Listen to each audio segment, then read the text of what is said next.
Well, we're back in Barcelona, Spain, and everything's rolling along nicely in the first series of the year. We are into day 9 of action today, and Group D will return. Let's see what they can do. This is the Fan Code European Cricket Series, and it starts right now.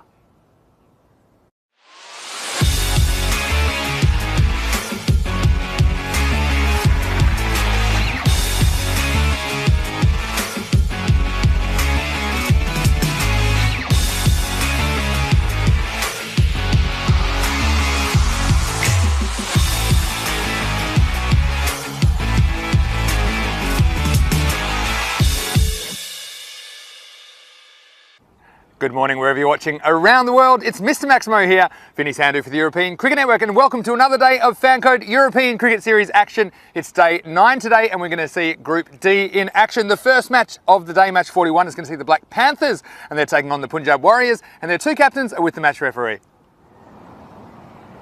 Tail is the goal, and tail is edge. So Warriors, you have won the toss. What would you like? You want to bowl first? Bowl first.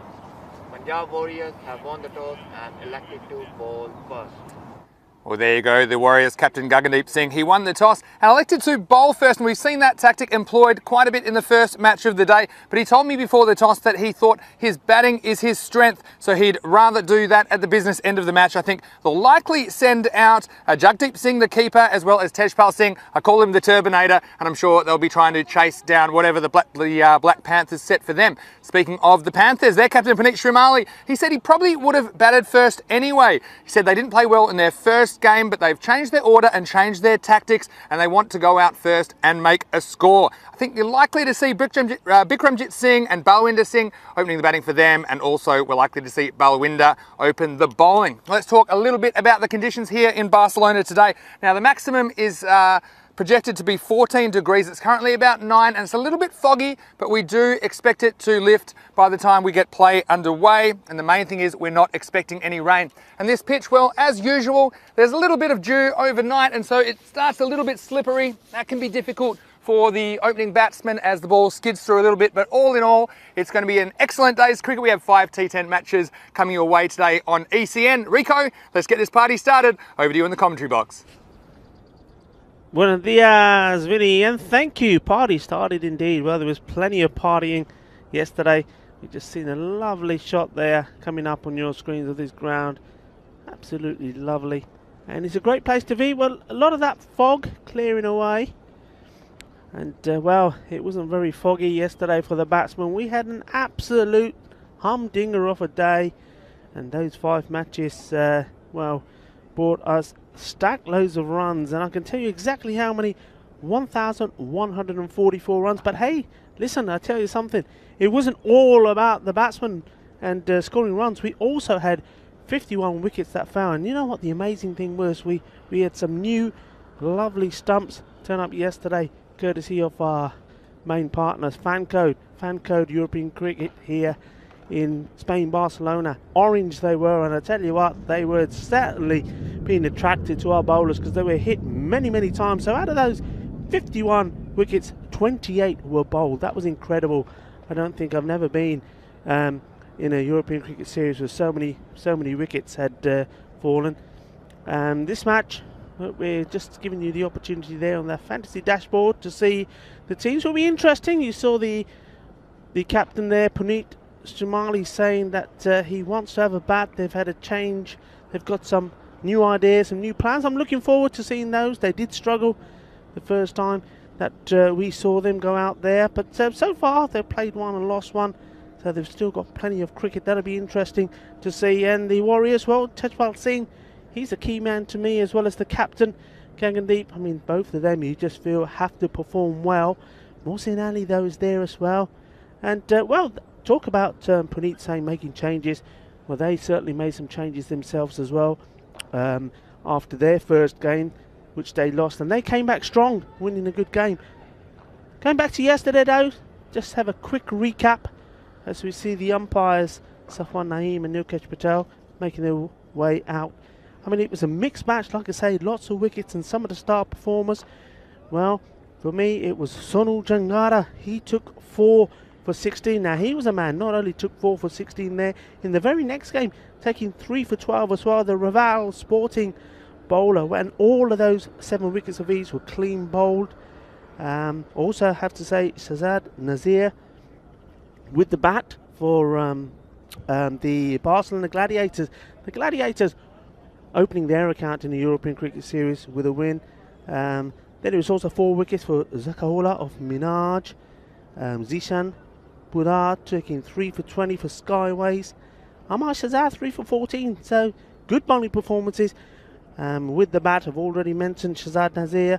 There was also Gurvinder Sidhu. Well, what a knock he played, coming in late on in the order for Raval, and when they were in trouble against Karaya, came up and played a fantastic knock, 69-25.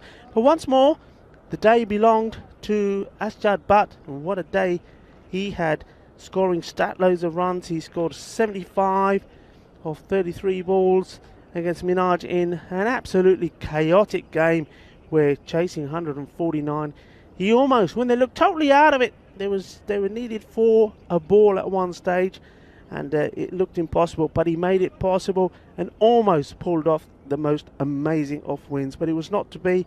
And that's Chad Butt also scoring 74 in the game then against Skyways. That one Minaj did win, leaving that group very evenly poised, with Minaj on top of Group C on, well, a better net run rate than Raval Sporting. Anyway, we pay attention to today's game. So the first game up here is the Punjabi Warriors versus the Black Panthers. The Panthers electing to have a bat first, and well, both captains will be happy because both got their way in what they wanted to do. And to give you some information, it looks like it's going to be bowler information for you here. Like Hardeep Singh. Yep, Hardeep Singh Jr. And there's 2 Hardeep Singhs in the team. So just making sure this is the right one. So this is Hardeep Singh Jr. coming on to bowl. Let's see what this first one does. Well, it comes right back at him. Clonks him on the shin. He's going to give it a rub now. I thought he was being hard, because I tell you what, these early morning games, when that ball does hit you, it's going to hurt. It is quite dewy, as you heard Mr. Maximo tell us, a little bit of dew on the ground. And of course, also for the bowlers, have to be a little bit careful, especially the seamers, as they run in, because the follow through there that they run off onto, that's quite sticky. And that's why I think you can see a lot of the bowlers trying not to go in that area. But wow, that's a celebration, because that's a wicket, and there's a wicket being taken first up, and it's the catch is taken by Sharma Manish. Let's see this again. It was wide, it was well hit, but Sharma Manish, wow, that's the way to take him. Cushion the blow is what you got to say. So first wicket goes down, and it's a big one, and what a start to the day. And looks like, well, I don't even have to say it, do you? I mean, how many times had this happened? Those of you that are regular viewers will know that every time Mr. Maximo comes back from doing the coin toss, or comes back from anywhere, and he comes into the station, he sits down and the wicket goes down. Vinny, good morning. Good morning. Well, it's not a very good morning for the striker, is it there? Was it? Looks like it was Balawinder Singh, or was it Bikranjit Singh, actually, who was caught by Sharma Manish. And yeah, for some reason, the batting team, they're always trying to keep me out of the commentary box when I'm walking back. And you can see why. Here's Hardeep Singh Jr. to continue. An early wicket for him. Yeah, so, well, the Black Panthers, we saw them struggle to get a score on the board the other day, didn't we? And again, they'll be looking for a much improved effort. But that's the thing, it was their first match in the tournament, and their captain, Paneet Ramali, was telling me before the toss that he had rejigged his tactics and his batting order a little bit just to suit the 10-over format. But the Warriors, well, I know the Warriors have a lot of fans out there on our ECN YouTube channel, and I'm sure in Fancode in India as well. And of course, we welcome our viewers wherever you're watching around the world. And we've already got some chat, and we love having the chat in the YouTube chat room. We've got Naeem Ali saying good catch, and it certainly was. But Master Nate from Tennessee joining us again. It's great to have you with us. And Nate was saying that it was an unlucky bounce off Lucky. Lucky on the back of his shirt. Yeah, that's the first ball I saw that just bounced off his ankle. But yeah, look, with an inexperienced two sides both quite inexperienced in this format of the game. I think the Black Panthers, they have to set their sights too high. I think they can get something like 80 on the board. They'd be pretty happy to bowl at that. Here's Hardeep Singh Jr. Dropping the pads going. That's close. The leg side. I think they're just trying to warm themselves up, I think. Close to the grass. Oh, look, that's into the first over. So a pretty good one for the Warriors, the Black Panthers. They are 2 for the loss of 1. Yeah, that's a good start for the Warriors. They're certainly up for it. I liked, and I don't think just I think a lot of people, a lot of you back home, wherever you are, welcome. Did enjoy seeing the Punjabi Warriors. They made a lot of friends, and I think they picked up, like we did, their attitude to the game. They're a nice bunch of lads, very friendly, very sporting as well, you have to say. And well, they came back strong after their first defeat when they made the debut. It's a nice start. And one thing I will say about them, Vinny, is that they are very quick to learn. I mean, we saw them in the first game. We were perhaps a little bit critical the way that they utilised their bowlers, and we were talking about, you know, they didn't introduce any slower bowlers. They didn't take the pace of the ball.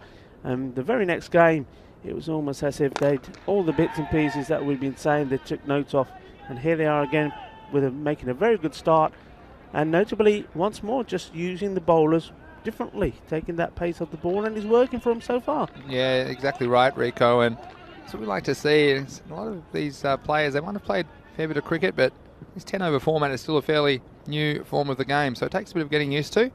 Here's Charanjit. Well, this one's hit. It could be the first one of the day. It's gone all the way and it's dropped by Barry, one of our ECN crew. But that, Rico, is the first Maximo of day 9. Lovely shot this. Charanjit Singh just putting it too short, and that was just clubbed away. Balwinder Singh and Bazza, what are you doing there on the boundary? You thought he's going to take one for the men in blue, and he puts it down. Well, I tell you what, that was... Now, we've said it before, and I've mentioned this a few times, that the balls are extra hard in these conditions. Cricket balls are hard enough, but these balls are super hard. And currently, I've got my watch telling me it's 9 degrees in Barcelona and very slippery conditions, so there's no easy catches. That just shows you how good that catch was from Sharma Manish. He had to kind of hug it and give it a bit of love, didn't he? But he got the job done for the Warriors early in this match. Amarjot, the batsman, played that out nicely. And at the moment, the Punjabi Warriors seem to be quite content to let the Panthers steal those singles on the offside. They have got 4 men there, but they're all on the ring. Nobody really inside. You've seen some teams, Skyway is good at that. They deploy 1 man inside, so they're not giving you that easy single. That's it. Didn't quite time it. Bottom off the bat, but enough to go over the bowler, and another run to Balwinder Singh. Yes, and also the ground a little bit dewy, as we mentioned. So that's the end of the second over. We had the first 6 of the match, and the Panthers, after 2, they are 12 for 1. Yeah, 10 off that one. So better work there from the Panthers. That's what they want to, or they'd ideally like to keep to scoring that 10. Putting the partnership together for maybe the next 4 overs or so without losing a wicket, and then really have a pusher later on. And well, Puneet, the captain, Shamali, was saying that they've had a change of plans. They've rejigged things a little bit, and they certainly have, because he did come up right up the order, didn't he, in their first game? I believe he actually opened the batting, so yeah, he's put himself lower down. Last over the power play. Hit straight into the hands of the fielder, so another wicket goes down. And well, that was looks like a comfortable catch, and it well, I was just saying, they're making a positive start, and what they didn't want to do is lose a wicket, but they have lost another one. We've just seen this again, just wasn't able to get it the middle of the bat onto it. He's played one nice shot, one right over the top for 6 runs, but couldn't follow it up this time, trying to hit over the ring, which we've seen is, well, it's a good tactic. It's one that a lot of teams deploy, especially in the power play. You've got to try and hit over the ring, but you've got to middle of the bat, middle of the ball as well. And in that occasion, didn't quite make good contact with his bat and the catch taken. Yeah, and you can't blame the batsman either. Had to go for some shots early, and just no timing there at all. And again, a very good catch. There's no easy catches. It was Rajvinder Singh at mid-wicket holding on to that one. So the new batsman is Amandeep Singh. Ooh, that's wow. gone wild. So look, this is interesting also about cricket. The conditions can change. We've got slippery conditions at the moment, and again, that ball, as it runs across the grass here at the Montjuic Olympic Stadium, it picks up a bit of moisture, also makes it a bit harder for the batsman to hit. It gets a little bit heavier, also a bit more difficult to catch as well. So fascinating start to this day. Well bowled right up there. The batsman, all he's able to do is push that out on the offside. Once more single. Yeah, so you see often these cricket bats, we've seen a lot of them broken. In fact, it's Amanjot Singh, a non-striker, then looking at his bat and perhaps wants to get it changed, but to see if he's allowed to. But yeah, those early wickets for the Panthers. Well, they obviously sent some big hitters up to the top of the order, but they've looked aggressive, but they've come and gone already, and now it's Amanjot Singh and Amandeep Singh who have the rescue job to do for the Panthers. They just need to try and keep that rate up and not be too defensive. Look, even if they lose wickets, I think it's important that they keep that scoring rate. Like I say, if they can get 70 or 80, they might be in the game here, because like I said, we've seen some low scoring matches in the first match of the day here. Slower ball, it should be a straightforward catch. It is indeed. Another one goes down. Well, clever bowling, and that's his third wicket. And it just goes to show that if you're thinking about the game, putting the ball in the right places, anything can happen. And the captain there taking the catch, Gagandeep Singh. So it's all about the Warriors at the moment. Yeah, absolutely. And what we've seen, 3 chances and 3 catches. I'm not counting the one that Barry dropped in the catering. No surprise to see him in the catering tent as well. He was straight over there, wasn't he? As if he hasn't had enough breakfast, Barry. But we saw the only catch going down was one of our crew. But the Warriors, they've had 3 chances and 3 catches taken. So, and all 3 of those wickets are off the bowling of Hardeep Singh Jr. He has 3 for 4 now with a ball to go in his spell. Oh, and well, captain coming in now, Puneet Shamali. He knows he's got a job to do here for the Panthers. That'll help. It may even go all the way. Judah is chasing it, and yep, it has. So 4 runs, edgy 4 runs, but they all count. Valuable runs and badly needed runs at this stage. Yeah, still, but Hardeep Singh Jr., he'll be very happy with his efforts. He takes 3 for 8. And the Black Panthers at the end of the power play, well, there wasn't too much power in it. They are 18 for 3. Yeah, those 2 wickets in that over. And great bowling from Hardeep Singh Jr. We've had several bowlers now that have taken 3 wickets. 1 or 2 have taken the 4, and that's always, I mean, remember the maximum that a bowler can bowl is just 2 overs, so 12 balls. So take 3 wickets. That's outstanding work. And so again, Puneet leading this team. Black Panthers, of course, a new organisation, and it's great to have them out here in the Fancode European Cricket Series. I'm sure they'll improve with every match, and again, not easy conditions. They did want to bat first. He told me that before the toss, and he was hopeful he could put something competitive on the board. And look, we've seen 63 win a game already, batting first. So they've just got to tell themselves if they can get up to that kind of a mark or above. Here is the skipper for the Warriors, and he starts with a wide, and it'll be more than 1 wide, as it's going to run. Well, it's going to run all the way. And I'll tell you what, the Panthers, they'll take them however they can get them at the moment. That's 5 runs to them, and they race. I say race. They race along to 23 in the 4th over. Yeah, we've seen before though, haven't we, Vinny, when games are tight and teams are struggling, we've seen moments like that. All of a sudden 5 runs, and the next ball has disappeared for a boundary, and the runs have flowed. Batsmen have gained in confidence. So, well, is that freebie, those 5 runs, going to ignite a response here from the Panthers? You see here, sometimes the left-hander just throwing the bowler off his line a little bit. Gagandeep Singh has been one of the better players, if not the best player for the Warriors, because he can hold the bat as well. He was telling me it depends on the game situation where he'll bat. He could be batting as high as number 3 or perhaps down at 4 or 5, depending on how they're going in their chase. Gets this one right. It's outside the off stump, and you see the difference. And a big misfield there, but I still think this will just cost them the 1 run as the Turbinator, Tejpal Singh, skates around from long off. 2 runs to Puneet, and the Panthers, something getting going for them here in the 4th over. Yeah, that was good from Tejpal, because even though that looked like it was going to be a straightforward stop, he still, as soon as the ball was hit, went and backed up the fielder. And because he was there, it made a difference of that ball. Well, going for just 2 runs with the misfield. It could have gone for 4, but they could have certainly run the 3. That's well bowled. That's a good response. As well kept out by Puneet as well, because this one was curving back into him. And I tell you what, he had to get his bat on this, otherwise those sticky wickets. We saw them take a bit of punishment yesterday, but they would have been knocked over for sure. And we've got some comments in the YouTube chat, which is fantastic. We've got a lot of people predicting what they think might happen in this match. We'll come to that in a second. Oh, wow. Wild from Puneet there. And PK Gaming saying he thinks that this should be a low-scoring match. What do you think? Well, I think you might be right there. PK Gaming, thanks for your thoughts. And Sarthak Tushia saying Hardeep is on fire with the flame emoji. And he sure is. I tell you what, we'll take the warmth however we can get it this morning in Barcelona.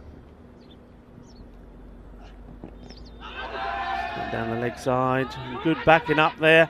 Puneet has to be quick. I think he's out. Well, that is absolutely outstanding work from the wicketkeeper, Jagdeep Singh. What vision.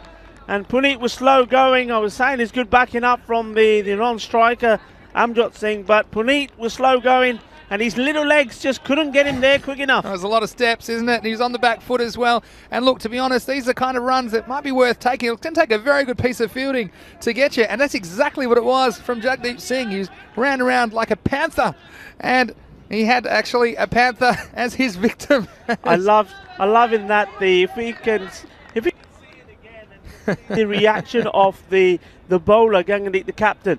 When the action's happening, he's looking at the wicketkeeper and saying, throw it at your end, throw it at your end. The wicketkeeper totally ignores him and then looks back at him and says, wow, well done, that was brilliant. And it was. That's great work from the keeper. What a piece of fielding. And you say, look, this one, look at that. And it was on his wrong side, so he had to run around the ball, picked it up one-handed. You're exactly right, aren't you? The captain saying, yeah, that's fine. And he would have been saying something about it if he didn't. But he had all day, really, to run out Puneet, and that's unfortunate for him. The Panthers captain getting run out.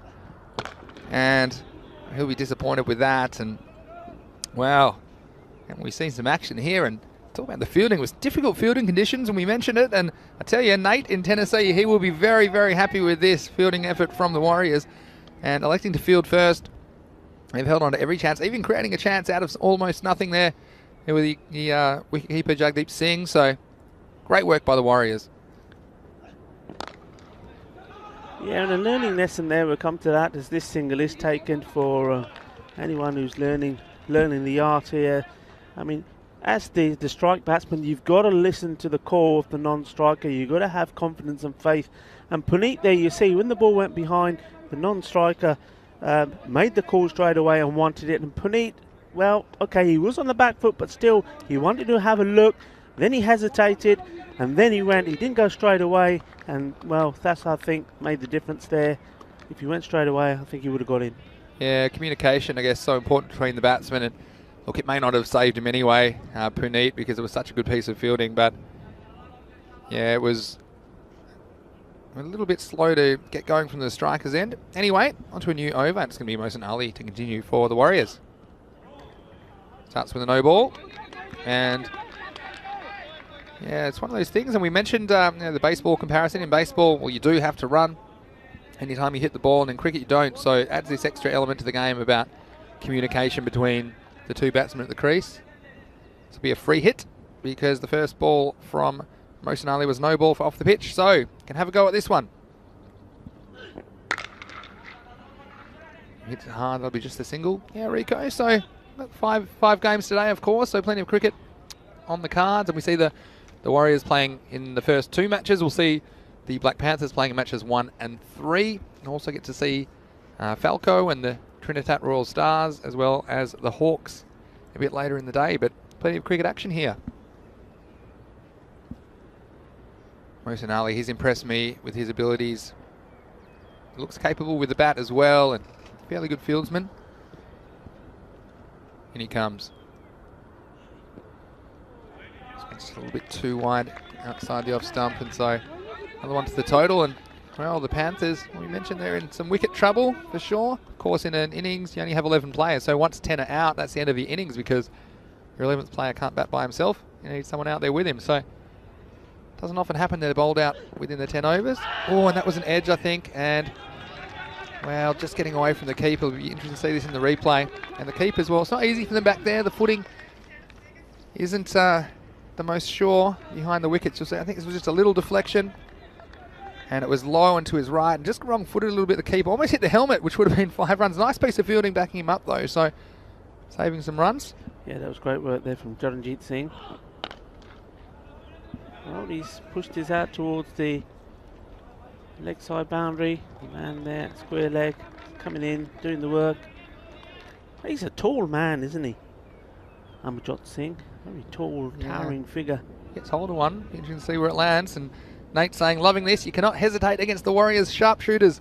Well, that was a sharp shot from the keeper in that run out.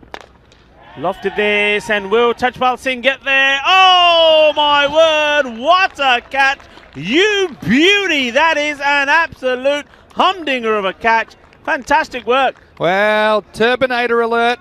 We said he was back there on the long on boundary and had to make a lot of ground. I tell you what, it's a cold morning in Barcelona. He got the legs going, he had to hold on, and he was at full pace, wasn't he, as he intercepted that ball. And the sure hands, good technique from Tejpal Singh.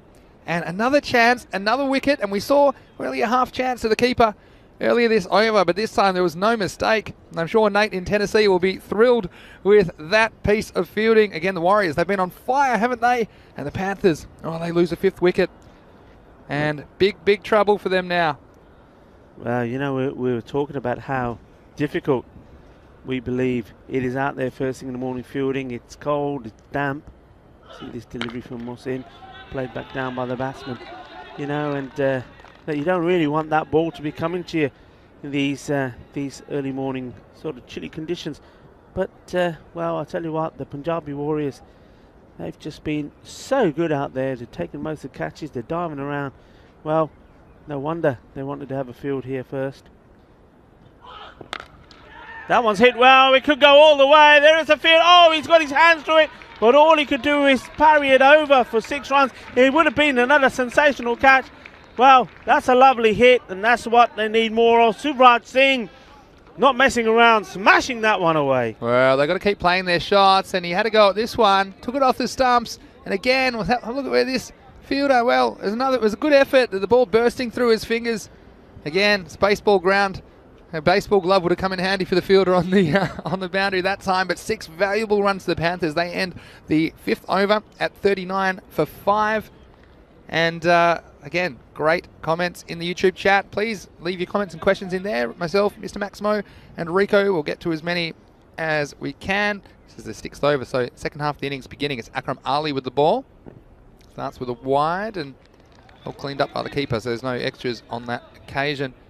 But we've got PK Gaming saying, wondering why perhaps European cricket teams not playing with Asian cricket teams. Well, travel at the moment, of course, is one of the reasons, but also this is a domestic competition in Spain, and it's great to bring you the action here on ECN. Let's have a look at Akram Ali again.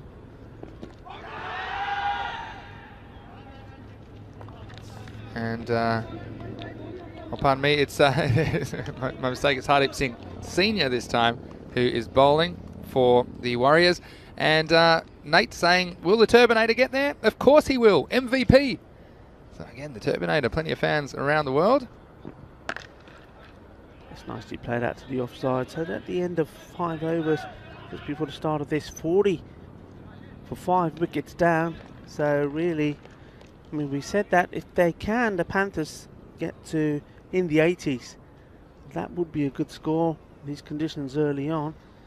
And well, in terms of run rate, they're right on cue to get to the 80s, but it's those wickets that they've lost. Well, this might help. It was short, and the batsman, he got a gift, but didn't really make the most of it. That one just knocked away for a single, so not the contact he would have liked. And let's have a look at some more comments. I love these comments. Keep them coming in, guys. We appreciate them. Bhupinder saying this is a disastrous batting performance. Well, Rico, like you mentioned, the run rate's acceptable, but the wickets, perhaps not so much. And a lot of people mentioning, well, it's a bit of a lot of Indian players, Indian ethnicity in these two teams, and ethnically a lot of Punjabis playing. So I'm sure there'll be a bit of a healthy rivalry between these two teams. I think I counted 15 sings on the score sheet. So obviously wish them all the best in this match 41. That's hit in the air. Somebody's got to claim it. Wicketkeeper coming. Should be straightforward. Well, it's the bowler that's taken it. Well, you know what? I tell you, yeah, it's well done. Well taken. He puts his hands up in the air. Hardeep Singh Senior caught and bowled. Good wicket. Well, you know what? Those ones, Vinny, when it's gone up in the air and you can see from the corner of the eye the wicketkeeper coming straight at you, it tends to put you off a little bit. But he held his nerve, didn't he? Took the catch. I don't know what the keeper was really doing there. Look, that's fair enough. Look, as a keeper, you're taught, anything up in the sky, you've got the gloves to try and get it. He's done a lot of running there as well, Jagdeep Singh, because he immediately called thinking he might be able to get that ball, but what he probably didn't realise is the breeze probably taken away from him a little bit. So although I do agree, if in doubt, the keeper should be taking those high balls, but if it's kind of blowing away from the keeper, or the keeper has to go after it, that was an easier catch for the bowler, although by no means was it an easy catch. You mentioned the conditions at the moment and the ball being so hard, and even the white ball coming out of the early morning cloud cover in Barcelona. So Hardeep Singh Senior doing the job himself, and he gets a wicket. Yeah, and wasn't he happy about it as well? He was happy to turn around and look at us and put his hands up in the air, and we give him a little clap. Well, it's pretty good over, Rico, and at the end of 6, well, the Black Panthers, they've lost 6 wickets. The score is 44, but tell you what, we've seen 1 or 2 half chances slip away from the Warriors, but they've been very solid in the field. Again, we've seen those catches drop time and time again, especially in the first match of the day, but the Warriors, they're fielding. They've been on fire. They have indeed, and well, like you said, Vinny, you said it, they have been on fire. The Panthers, well, see this one. Short, just played down, and Ali, quick to back up his bowling, making sure he's not going to give any runs away there. Yeah, I mean, just looking at that scorecard for the Panthers, you've got 2 batsmen there that have made starts. Amjad Singh, he was out for 10, and just there we saw Suvrav Singh getting out for 10. And in these games, as this one goes to the man there at, wow, very short third man, up in the air, Mohsin Ali takes another wicket. And they've just not made starts, have they? When you get going, when you see out the first few balls and you start to see the ball coming onto the bat a little bit sweeter, you've got to make it count. And well, that's one of your ice cream catches there. Anyway, ice cream cones. Ice cream cones. But they just haven't utilised that, and in the end, that's what's costing them here. Once 2 batsmen get in and start going, got to make a partnership and build an innings. Haven't been able to do it today, Panthers. No, they've still got plenty of time left in the innings, to be honest. We're into the 7th over, but 3 full overs after this one. They fall to 44 for 7 in the 7th. Actually, that's a baseball term that I've borrowed, Rico, the ice cream cone, when it almost pops out of your glove in baseball, and you saw that one there. But look, I tell you what, we talked about the amount of bowl dismissals yesterday, but so far out of the 7 wickets, there have been 6 catches. So that is sensational work from the Warriors. Here comes Mohsin Ali. And again, now they're kind of between a rock and a hard place, these bottom order batsmen for the Panthers. My 6 over check-in, well, now they've lost the 7th wicket. I think if they can scrape to something in the 60s, at least it gives them something to bowl at. Again, inexperienced Warriors batting lineup, although they do have a couple of players who can go big, but you get them and then you get in the middle order. It is possible, so they need to get something, I say 60 plus, might be competitive. But these batsmen, again, it's a tough one because they want to go the big shots, but they just don't want too many dot balls at this stage. I think minimum 1, and if you do get a bad ball, or obviously you might get a few wides and stuff as well to carry you into the 60s, and that's what I'd have my eye on at the moment, because if they get any less than that, it's going to be really, really tough. Banging it in short, isn't he? Mohsin Ali. And so far, getting away with it. No batsman really being able to get under that and put it away. Massive gap out there on the square leg boundary. There's nobody there, in fact, at all. Well, actually, there is a player that it's very difficult to tell when he's standing there with that background. But yeah, there is a man. You can see it's still a little bit foggy here. Well, it's foggy in my eyes, anyway. Down the legs, and well, it's a little bit of an experience there as well from the Panthers, like that one. We've talked about this several times yesterday, didn't we? Short ball is going down the leg side. It's clearly going to be a wide, and the batsman getting something onto it, and then in the end not getting any runs at all. You either put them away for a boundary or you leave them be. Yeah, and that's the end of an over. Only one run off that over, Rico, and a very good one from Mohsin Ali. So after 7 overs, the Panthers, they are 45 for 7. And yeah, you see the difference as well with the lower order batters not as accomplished and struggling to put those short balls away. I think if you have one of your top 2 or 3 or 4 batsmen in at this stage, and those ones are probably disappearing, but we did mention it's probably not the easiest conditions for batting if the bowling is good. And the bowling, the fielding has been top class from the Warriors. That's well hit. This fielder is there though, and it's lucky. Number 29 does the work. Wasn't very lucky when his bowling. Took one early on, right on his ankle, first thing in the morning when it's cold. That would have stung a bit, but he's moving freely, moving well, does the job. Just a single. It's that short ball again, which the Punjabi Warriors, they've used that well. I mean, sometimes it's short and wide, and called a wide. But, well, they bowled short and straight, and it's a tactic that's worked here this morning for them.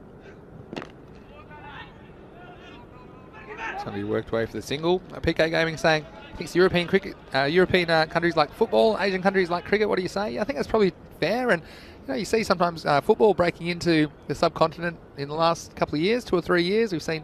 Been watching some football from India on TV on occasion, and similarly, the developing market in Europe for cricket, but there's a big appetite for it. It's well hit, and there's going to be a chase on again for our man Lucky. It's a good job. Gets the ball in. It's Deep Singh Jr. An eerie feeling this morning, isn't there? Because we have normally some early morning fog and hasn't quite lifted yet. So you've probably seen your screen. Slightly murky conditions. Yeah, I mean, oh, that was for a moment I thought it was going to hit the helmet. Yep. It went past the helmet, but it also went past the fielder's gone all the way. Love it, the helmet's strategically placed as well. Not quite straight behind the wickets, because they thought, well, that would have maybe hit the helmet if the helmet is where it should be. But again, that's disappointing. They've set high standards in the fields, but Charanjit Singh just letting that one get past him. So 4 byes, and well, it'll be the end of the over, and that brings up to 50 in the 8th over. So the Black Panthers after 8, they're 52 for 7. Can they scrape to something 60 or above? Like you said, we've seen 63 win a game. It was first game of day 3 from memory. Don't quote me on that, but we saw that game 63 to 52. So we have seen some low scoring encounters, but at the moment, that's all the Warriors.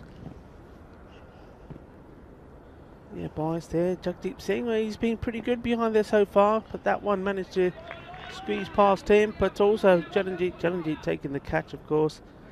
So he's been pretty good there. But that one, well, he thought he had it covered. Yeah. He thought he had the leg behind it, but it just came between the fingers and the knees. So he just needed to get that leg further across for those of you young fielders that are watching. And those who don't know the game so well, you'll probably see here, you always try and get something behind the ball as you field it to stop it going through, just in case there's a little bobble or something. Yeah, there's a few bobbles here in the baseball outfield. Just slightly longer grass than the players will be accustomed to, perhaps on some other fields. Well, Charanjit trying to make up for that fielding error. Can he pick up a wicket here for his team and have the Black Panthers 8 down? Well, that's what he's trying to do. Yeah, and look, they're just going to make contact here. Minimum 1 a ball. Difficult even you hit the cover off the ball. Not really rolling that quick along the surface. So I think running hard and making contact is the key. Getting into those mid-60s. This will help.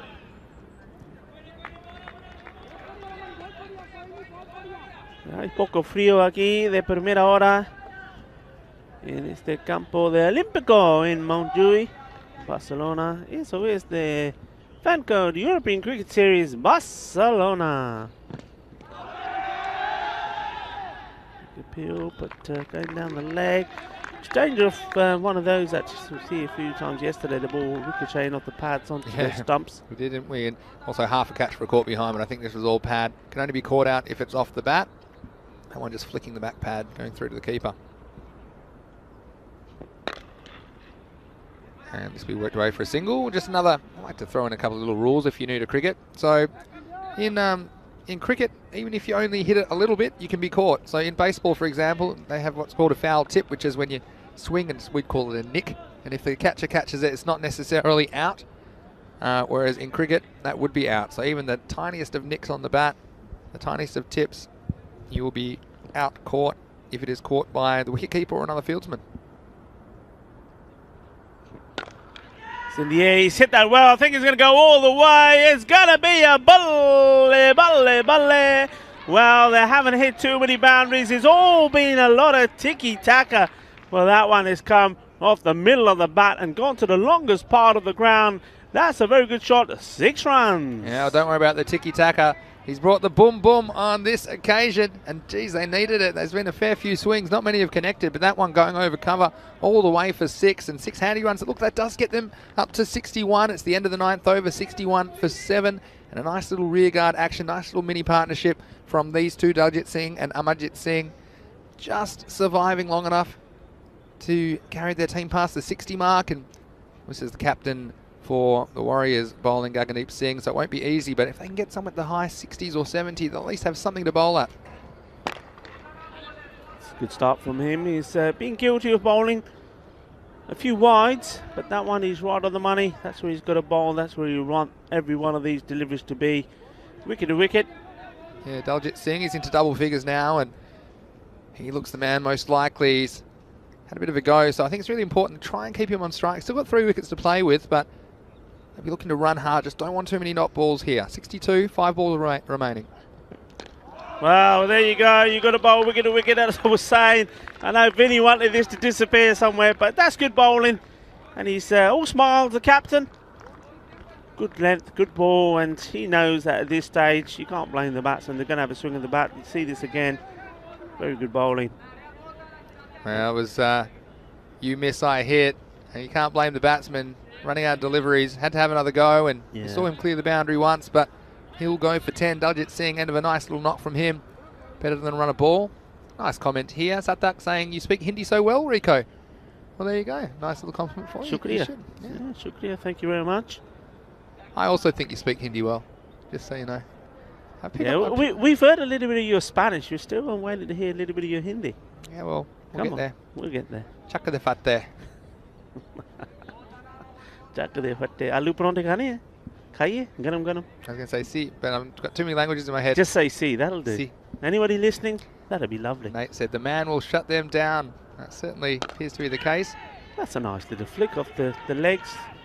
Will they come back for 2? Yeah, I think they will. Well done. Well, they didn't in the end. They turned for it, but yeah, it was a nice little shot. This is Akram Ali now at the crease for the Black Panthers. So 63 with 3 balls to go, and we mentioned 63. It did win a game earlier in this series. Chipped in the air. This will be safe. Will they come back for 2? This time, yes, they will. Smart cricket here. Go to the keeper's end. But still, they'll get back safely for 2, and that's what they need to do at this stage. So 2 valuable runs for Black Panthers. Yeah, I mean, आज तो ठंडी है ते सवेरे सवेरे मैं आलू परांठे दी गल कीती सी जे आलू परांठे आ जावे ना 2-3 आलू परांठे एक अपनी मसाला चाय बड़े खुश हो जाऊंगे ते isn't that right, Vinny? You said it, Rico. Oh, it's a nice stop. The Terminator. Yeah. And they are going. This could be dangerous. And yeah, that's great cricket again. Tejpal Singh. This time he looked up. You just saw there when he's got the ball. First of all, the stop was very, very well done. He got low, got his hand down to it, and then he had to look up, assessed which end to throw at, and he saw that the keeper, Gagandeep Singh, is in the right place, the throw right to his hands, and well, that's the way it's done. Made it look easy. Yeah, so still worth going for it, I think. And so they're 66 for 9 with a ball to go. So they have batted out their 10 overs at least, looks like. We should mention, yeah, it was the men in blue that defended 63 first up against the 11 Stars back in game 11 of this tournament. So it's higher score than that, and I think the Warriors might lose a couple of early ones. Could be a bit of a scramble in their dressing room. But anyway, here's the last ball of the innings. We hit away. They probably have to go for 2. Get your skates on, guys. They get 1 there. I think this should be a run out.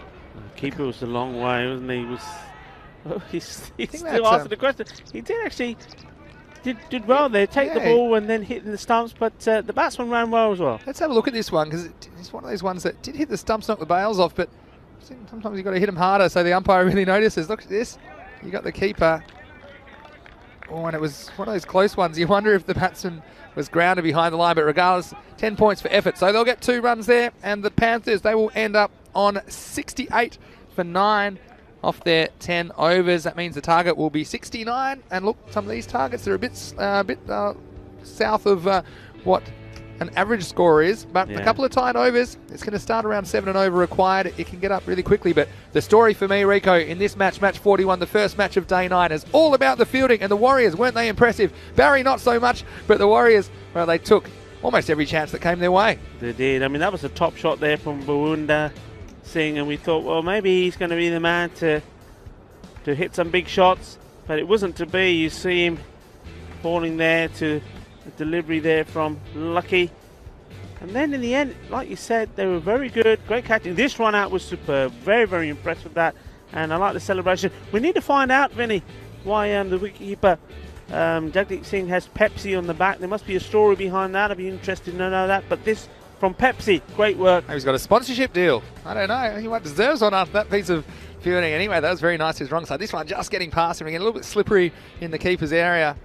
And that was one of the half chances that went down. The other one was tapped over the boundary, but again, not an easy chance. But this is the Turbinator. He came in full speed. Watch out, get out of my way. And nice hands by that man to hold on to the catch. And this was the other half chance I talked about that went down. But I tell you what, there weren't too many that went down for the Warriors. They were pretty ruthless in the field. Again, not easy conditions. Now this one, 100% I thought this was going to fall safely because it went so high in the sky. And I tell you what, it almost burned up on re-entry of the Earth's atmosphere. It was that high, but Hardeep Singh, well, he took that one very cleanly in the end indeed. And then another chance, another catch. And again, that was one of the ice cream cones we talked about. And that was the end of Ajay Rawat. But ultimately, there were a few freebies along the way, but not too many. Charanjit Singh, he was filthy with himself. He got a chance with the ball to make up for it. And then disappeared out for a Maximo, but still, it wasn't too bad. There were only 7 runs off that over in the end. And, well, at the end, running out of resources, the Black Panthers, well, they made it up to a competitive score, I suppose. In fact, they end up on 67 off 10 overs. That's the confirmed score now from our officials. So the target will be 68 for the Warriors. You can see here, trying to get every run, weren't they, in the last over. And you've got to hand it to them. And again, look at the effort here, as that was Amarjit Singh who dived in. He slid in and was adjudged safe by the official. So there we go. You can see that couple of batsmen getting to double figures. In fact, 3 batsmen all scoring 10. Amarjit Singh, Surav Singh and Daljit Singh for the Black Panthers, while they kind of got along at a fairly consistent rate of about 7 and over. They ended up just a couple short of that, 67. And for the ball, well, Hardeep Singh Jr., he announced himself early in the match, bowling the first and third overs. He took 3 for 8 of his 2 overs. Also, Mohsin Ali with 2 for 12 and single wickets for Gagandeep Singh, the captain, as well as Hardeep Singh Sr. So Rico is all set up for a very fascinating run chase. I think it looks easy on paper, but once you get out there with the bat in your hand, nothing's so easy here in the Fancode European Cricket Series. No, you're absolutely right. And I tell you what, Vinny, for these early morning matches, I mean, it's still quite cold out there. The conditions haven't changed too much. Not easy batting conditions. And, well, you saw that with the Panthers. And I think the Punjabi Warriors, they're going to be relying on 1 or 2 key players. And if the Panthers, if they can get those wickets early, then it's going to be an interesting game. And we've already seen in this Fancode European Cricket Series a number of games where teams have struggled to get to 50 when they've been chasing runs. So, you know what? It's not over yet. Yeah, absolutely. This game is not a foregone conclusion. Please rejoin us for the chase. We'll be back in about 10 minutes. And this is the European Cricket Network. Vinny Sandu, Mr. Maximo, along with Rico Full. We'll see you shortly. This is the Fancode European Cricket Series.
Welcome back to a rather chilly morning here in Barcelona. Remember, we're some 185 metres up as well, so yeah, we're feeling it a little bit of dew, a little bit of fog.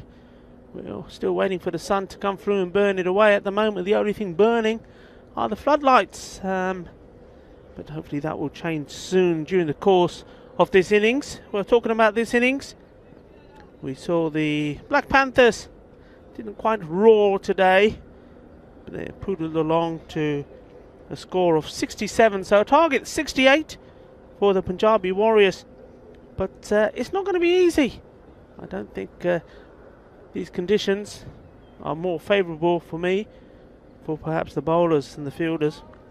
Strange saying that, because we say that as a fielder you don't really fancy yourself having to catch or deal with one of these Kookaburra balls coming at you when conditions are cold. But well, that's one thing that the Punjabi Warriors did do very well, and as a result of that they put themselves in a strong position. But the Panthers have to roar back, and they have to pounce on every opportunity that they get, and that's what they will be hoping to do here. The batsman on strike going to be Jagdeep Singh. They'll be hoping to make a good start, and bowler Balwinder Singh, he made a good start himself with the bat, but once he got to double figures wasn't able to carry it on, and that's the story for the Panthers when they were batting. Three of their batsmen sort of got started but didn't go on to make the big scores, and Hardeep Singh Jr., pick of the bowlers for the Warriors, taking 3 wickets for only just 8 runs. Anyway, we're off. Here comes the first ball, and it's been smashed away. It was a full toss, a nice gentle full toss. Smashes it away. Just having a look at the umpires, it well, wasn't high enough to be called a no ball, but well, that's a gift, and it's been punished by the batsman. And well, Jagdeep Singh scores a boundary of the first ball of the innings. Second ball is going to be called a wide, and it's going to be one of those which goes all the way to the boundary, so 5 wide. So well, basically that means 1 ball bowled and the score is 9. Well, not the start that you need when you haven't got a big total on the board, so the Warriors are off to a flyer.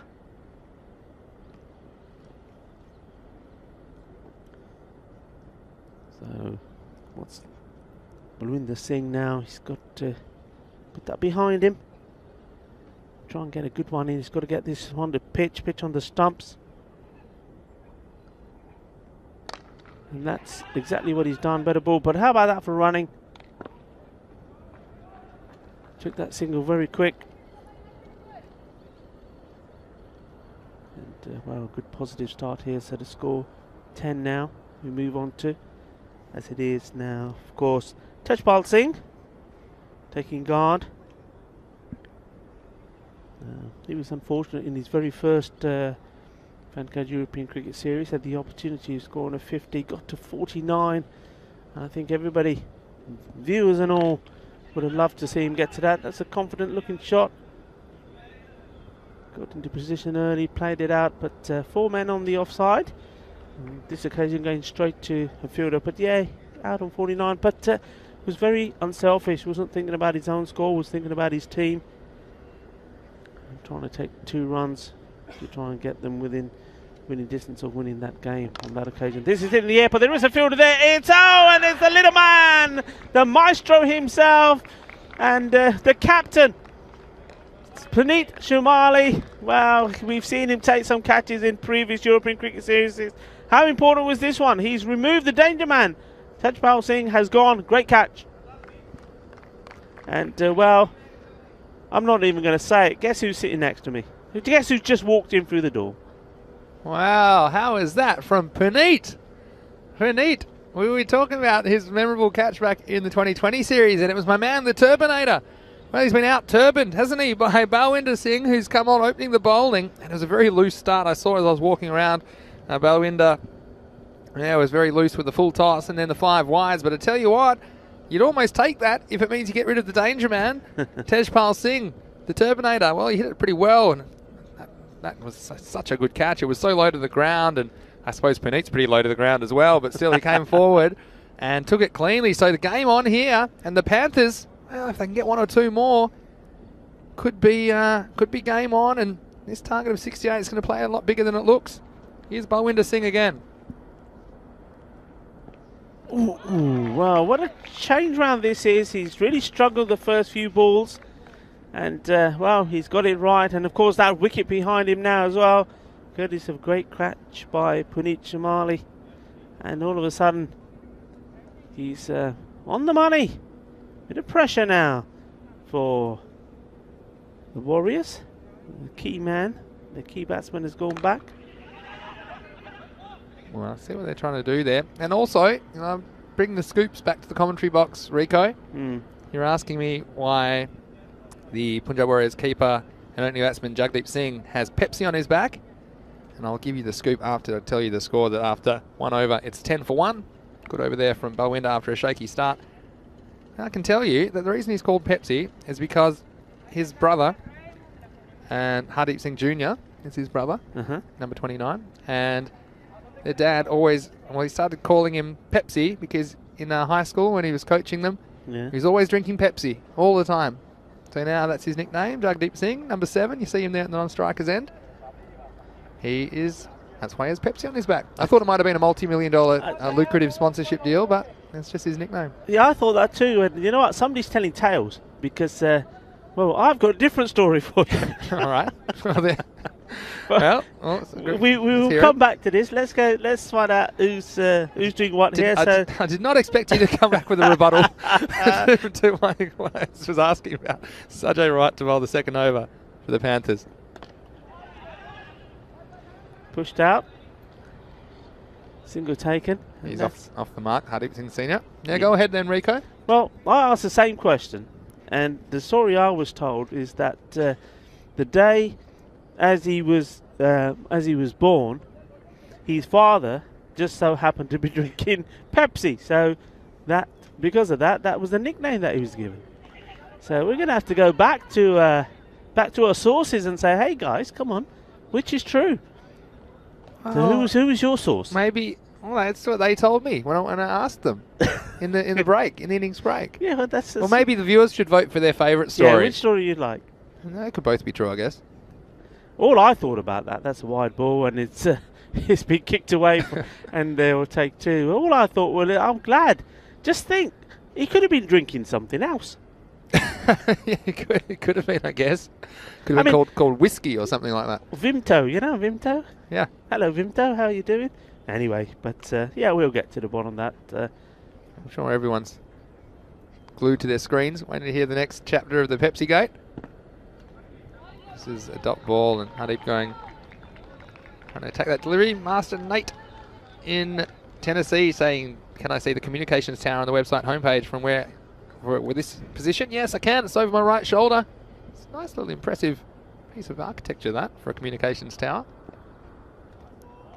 Now, I was just thinking, I was coming back to the box, this score of 67 that the Panthers are trying to defend here, the key for me is extras.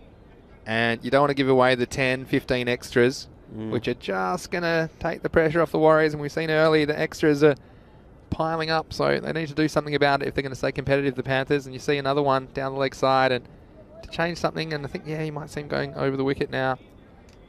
And if you're new to cricket, the bowler, he nominates one side or the other to run and bowl the ball from. So has to notify the umpire and the batsman. That's the side that he'll be bowling from. So now he's switching sides, and of course it's completely up to the bowler which side he approaches from.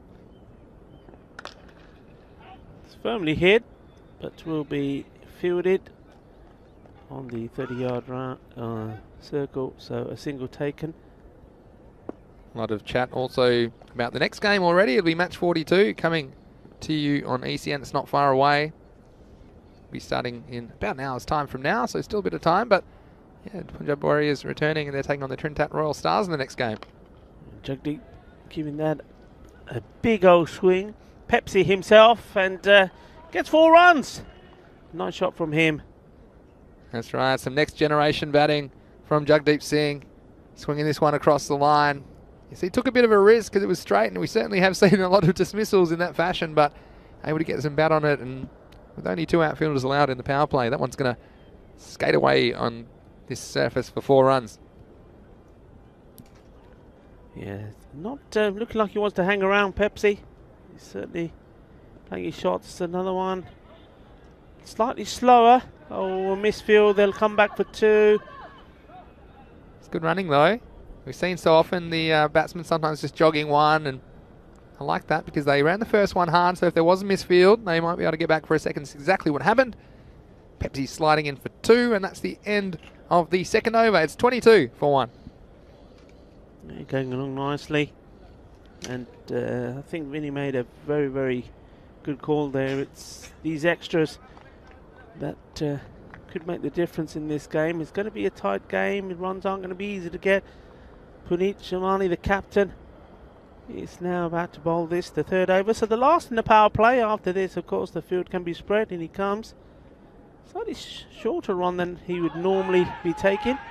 Very good running there again. He has a shy. And, well, it's very good. I think he had to go for that run out there, I think, Vinny. I think the situation of the game, wickets are key. Yeah, it gives away a run, but like you say, it's probably worth it because they need to take wickets if they're going to keep the rate under control. So definitely worth it for me. And Puneet, well, we already sort of take a great catch for the Panthers. Let's see if he can snare a wicket or 2. Very popular figure here in Barcelona, isn't he? And we enjoy that catch on the boundary. It's very, very good catch low down. And if there is a low down catch, he's the man to go to. Here he is around the wicket. Just drifting down leg for me, but no, says the umpire. The umpire's quite happy. I thought maybe the angle was going to take that past the leg stump, but well, it's Nilkash Patel agreeing with the man next to me here. You think this was gone, did you? It's not the best angle. See it straight on, but this looked out to me. If you look at it, it gets a long way across, and for me, well, I still think that's hit him on the back leg. Again, the height's not an issue. I'd like to see one straight on, but for me, that's not missing anything. It's hit him in front of middle stump, Rico. And even if it's hit him in front of middle leg, he's so far back. I just don't see this missing.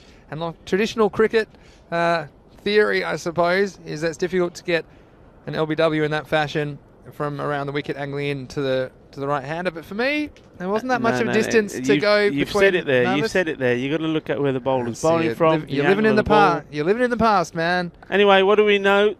We've got to turn around and also say that the umpire is standing wicket to wicket dead straight. So, well, and they're very accomplished. They've been right most of the time. So we're going to have to go with the call. But I just thought it was perhaps missing leg. I don't think it was a bad call at all.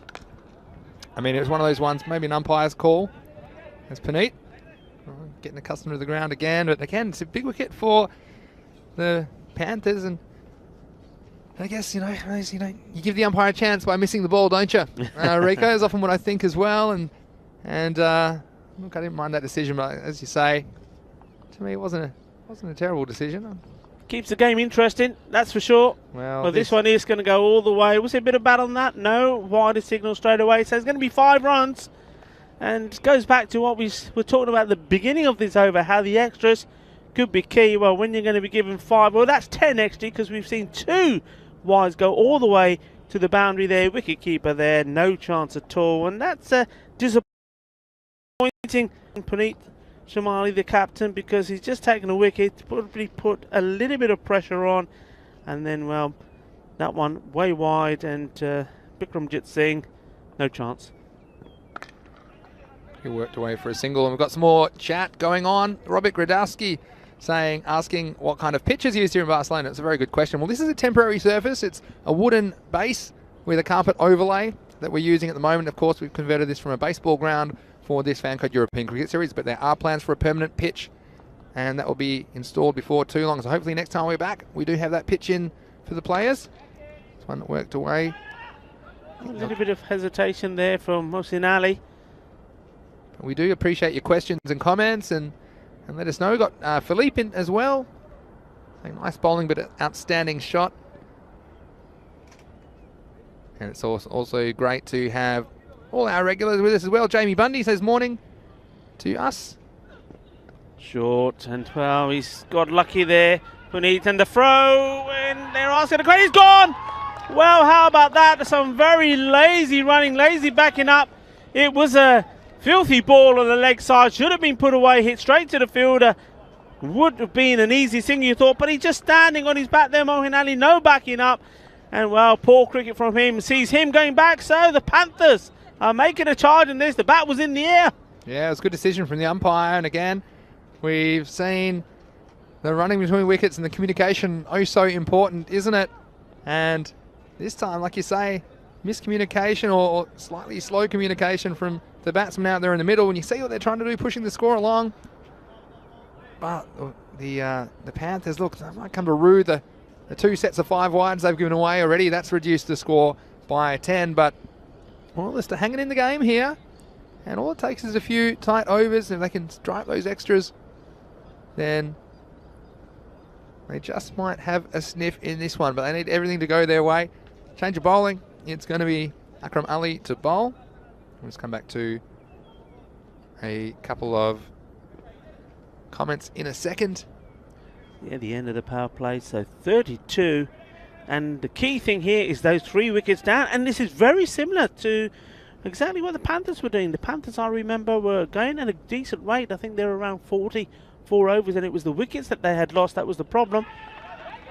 And good to see the pressure here. A few dot balls, and things can change very quickly. Jamie Bundy says, morning, Vinny and Rico from very wet and cold England. That doesn't surprise me. That sounds very English weather up there in the UK. We hope you're safe and well this morning, Jamie. Brother Bundy, it's great to have you with us.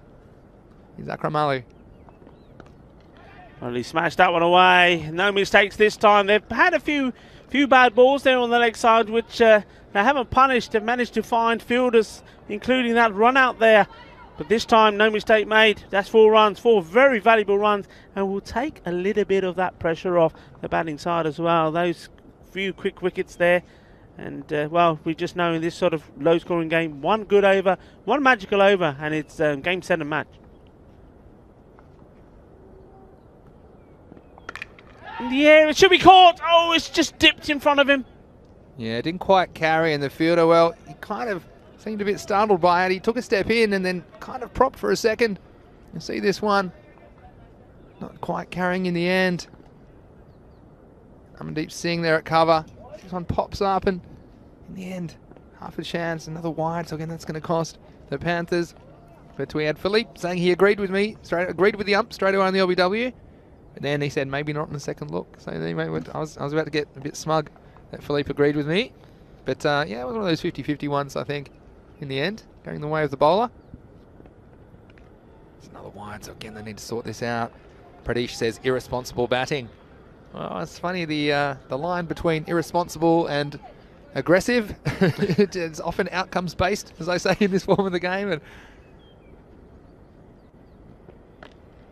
he worked away for a single, and Aslam asking, are there any Bangladeshi players playing in the tournament? Well, there are quite a few Bangladeshi players of origin. Of course, Bangladesh Kings will be in action, I'm sure. I think they're back in action tomorrow. Also, Bengali has a big Bangladeshi influence, Rico. Yeah, Bengali there in, well, it seems a long time ago that we saw them. They were there in the Group A and sitting pretty at the top of Group A. Bengali CC won their very first match and then went on to win 4 on the spin. Unfortunately lost the last one, but still looking pretty at the top.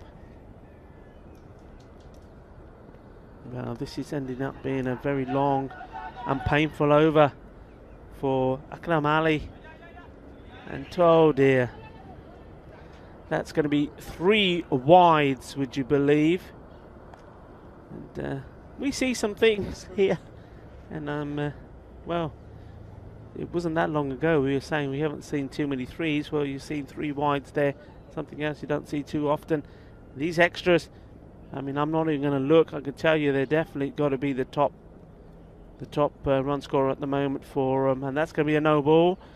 And those are just going higher and higher and not doing themselves any favours here. I know Puneet Shumali is standing there on the boundary, hands on hips, thinking, come on guys.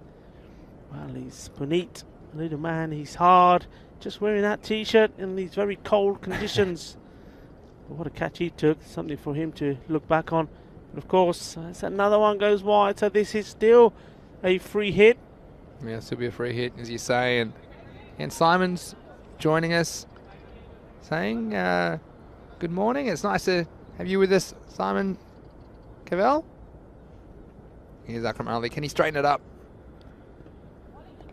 Gets away with this, so no free hit. You see, taking all the pace off the ball.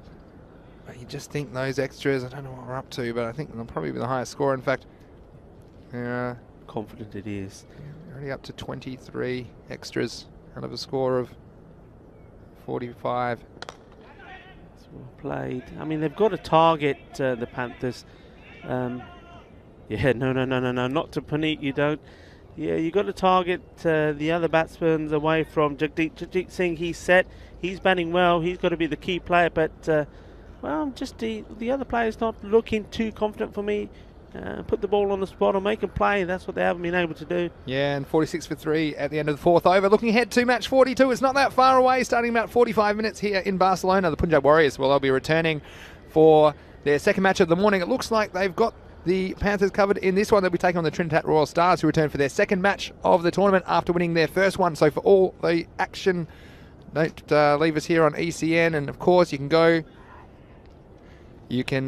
to our website, europeancricket.com, for all of those fantasy dashboards, as well as our social media at European Cricket. So you see, if you are playing Dream 11, that's all the information you need on one screen on Mr. Maximo's fantasy dashboard. So watch out. I'm sure the Terminator will be coming back large in the second match of the day. It's another wide. So again, the extras costing the Black Panthers, and they've done well to take a couple of chances, but you know, if you're giving this many runs away, it's going to be, you're going to have a bad time.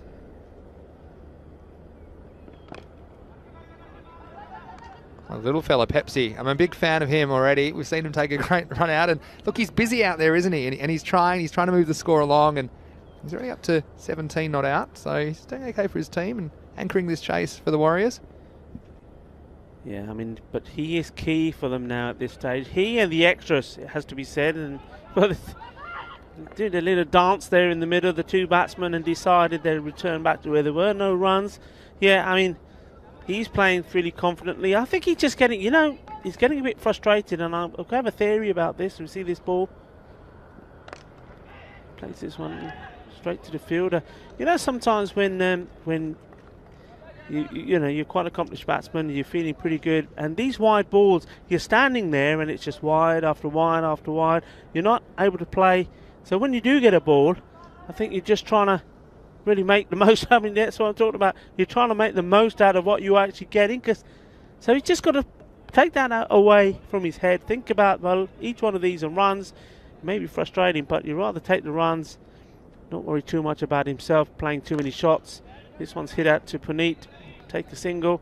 Yeah, and good point you make there, Rico. I've got a question from Nate in the chat. He's asking, if it is wide and they run, is it 2 runs? And yeah, it's a fairly simple answer for you. You do get a 1-run penalty against you, or 1 run to the batting team for the wide that's bowled, but everything you can run after that physically will be an extra run to the total. So if it was a wide like this one, that'll just be the 1 run, and the ball obviously is going to be re-bowled. But any extras you run, they will count towards your score. So you perhaps can get 1 or 2 or even 3 in some circumstances you could run, but if it goes to the boundary, it will be 4 extra runs. So that's when we talk about 5 wides. That's what we're talking about. It was actually just a 1 wide ball, but then the 4 runs for the ball passing the boundary, and of course the ball will have to be re-bowled. So very good question from you, Nate. Keep them coming in if you're new to cricket. We love to answer them and hopefully break the game down in a simple fashion, so that you can follow it, because of course we've got people that are sometimes watching for the first time, Rico. We've got some people that are very experienced cricket watchers, and regardless of your level of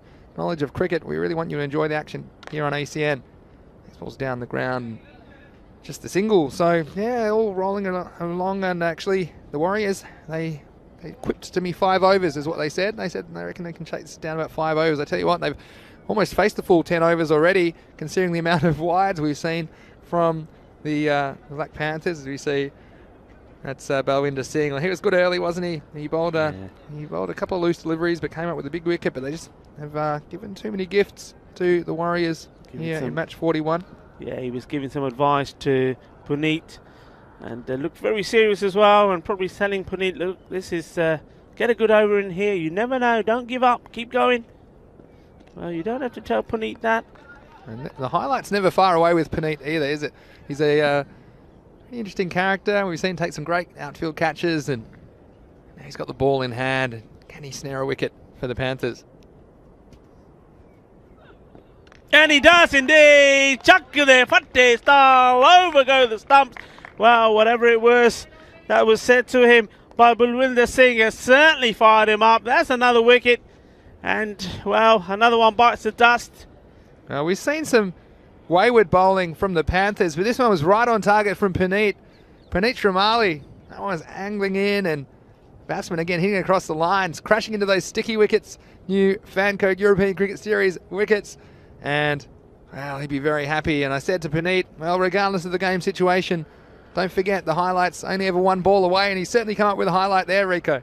Yeah, certainly did. And, you know, this is the important thing. And, well, you know, we know it. They've taken so much pressure off the Warriors. I mean, but can you believe it? 30 of the runs on that board. So 30 of those 54 runs have come in extras.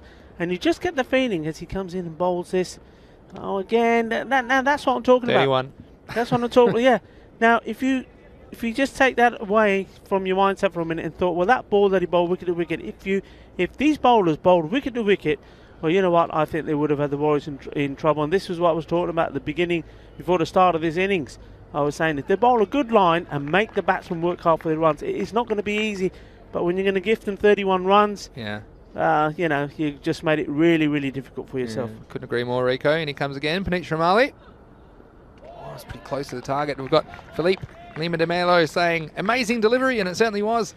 That one hitting the stumps, but yeah, look, I couldn't agree more. It's the bowlers have been their own worst enemies here. A few more extras, but this time just off the pad, so your leg bye.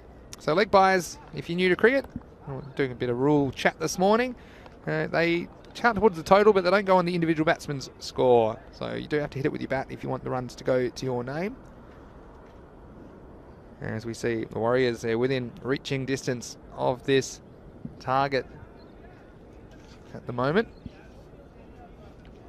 There's some discussion between the players and the umpires at the moment.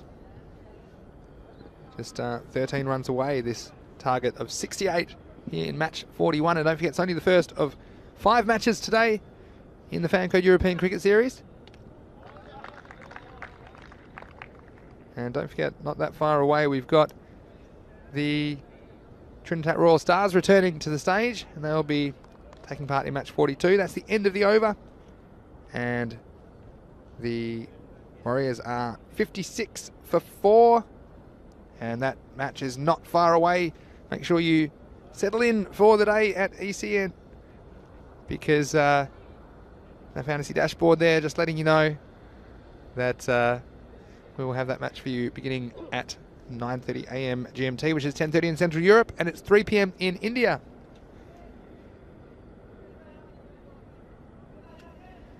Anyway, look who's coming back into the attack. It's Balwinder Singh. He will be tending to snare another wicket or two. Probably playing for pride at the moment, Black Panthers, but like we said, they've learning every time they're going out there, and of course, this new form of the game, it's exciting, requiring some different tactics and thinking. Oh, well, asking the question, getting excited. It could be a run out. Oh no! Oh, a terrible mix-up there. Everybody was looking at the umpire. Nobody looking where the ball was. Yeah, so you see this, and this just sometimes happens when you hit on the pad. And you're a bit concerned about the appeal for LBW, but you'll see here, Jagdeep, well, Pepsi, he was off, but the batsman, he was too busy looking at the umpire, and he was a bit worried. And then he tried to tell Jagdeep to go back, but it was well too late for that, because he was shaking his hand down the same end in the end. The throw went to the wrong end, and one was messed up by the Panthers. But again, doesn't matter in these games, even as they wind down, there's plenty of action and excitement. And, well, there's certainly been plenty of entertainment in this quite chilly morning in Barcelona. Yes, well, that was a very, very exciting one run, that leg bye. We saw the ball before that, but Pepsi takes a single. He's at the non-striker's end again. This is good, though, from the Panthers, you know. I mean, they're up against it. They've, well, really, you would say they've put themselves out of this game. But I like the keenness they're showing. They're very eager. They're in close, not making it easy. I think they understand that if they do target the new batsmen that are coming in here, so this is Umar Raza who's on strike. Jagdeep Singh, well, he's well set, batted well. He's on 19 of his 20 balls. So add that 19 to the extras and you're more or less at the score that they're on. So target the new batsman, try and get these wickets. That's hit very hard, but through the gap. Chase on for the fielder, but that's going to go all the way. And well, Amanjot Singh gave it some chase, but couldn't get to it. Nice looking shot this. Yeah, nice shot through the offside. And too often we've seen batsmen who are hitting across the line, but this ball was outside off stump, and that's where it needed to go. And just shows you these sort of short boundaries get value for your strokes. And nice looking shot out through the offside for Umar Raza. Last ball of the over. And of course it's not. Every time, I'm going to stop saying it actually, Rico, because every time I say last ball of the over, that's a wide, so the score then goes up to 63. Now only 5 are required for victory at this stage. So one big hit will do it. And we don't often see teams that could potentially win here without a single Maximo. Oh, it's still not going to be the end of the over. Oh, And only 4 required now.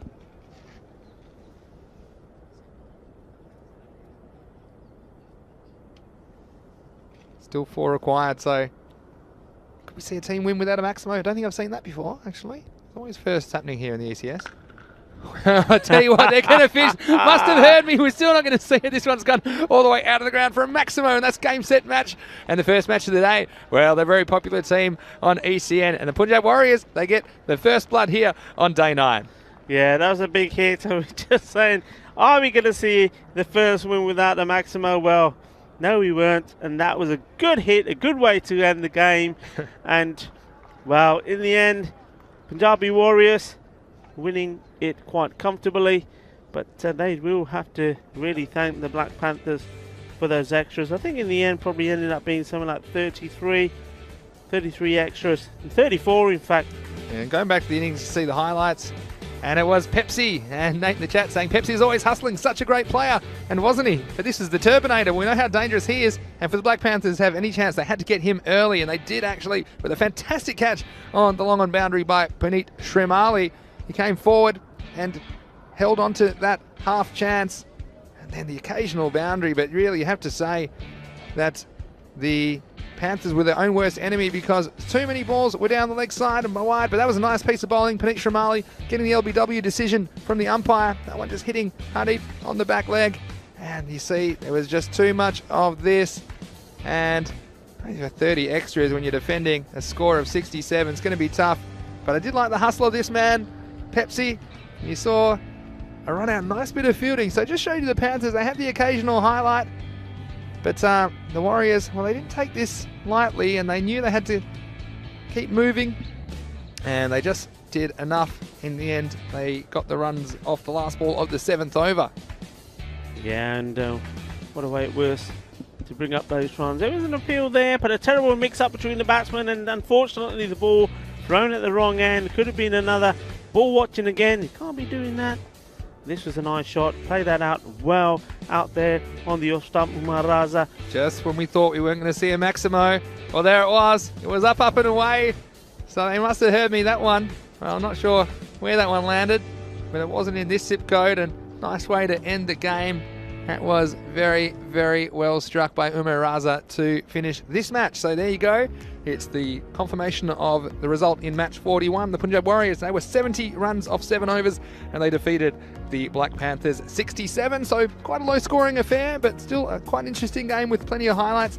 Rico, we look ahead now. It's not going to be too long that we'll be back in about half an hour. We'll be starting match 42, and you can see my fantasy dashboard there. The Warriors returning, and look at their best performers. They got 4 players there over 100 points. And I'm sure that might even need to be updated because they were just playing just then. But look, we've got the Turbinator up there, Tejpal Singh, Jagdeep Singh. We saw how important he was in that game as well. Jagdeep Singh, the captain, well, he'll feature with bat and ball. Hardeep Singh Sr., well, he also will likely bowl an over or two. And for the Trentat Royal Stars, they've only played the one match.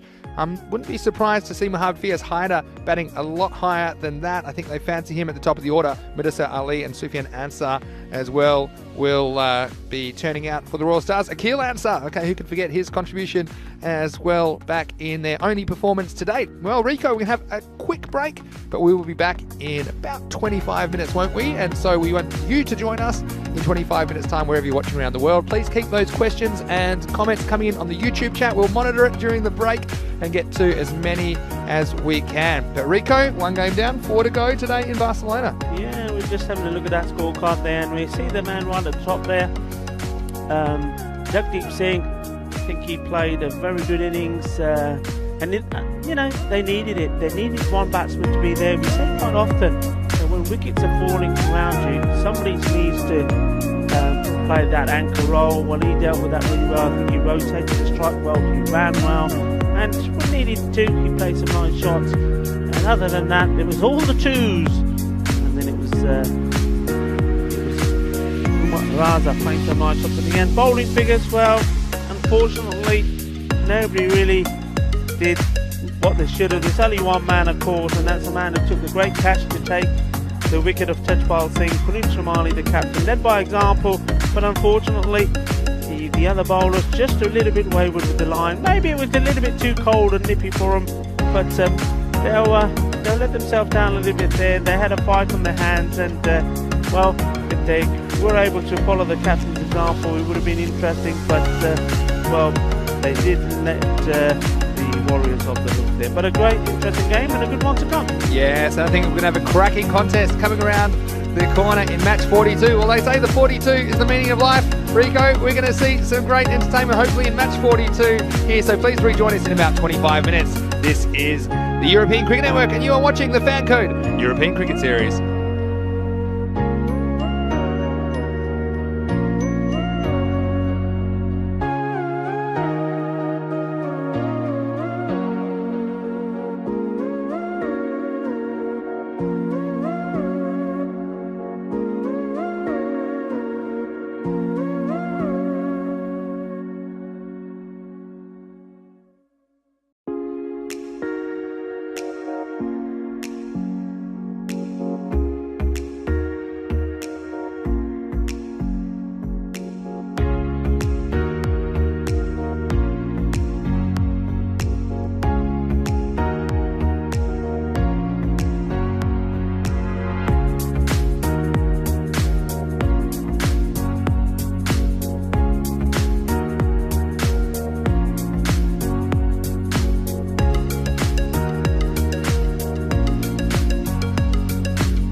Hello and welcome back to the Fan Code European Cricket Series. We've already seen one match today. It's time for the second of 5 matches. It's match 42 and the Punjab Warriors are returning, and this time they're taking on the Trinidad Royal Stars, who have come back for their second match of the series. Let's hand it over to the match referee.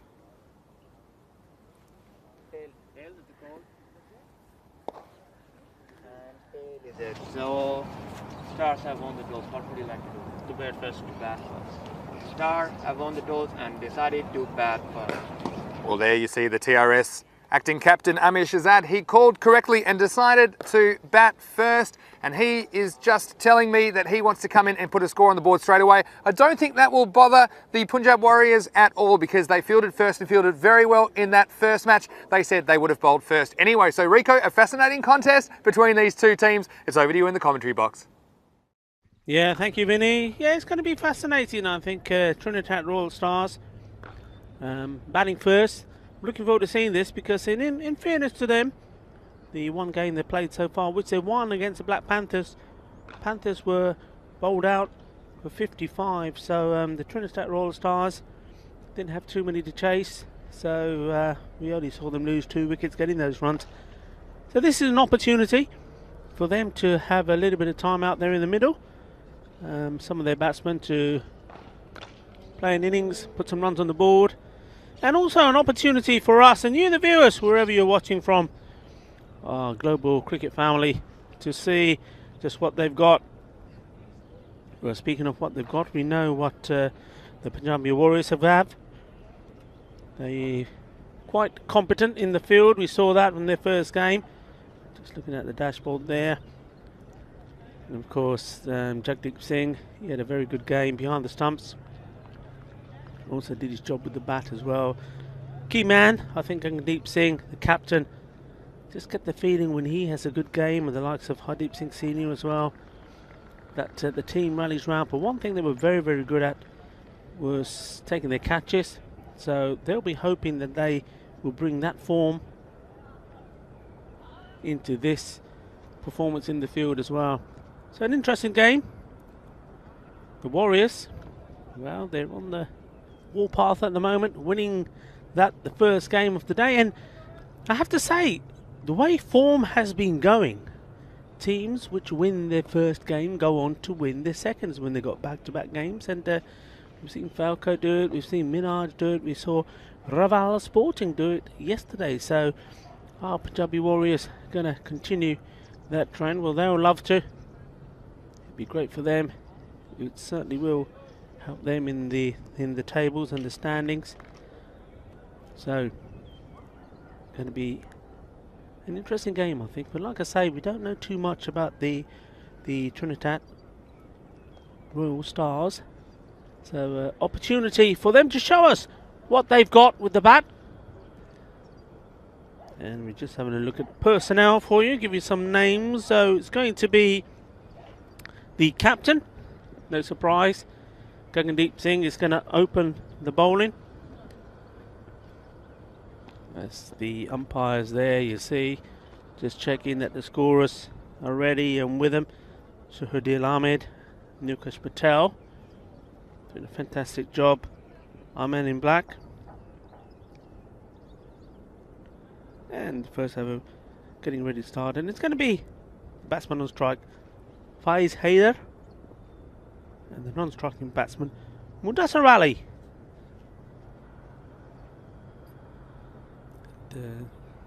Weather-wise, well, the floodlights have now been switched off, so it has got brighter. The early morning fog that we had has disappeared. The fog as well as the frog. I think the frog is disappeared out of my throat. It was there yesterday, as we see the first ball being bowled today in this match, and it's going to be a wide ball.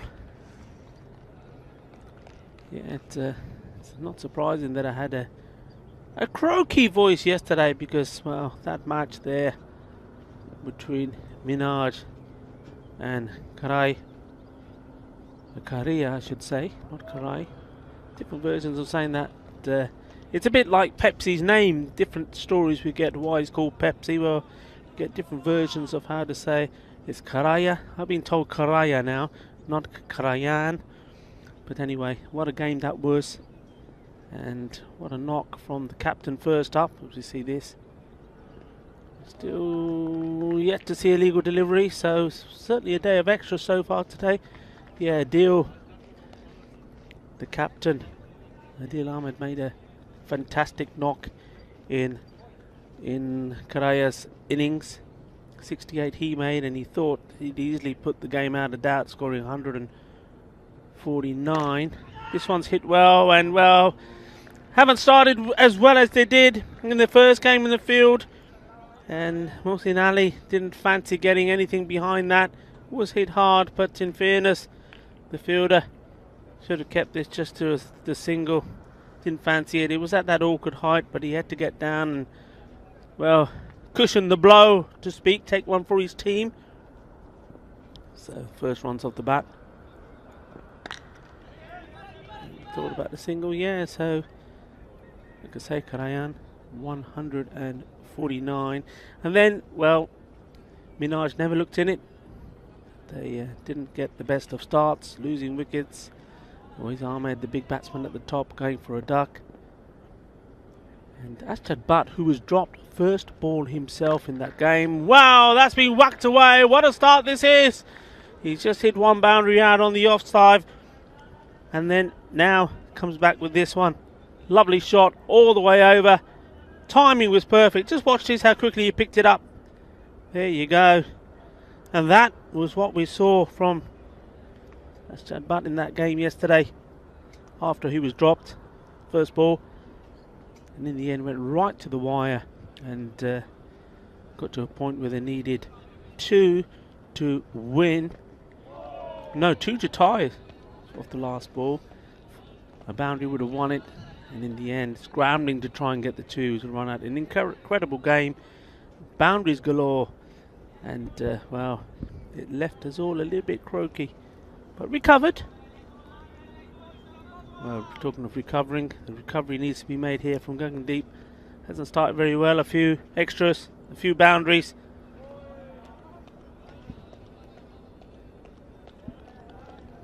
Well, Mohammad Faiz Haida, what a start. Hitting the ball well. You see him there, just keeping himself warmed up. Stretching. He looks to be composing himself and setting himself to score big runs here.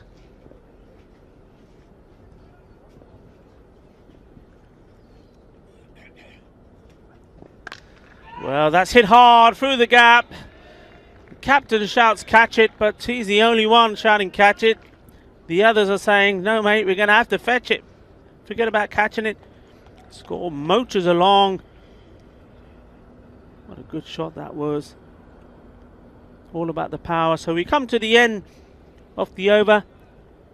17 for no loss. And we'll quickly introduce, quickly for Trinidad Royal Stars, introduce Vinny back into the score box. Because if we introduce him while there's any play happening, there's going to be a wicket. And Trinidad Royal Stars will not be happy. Vinny, get back in here quick. Well, it's the first time that I haven't seen a wicket fall all the way back to the commentary box. But yeah, thanks Rico. It's great to be here and all set for match 42. And pretty bright start by the Royal Stars, taking 17 off that first over.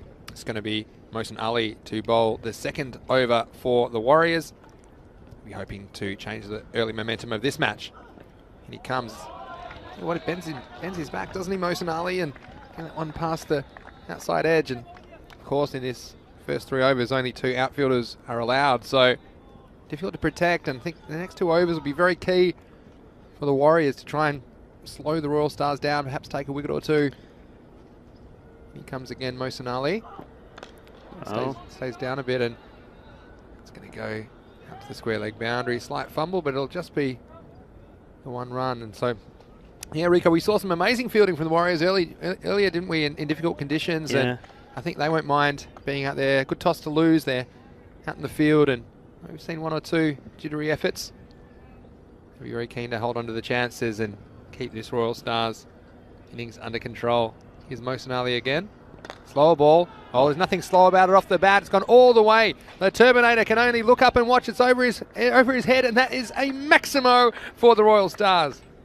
Well, he's certainly starting in very good style, is Mohammad Faiz Haida. He's finding the middle of his bat early this morning. Look at that, down on one knee, watches it go, click, click, click, click, click, go the cameras. He's enjoying his moment and his time out there at the moment here. He's liking this from the Warriors. This is shorter and a bit of an appeal there. Of course, if it gets any of the gloves, that counts as part of the bat. But didn't make contact with anything, so that'll be a wide, and they desperately need a wicket, the Warriors. And some thoughts on the chat. Jamie Bundy saying he thinks that Trinidad will come into this one as favourites. If they post around 120, then it'll be a challenge for the Warriors, and I'd probably agree with that observation, Brother Bundy. Also, the next ball, again, a bit of an appeal, but no run. A few people asking what team I think is the stronger team, and I'm going to have to say, yeah, maybe, well, it's easy to say now, isn't it? But, I mean, maybe leaning slightly towards the Royal Stars, but the Warriors, they've got a lot of fight in them, and I just want to see a good close match here in match 42. Here's Mohsin Ali. This is short and pulled away. Clean-up will be done on the deep square leg boundary. Yeah, who do you like in this match, Rico? Well, it's a difficult one to call, isn't it? Because I was saying before you came into the commentary position, is that we haven't really seen too much of the Trinidad Royal Stars. The game that they did have against the Black Panthers was a very comfortable victory for them. They didn't have to do too much chasing that 55. We know that's short, and he's lucky he has a man out there. He bowled this, Mohsin Ali, most of the times against the Black Panthers, got away with it. I don't think he'll get away with it too much here, though that over does come to an end with just a single. 27 now off 2. But yeah, I mean, I think the Punjab Warriors, they need to pick up 3 quick wickets. If they can do that, they'll fancy themselves. But the strength, I think, lies in the batting of Trinidad. I just think they have a couple more accomplished batsmen and stroke players than what the Warriors have. So I can see them posting, I agree with some of the comments there on the chat, I can see them posting 100 plus. And well, the Warriors, though I don't like to bet against them, I think they'll struggle to get 110 plus really. They're relying on 1 or 2 batsmen, whereas Trinidad probably have just a little bit more strength. So yeah, it would have to be Trinidad, but because you're going for Trinidad, I'm going to go for the Punjabi Warriors. I'm going to go for अपने मुंडिया ਨੂੰ support करिए कि नहीं मेरे लिए परोंठे भी लेके आए हैं ਤਾਂ ਉਹਨਾਂ ਨੂੰ ਕਿੱਦਾਂ ਕਹਿ ਸਕਦੇ ਨਹੀਂ ਜਿੱਤੂਗੇ ਆਪਣੇ ਮੁੰਡੇ. Yeah, we're going to go for the Punjabi Warriors. Come on, boys. I'm fiercely neutral, Rico, and I've got a soft spot for the Warriors. I'm just slipping down the leg side, so good decision by the umpire. And this one is short, it's pulled away again. Well, that guy, he should get a pay rise. He's getting a lot of work out there on the deep square leg boundary early in this one. Yeah, we've got some more comments. This Nate in Tennessee saying, "Get Mr. Maxwell in the studio now. We need this turned around." Obviously during the first over when a couple of balls started disappearing. But yeah, it's fascinating, isn't it? It's, this contest, of course, Warriors already having a game this morning, so they should be warmed up. It's well bowled, and well, it was well bowled. Took the pace of it, but the placement and timing there. Very much a man in form. He's placing the ball and timing it so well. What a lovely shot this was.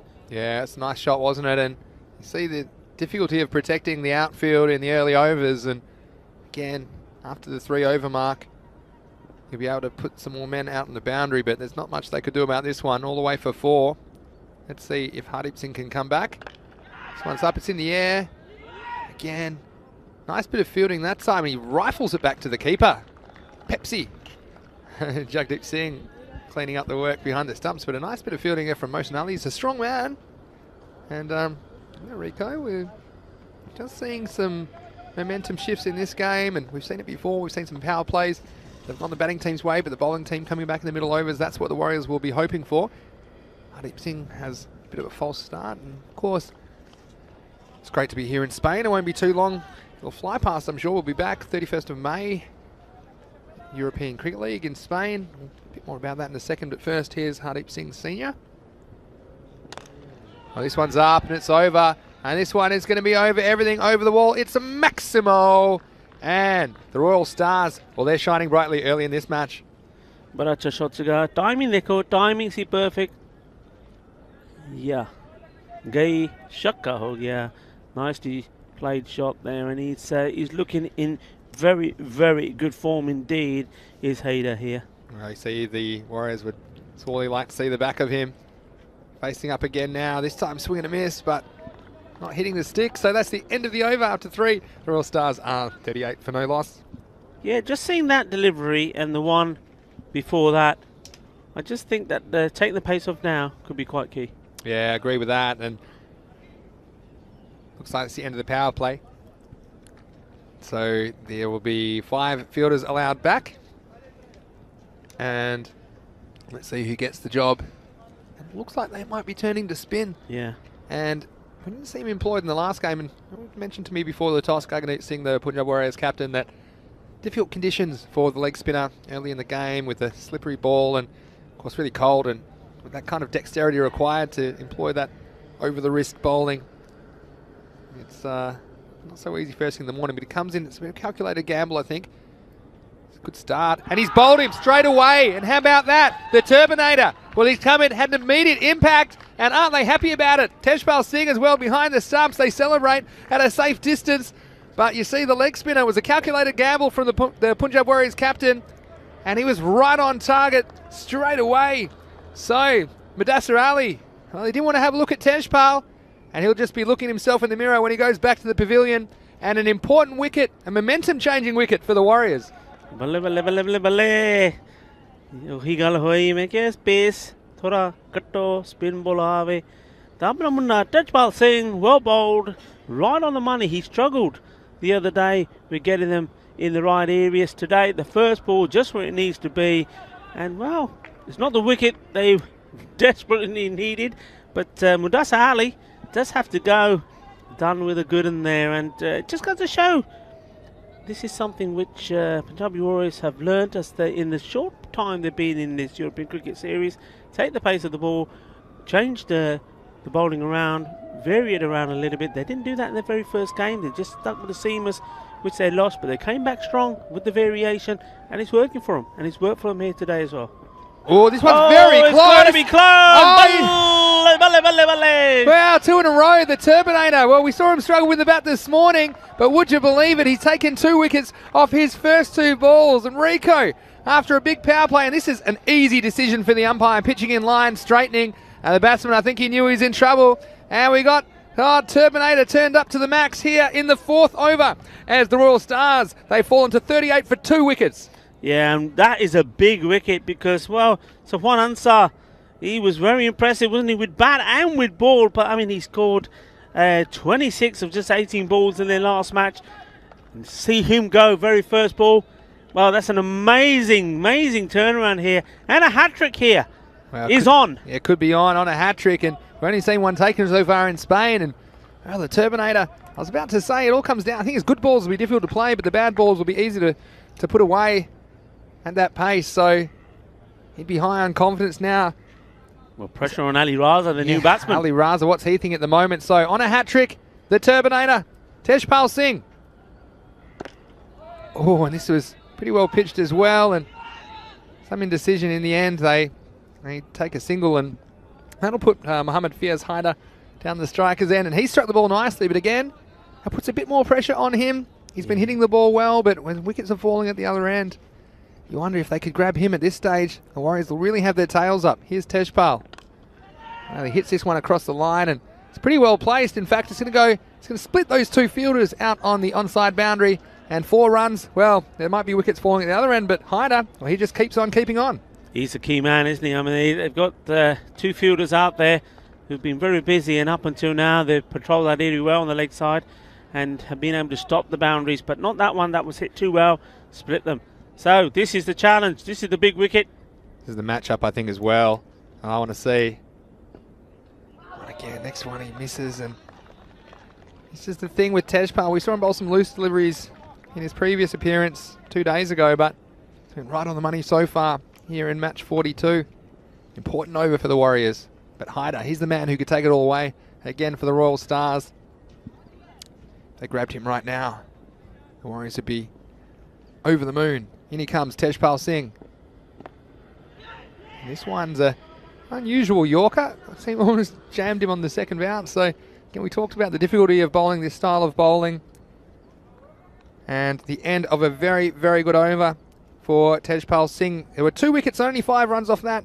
So at the end of that over, it is the Punjab Warriors who have broken through. It's 44 for 2, 6 off the over. Yeah, what a change around. We were saying that want to take the pace of the ball, and it seemed to work. Yeah, sure did. And speaking of the European Cricket League, as I was a few moments ago, put it in your calendar, 31st of May to the 25th of June, and is the champion clubs from 15 different European nations, and you'll catch the action right here on ECN. So for more information, go to our website, europeancricket.com. But for now, Hardeep Singh to continue. And what's that? Pepsi's after you. Watch out. Pepsi, well, firing that ball in and getting the end of the backside of Mohammad Fiaz Haider. But I think the Warriors will be very happy to see that man at the other end at the moment. He's got 36 out of the 45 runs for the Royal Stars. So Ali Raza on strike now. Might have caught a little bit of pad there, so it might not be a wide. To wait on the umpire. So leg by called. But yeah, it's been an interesting start, hasn't it, Rico? We've seen momentum shifts, even though it's a short game. We see the momentum swing back and forth, and the Warriors with a real opportunity, especially if they can pick up Haider at this stage. Yeah, and I think the key is you've got to try and keep the ball just outside that off stump. Try to get him cutting the ball. You bowl it onto his stumps, onto his legs. He's very strong in that area. This one, batsman having to wait for it and played away on the offside. So again, only a single, and if they can hold Haider to those singles and expose the other batsmen, the Warriors will fancy their chance of working their way back into this match. And I've seen on the chat lots of comments about how many runs the Stars might be looking to score, something in the range of 120, but they keep losing wickets. That's going to be quite difficult. So Ali Raza on strike now. Just a single, but wow, I'm sure at this stage you've got to bowl the Turbinator again in the 6th over, don't you, Rico, at this point? Yeah, you do. I mean, he's made things happen. And once he gets the flight right and then in the right area, what an opportunity. He has to take those wickets. Here comes Hardeep Singh. It's perhaps on the pads, and again they'll scramble a single, but I have to say singles are a win for the Warriors at this stage. Pepsi, don't we love, he's very animated behind the stumps. Don't these Warriors love being out there? You can see why they've got so many fans around the world. We've got Nate in Tennessee asking why is the helmet on the ground behind the keeper. Well, that is probably if the keeper comes closer to the wickets, then he'll want the protection of the helmet. But if he's standing back, it's not as necessary. So the helmet, if it's not being worn by one of the fielders for protection, is generally kept in that position behind the wicketkeeper. Now, it's very rare that it happens, but if the ball does strike that helmet, it'll be 5 runs to the batting team. So I think we've seen it once so far in a week and a half in Barcelona, but that's why the fielder's not choosing to wear the helmet, and they want it out there just in case he needs it. Then that's generally where it lives, just behind the wicketkeeper. Right, here's Hardeep Singh. It's up in the air, and it's a chance, and it's taken. So the Warriors, well, they haven't dropped too many today, and Ali Raza, he has to go back to the pavilion. At the end of 5 overs, the Royal Stars are going to be 49 for 3. And Rico, another important wicket for the Warriors. It's not quite the danger man, but still, they'll be wanting to take wickets at the other end. That's exactly what happened there, and a nice catch. Yeah, that won't bother them too much. That was actually a good over. There's only 5 runs coming from it. The big man wasn't able to get hold of any. He managing to make more contact with his pad than the bat. And you're absolutely right, Vinny. You know, he's there. If they can keep him off strike and keep picking away at the other batsman, well, then they'll do their job. And like I say, if they can keep this score to, well, under the 100, they'll be more than happy going out there, giving it the chase. I think any more than that, then they're going to struggle. So this is a very important stage for them. Wickets have now fallen. I think perhaps most of the main recognised batsmen have been and gone, especially with that wicket there off Ali Raza. It's all about attacking the other batsmen now here, and they've got to be clever with their fielding as well to make that happen. So a nice catch by Rishabh at point, holding on. And there's no easy catches in these conditions, and of course these balls rock hard in the cool temperatures. Here's the Turbinator for his 2nd over. He starts with a play and a miss, and I tell you what, This man on strike. He's on 37 off 19 balls, or 20 balls now. Mohamed Fiaz Haider. He's the key to the innings for me, for the Royal Stars. This time he rocks on the back foot. Oh, it's a very, very hot chance on a cold morning for Hardeep Singh Sr. He did well to stop it in the air. This one hit really hard and flat, and we haven't seen too many catches go down for the Warriors, but he did well to get his hands behind it. Didn't stick. But again, only one run, and well, the Warriors, you can't fault their effort in the field. And the new batsman is Muhammad Ali Mir. He faces up for the first time now. Wow, this is tossed up, and a dangerous delivery, even though it was a wide. Of course, Tejpal, he's trying to spin the ball out of his fingers right to left on your screen so that when it bounces, it bounces right to left, and that one not quite doing enough, not breaking enough to come back and hit the stumps. It'll go down as a wide. Oh, this is a good delivery again, and Tejpal, well, I thought he might have a little bit more with the ball than we saw in the first day for the Warriors, and he's showing it now, bowling very well into his second over.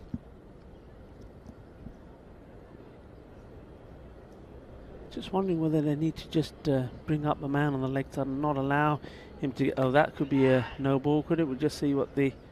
Did it bounce? Or did he hit it before it bounced the second time there? Just waiting on some clarification between the umpires, and yeah, it has been called no ball. It's a correct call, I think. It's ball bounces the second time before it reaches the batsman, and again, good umpiring, asking for the answer very quickly and getting it, and so this will be a free hit, and a bit dangerous because look who's on strike. It's Haider.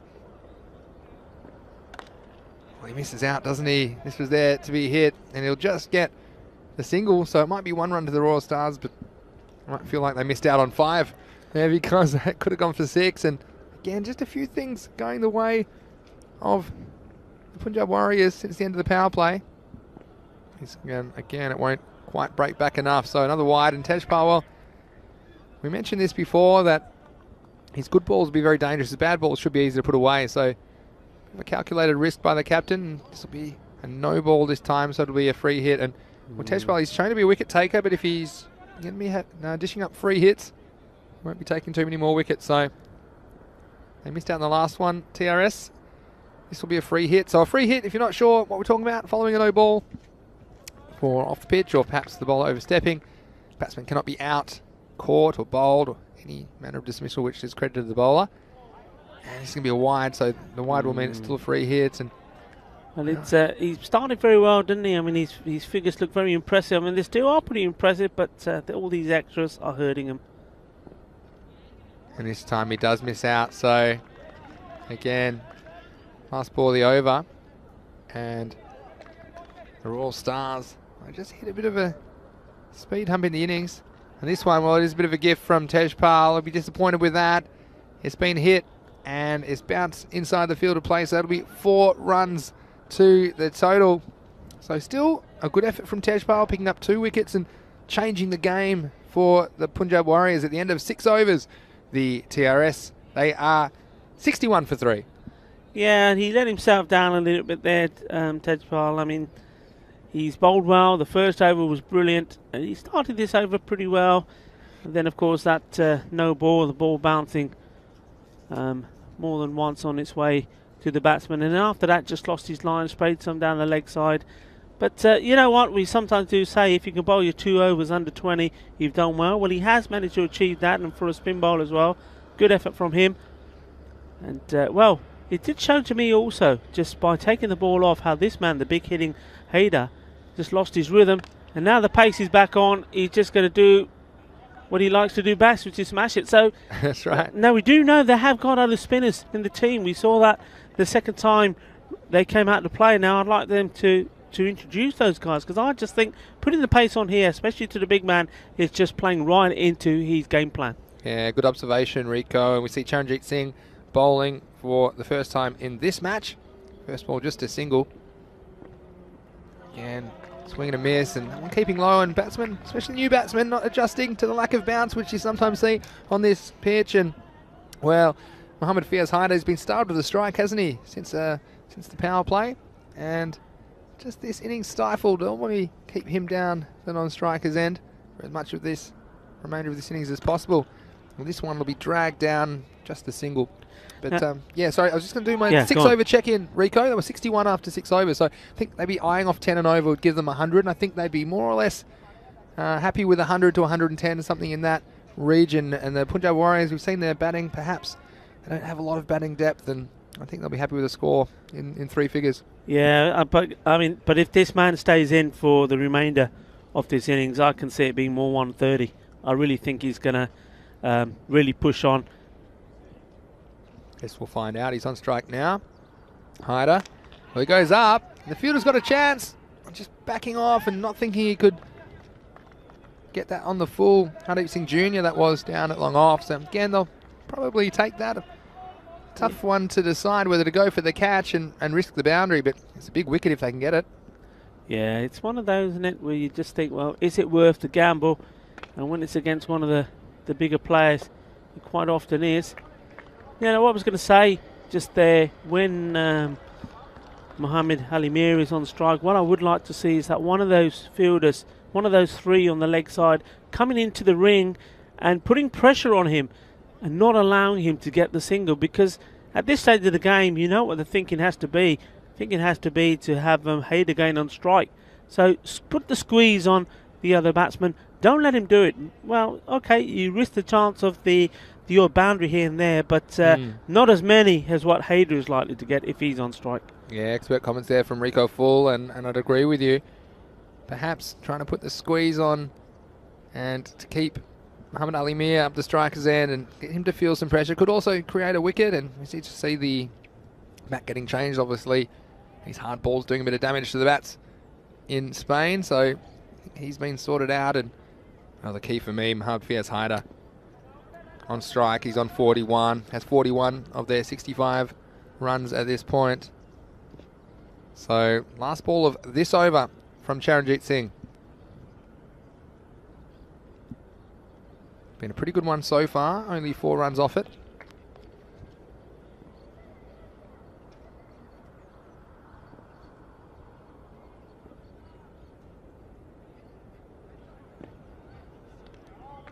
And how many times I'm going to say last ball of the over? There's another wide, and so probably a good chance to welcome you if you're watching for the first time, or if you're a regular viewer. Welcome to the European Cricket Network. You're watching match 42 of the Fancode European Cricket Series Spain. It's great to have your company. So we come and see hopefully the last ball of the over from Charanjit.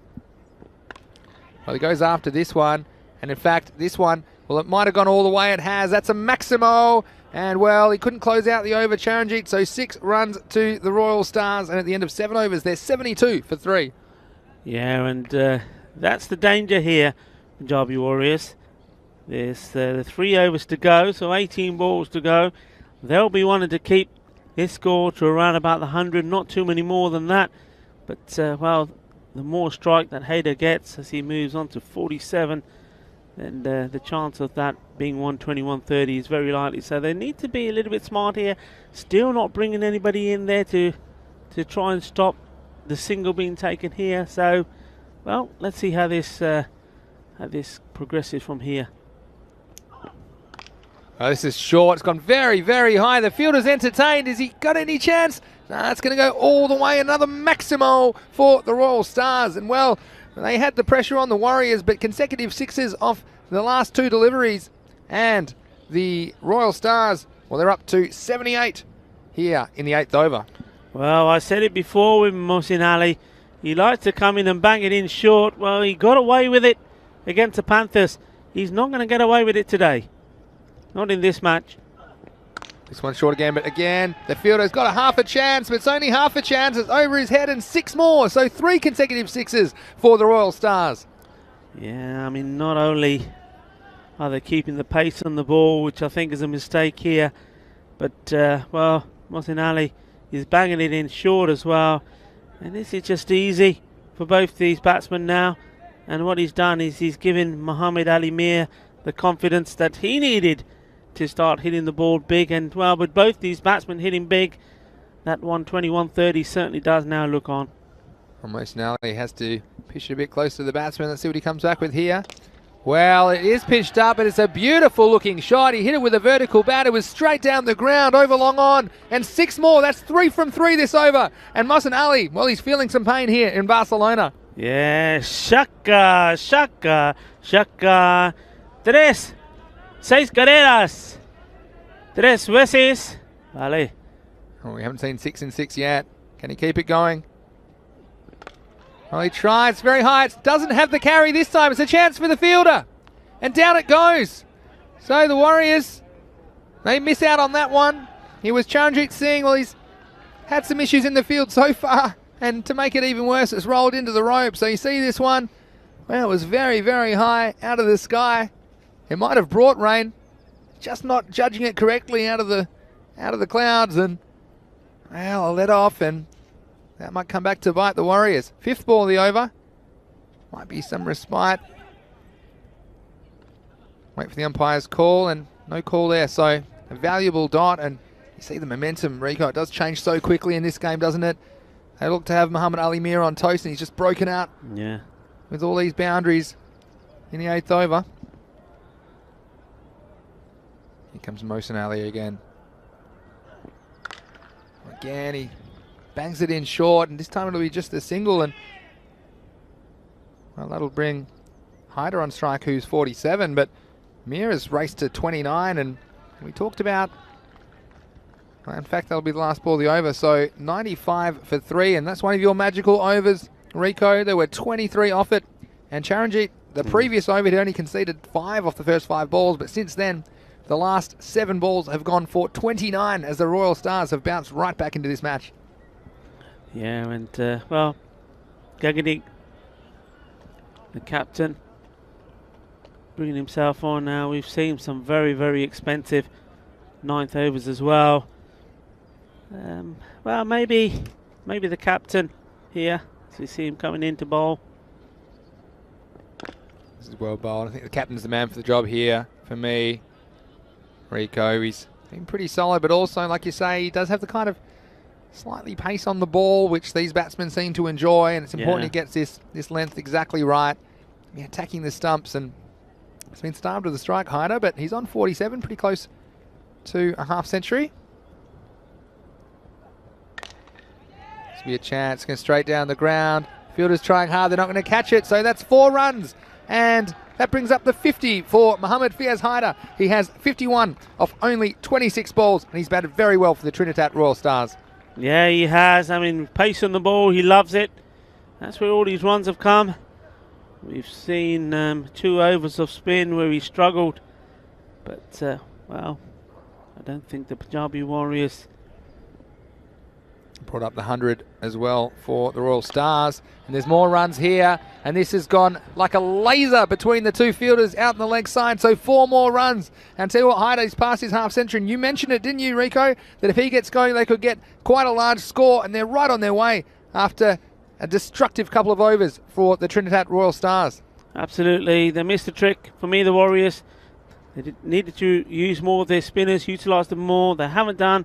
And the runs have just been piled on as a result of it. Well, this time it's more towards the end of the bat, and looking down at the end of that bat is Mohammad Fiaz Haider. But Gagandeep came on and trying to get some semblance of momentum back for the Warriors, but still disappearing for a few boundaries. So interesting phase of the match again. Every run could be crucial. This is Muhammad Ali Mir on strike now. Chance and taken. Yeah, that's a good catch. It was right into his follow through though, but you still got to take him. We've seen a couple already in this series that have come back at the bowler and they've gone down. Some have been soft, some have been going like a bullet, but it just goes to show you still got to keep your composure and balance and take the catch, and to take it, they come quite quickly at you if you're the bowler when you're running through, and he's done well to hold that. Yeah, and he's shown he's had a very safe pair of hands as well. We saw him take a good catch on the boundary a couple of days ago in their previous day's play, and this one was just up the end of the bat. Again, low full toss sometimes is a useful ball towards the end of a T10 innings, and well, it was a useful contribution, wasn't it, by that man Muhammad Ali Mir. Ended up going for 30 off 16 balls and exploding into life after a slow start. But he's carried the Royal Stars past 100, and they still have time to get some more. There's still 7 balls left in this innings. Amish Azad's going to come out to bat. He faces last ball of the 9th over. Well, there won't be a wicket off this as the umpire turns down the appeal, but taking a leg by, and well, probably the Warriors won't mind that because it keeps the danger man Mohammad Fiyaz Haider at the other end. At the end of 9 overs, the Royal Stars are 107 for 4. Yeah, interesting single to take that for me, Vinny. I mean, it was a little bit risky there. You saw Jagdeep Singh, the wicketkeeper, trying to do some fancy stuff, get the ball, flick the ball onto the stumps. But yeah, I mean, they've kept the big man off strike. It's interesting to see who's going to come on to bowl this last over. Some good comments in the chat. Nate mentioning Warriors will put up 110, but I believe in the Turbinator. I'm sure we'll see him out there, most likely opening the batting for the Warriors. And lots of other fantastic comments in the YouTube chat. Please leave us a comment or a question in there. It's always great when we can hear what the viewers are thinking wherever you're watching around the world. Charanjit Singh to bowl the last over, yep. And he's bowled straight away, so this one was not getting up. And we mentioned about the Trinidad Royal Stars electing to take the single. Well, they exposed Amir Shahzad, and, well, no real bounce. We've seen that time and time again. The ball's keeping low, and you can see how high the batsman there, Amir Shahzad, thought that was going to bounce. But it shot through and perhaps catching a little bit of pad, crashing into those sticky wickets. So again, a useful wicket for the Warriors, and it keeps Mohammad Fiyaz Haider at the other end as well. So yeah, Shahzad going for a duck, yeah, and yeah, again, sometimes you just got to be thinking about the game. Not very smart cricket there from the Trinidad Royal Stars. I mean, they have got decent runs on the board, but well, the way you have to look at it is this is going to be the second ball that the big man there, who's already passed his 56 of 28 balls, is not going to face because he's at the other end. Oh, he might get down there now. He's got to get on his bike though. And one thing I was going to mention at the end of the over, and perhaps if you're watching cricket for the first time, the batsmen do change ends at the end of each over. So against the throwback from traditional cricket where you generally bowl from the other end. Of course, that doesn't happen here in the ECS, but the batsmen do change ends at the end of every over, and that's why Mohammad Fiyaz wasn't on strike, but he is now, and he's got a free hit to face. Oh, he threw everything at it. I get one. I'd like to see him try for two here, and there's a bit of a fumble, and they'll allow it. So Mohsin Ali, pretty good fielder with a strong arm, but not able to find the handle on that one. So again, the importance there, not only the extra run for the Royal Stars, but it keeps that man on strike, Mohammad Fiyaz Haider, who is now on 58. And again, another bat. Well, he might start a cricket bat shop down the road, Rico. I think they'd be doing a roaring trade, wouldn't they? Because again, the conditions and playing in these cold conditions and the very hard balls, they become very hard in the weather conditions we're experiencing here in Spain. So the bats are paying the penalty, aren't they? They certainly are. So another one comes out, and it was good to see that pressure being put on the fielder there. An accomplished fielder, Mohsin Ali, but even he, because he knew he had to get the ball in quick, fumbles it, gets two, gets himself back on strike. Well, this new bat, I can tell you it works. This one's gone a long way. It's gone over the camera behind us. It's all the way. And Maximo, 6 more runs to the Royal Stars. Yeah, good shot, top shot. And, well, a little bit of pressure showing. The Punjabi Warriors making the mistake. Could have had him at the non-striker's end. So all these runs are runs which, well, being gifted. He's going to try again. He's going to get the same result. Well, if that bat had come out a couple of overs ago, who knows how many the Trinidad Royal Stars would be. He's knocked it in nicely, 2 consecutive Maximos, and they move along to 122 with 2 balls remaining in this innings. Qué fuerte eso es, mira. Toma. Qué grande. Es fantástico. Vale, ahora tiene 64 carreras en solo 30 pelotas. Well, 2 balls to go, and, well, I'm sure he'll be trying again. I don't think you want to give him any length to work with. I don't want to be right at that block hole or aiming at his shoes. That was what I'd be trying, so Charanjit has to think about it. Oh, this way gets away with one, and they're going to run hard. They might think about 2, find some sort of way, and he's got to scamper back in the end. That was clever by Mohammad Shahzad, who was trying to manipulate a way to get Haider back on strike. Just got a question from Ross Arnold saying, is that a cap on the floor next to the bowler? Very risky. Well, actually, because of COVID, the playing condition is that the bowler can put his cap there, and if the ball hits it, it isn't a 5-run penalty, and that's because of the umpires not able to hold the the players' caps. But anyway, we've got the last ball of the innings. Score is 123. Muhammad Shahzad will get a go. Just nurdles it away for a single. Didn't want to play more expansive strike. I think he was shaping to hit something on the leg side. It wasn't quite there.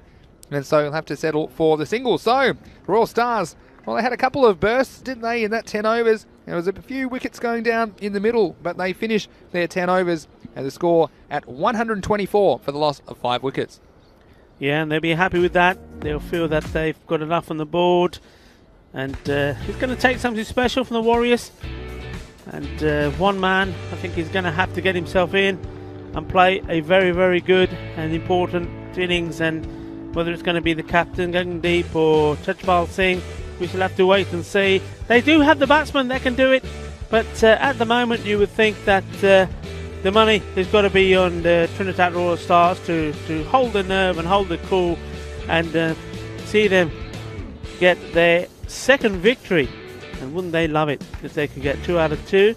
But the Warriors, they're going to battle, and they're going to battle right to the end. Just saw some lovely shots early on here. Just loving the pace, and that's what you're going to notice here.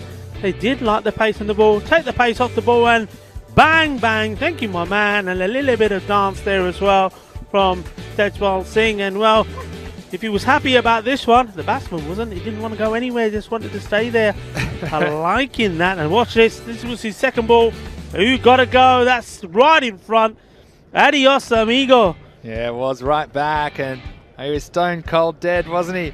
And then we saw a bit of action from Pepsi as well. I think we'll probably see Pepsi and the Terminator coming out perhaps to open the batting for the Warriors in the second half of this match. But this was just the period where the Warriors came back into it, and the catch taken. They weren't all taken ultimately in the end.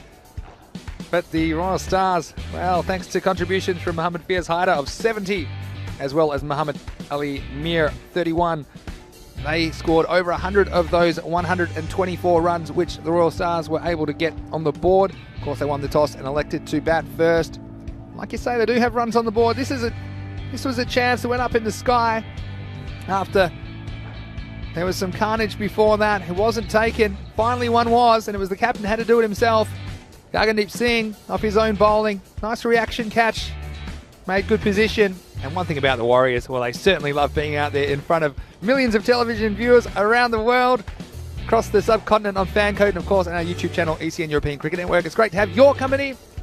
Confirmation there of the final score. Royal Stars scoring 124 runs for 5 wickets off their 10 overs, led by contributions from Mohammad Fiaz Haider at the top of the order, 70 not out of 32 balls. Muhammad Ali Mir, 31 of 16. So, very interesting start to this one, Rico. Just some quick mention for some of the bowlers. Well, Tejpal Singh, 2 important breakthroughs, 2 for 18 off 2 overs. Also wickets for the captain, Gagandeep Singh, Hardik Singh Jr., as well as Charanjit Singh. But don't go anywhere, because in just a tick under 10 minutes time, we'll be right here back with you from the Montjuic Olympic Ground in Barcelona. Rico, quite the run chase setup. I think it's going to be exciting no matter what happens in the second half of match 42. Yeah, it's certainly going to be exciting. And, well, the Warriors, they'll come out all guns blazing and hoping to have, maybe they're going to need a little bit of luck to go their way as well. And if they get that, there's every chance that they can chase the target of 125. And with just a couple of comments I'm going to mention. Jamie Bundy says, gotta love Haider's backswing. Well, I'll tell you what, we're going to see plenty more swinging in the second half of this match, match 42. So please join us in about 10 minutes. It's Vinny Sandhu here, Mr. Maximo, along with Rico Full. We'll see you shortly. This is the European Cricket Network, and you're watching the Fancode European Cricket Series.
buenos días. Bienvenido de España. Aquí en Barcelona, en el campo olímpico en Montjuïc. Ahora contra el partido de Punjabi Warriors y de Trinidad Royal Stars, ¿vale? De árbitros Shahidul Ahmed y Nilkesh Patel. Ahora está listo Nilkesh अपनी baby के ते pronto बहुत स्वाद से. Thank you very much to Nilkesh Patel. Yeah, bought a couple of prontas for me and Vinny to tuck into, and they were absolutely delicious. So please tell your lovely wife that they were great and very well appreciated. परोंठे गरम गरम खाते हैं चाह दे नाल थोड़ी निकी हो गई है हाले ठंड है तो हाले निकली नहीं इतने ग्राउंड दे विच ਅਸੀਂ live ਆ ਰਹੇ ਹਾਂ Spain ਤੋਂ in Barcelona, and we're about to see if the Punjabi Warriors can chase down a target of 125 posted by the Trinidad Royal Stars. And mainly thanks to Faze Hayder there, opening the batting and batted all the way through, scoring 70 of 32 balls. So he more or less batted half the innings, you could say, or faced half the balls. And it was a quick fire 31 of 16 balls from Mohamed Ali Mir, and the only bowler really who I think did a good job for Punjabi Warriors, or a half decent job, was Tejpal, the spinner, the early slow bowler we saw, and he was the most effective as well, taking 2 for 18. So we're ready to start, and not surprisingly it's going to be the man we're talking about with the ball, Tejpal, who's going to have to make a very good start here for his team to give them what they need. A very good power play. Remember, first 3 overs, power play, only 2 men, 2 fielders are allowed outside the 30-yard circle. And this is what the Punjabi Warriors need to take full advantage of. The bowler, Musin Raza, is going to try and stop them doing so and give his team the perfect start they need to defend this really large total. And we're off. And we're off with a bang, and Tejpal's terrible day continues. He's made a pair. 2 ducks for him, but this one was the very first bowler, golden duck, and this is an absolute nightmare of a start. And well, you see the danger of shuffling right across, went right across his stumps here. And well, if you're going to do that, you've got to hit it. If you don't, you're out, and another wicket goes. And we're not gonna blame Mr. Maximo this time, because he hasn't quite got here. So for once, we can't be pointing the finger at him. We'll have to point the finger at the batsman. But well, a new batsman is coming in, and he's going to be taking strike as Mr. Maximo probably will enter the commentator's tent. So well, our fingers are crossed for him. But 1 wicket down, very first ball, and that is a nightmare of a start for the Warriors. And certainly going to have to dig deep now with their star and main batsman already out. New batsman Mohsin Ali on strike. That one goes past the outside off the off stump as Mr. Maximo joins us here in the commentary station. I saw you walking up when that wicket went. And no, I'm looking forward to watching the Turbinator bat. Absolutely. So let's get it started. Where is he? Yeah. I can't see him out there. Yeah. What's happened? Let's just take your mic off a minute, because I know you're going to be upset. They've got something to tell you. He's gone. Rico, what did you do with the Turbinator? Would you believe it? It went across the line. What have you done? What have you done to my boy? What have you done with the Turbinator? He was the key to the chase for me, and it's disappointing. Yeah, I did see the wicket, unfortunately, for him, but I'm sure still plenty of matches left. Hopefully we see him get some more runs, but they're going a bit too early, and so easy to get carried away, isn't it? And requiring 125 for victory is a lot of runs, but we've seen it done before. This one's hit up high. The fielder's in the game. Oh, it was a nice effort from Mohamed Fiaz Haider, and just gets through him though in the end. So 4 runs, and look, the Warriors need about 12 and over, and they won't want to fall too far behind this rate or this game. Well, might smoke bomb on them and just disappear into the distance. So nice to see them attacking, and these batsmen, they've got it all to do, but they need to keep playing those aggressive shots. This one's worked away nicely. And probably what I would say, and I saw the wicket go first ball, obviously Rico, but there's still almost 10 overs, a full 10 overs to bat, and so you just rely on the other batsmen to be able to stay at the rate. So at least sometimes you're better off in this format getting out first ball than scratching around for 6 or 7 and chewing up dot deliveries. This one be called a wide, so it's not nice though, is that? I mean, Vinny, you can imagine, all these guys, who we said, they're family men, working men, and you can, saying to your wife, well, I'm going to go and play some cricket, sorry, I can't do the, I can't put your photos up today, love, I've got to go to play cricket, and in the end, there's a bit of a shindig. Oh, another one goes down, so 2 in the over, and the sticky wickets, well, they're going to have repetitive stress trauma because, again, they've been knocked over, and it's Mohsin Raza who's come in again, wild swing across the line, so the Warriors, wow, they're in some desperate trouble at the end of the first over. They've lost 2, 7 on the board. Yeah, well, a nightmare start. You were saying they've got the time to do it, but well, are they going to have the wicket in hand to do it? But going back to what I'm saying, so you make all these excuses why you can't do these jobs, and then in the end, okay, you're allowed to go play a game of cricket, and then when you come back home, say, so how did it go? Don't ask. How did it go?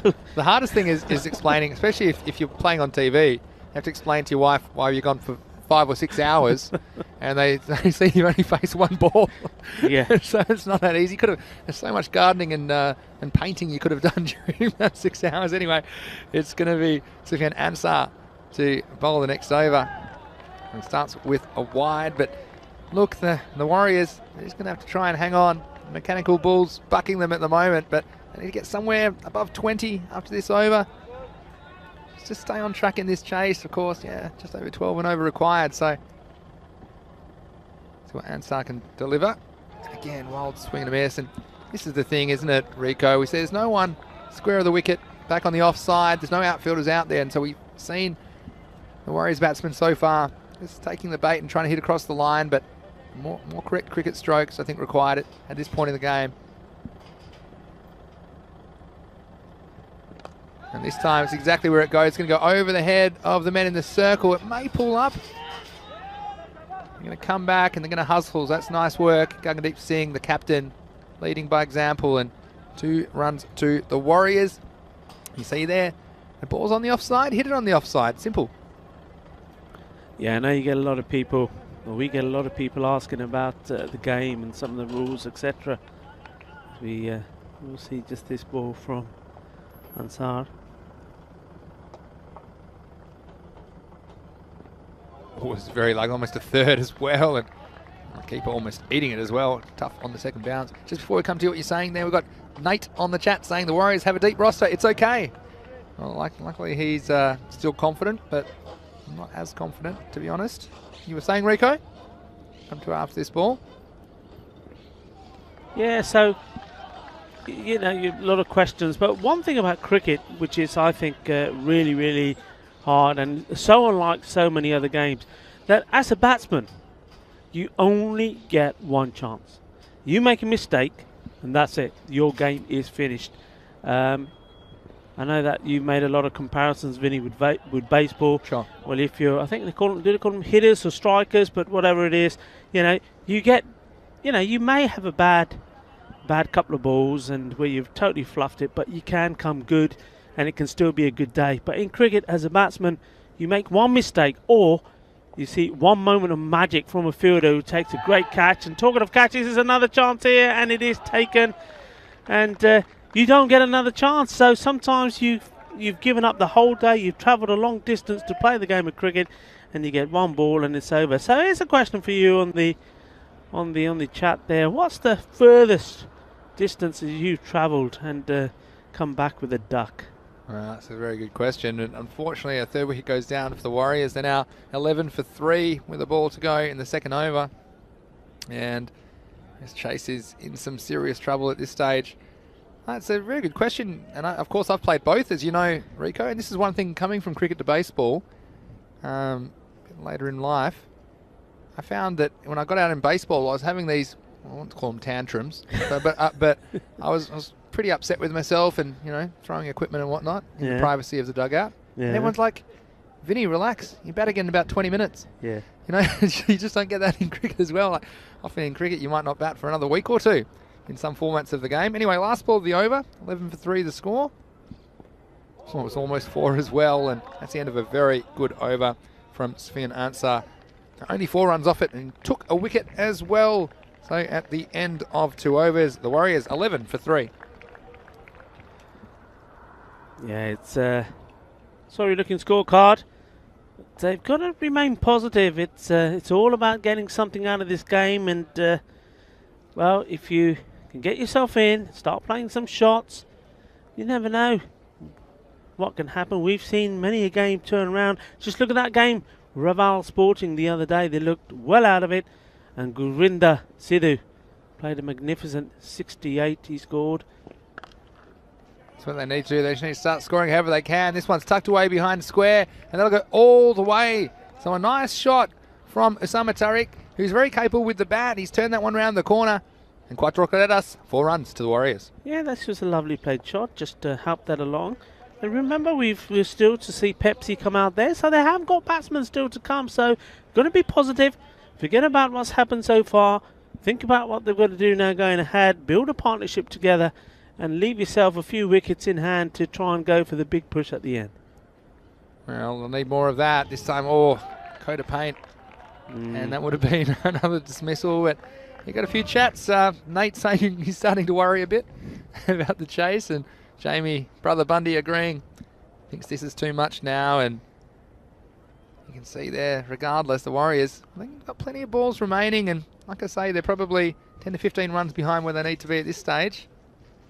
They can make it up in a hurry if they get a couple going, but at the moment the bowling and fielding pressure is pretty tight. This is a wild throw at the stumps, but well backed up, and well, the Royal Stars, if they get away with this game, then that would be 2 for 2 for them. A perfect start to their European Cricket Series career. We will see them against the Hawks in match 4, so another very winnable game for them, and potentially they could be undefeated after 2 days of action in Group D. This one, aggressive intent from the batsman, but again, it was well pitched. And I guess the difference as well, we saw lots of wides from some of the more inexperienced teams, but this bowling's right on the money, isn't it, from the Royal Stars early in this innings? Yeah, very much so. Let's see this one come in.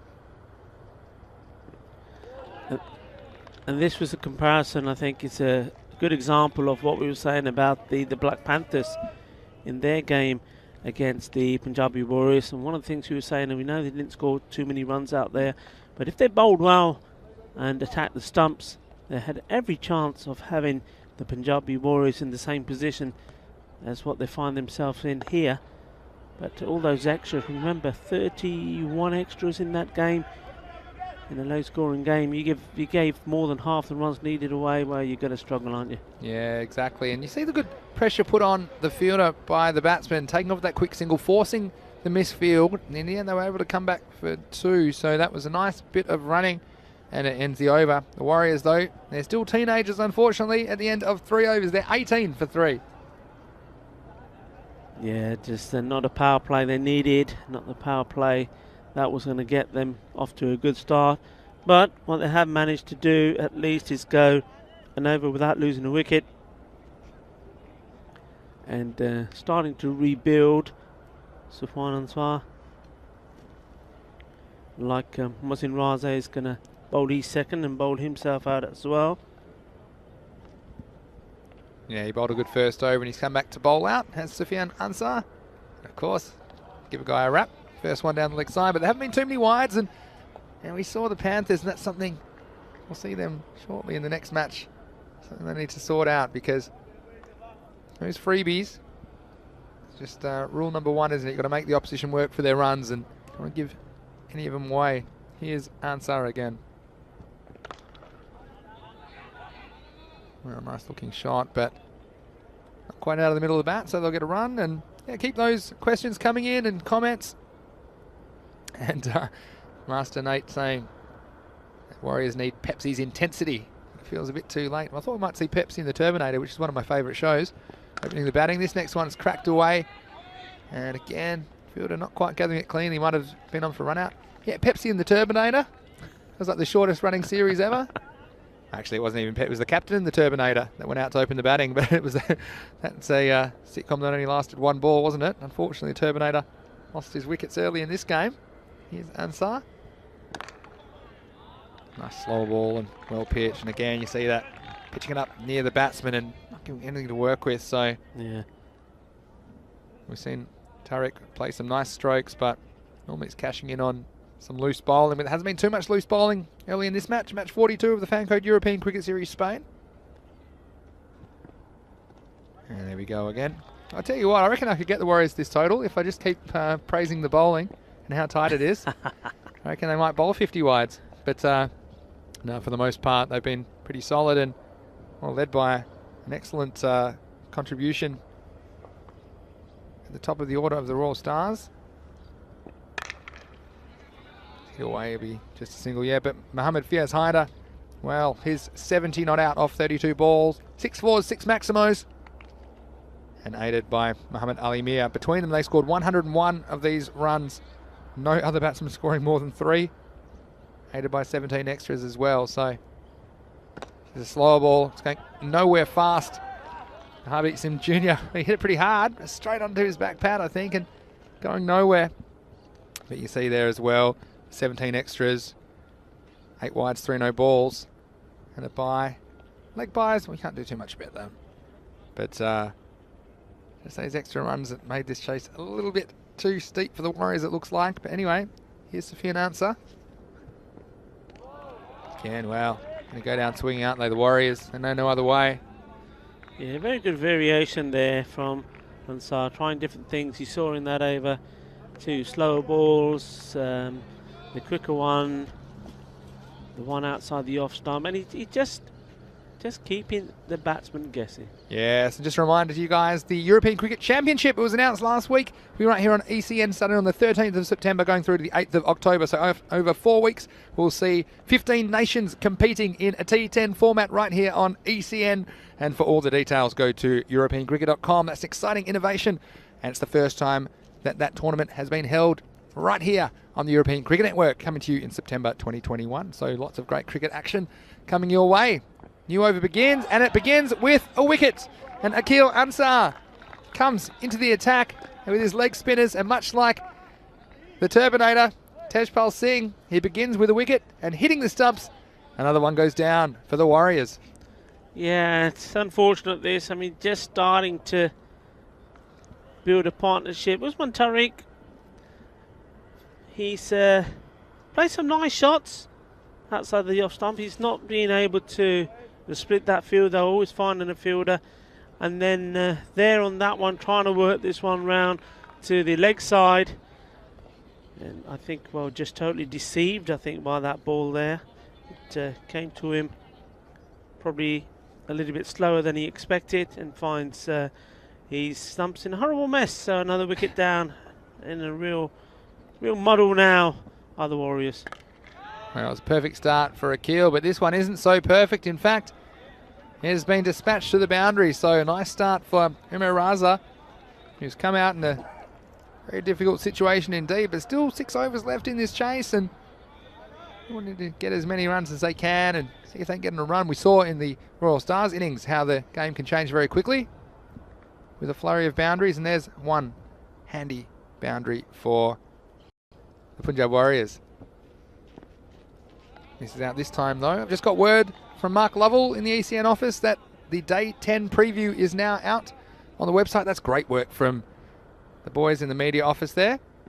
And another wicket goes down. So 2 in the over. Akil Ansar coming in, and he's had the answer as he's hit the stumps twice. And the Warriors, well, they're in some desperate trouble now.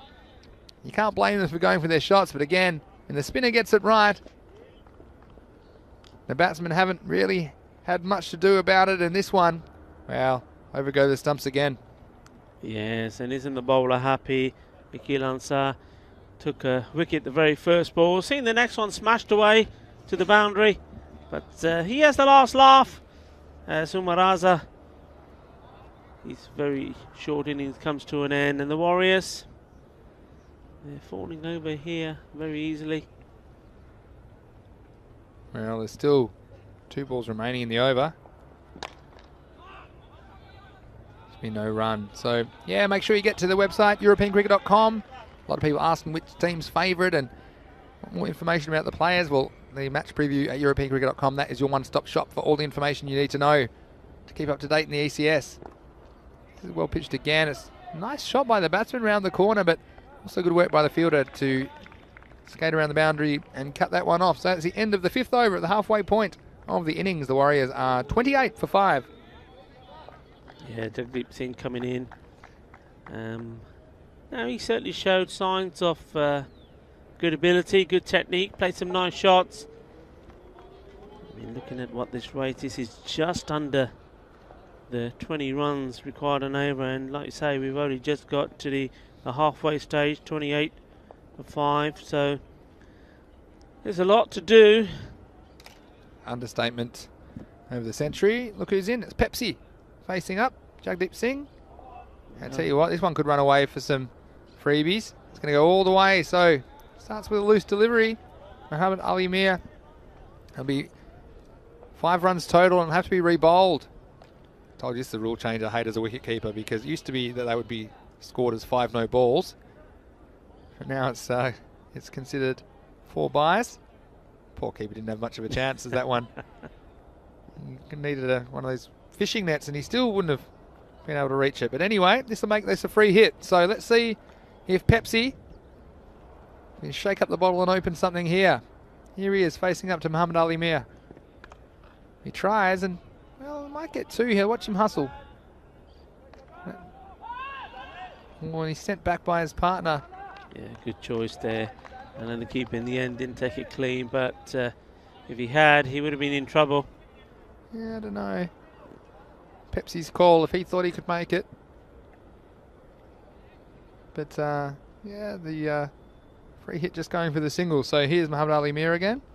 It's going to be a wide again, and this time Pepsi very quick to get down the other end. I tell you what, the throw would have been out as well, but it would have been a good piece of fielding from the keeper. As the shy came in, that was from downtown. But couldn't find the target.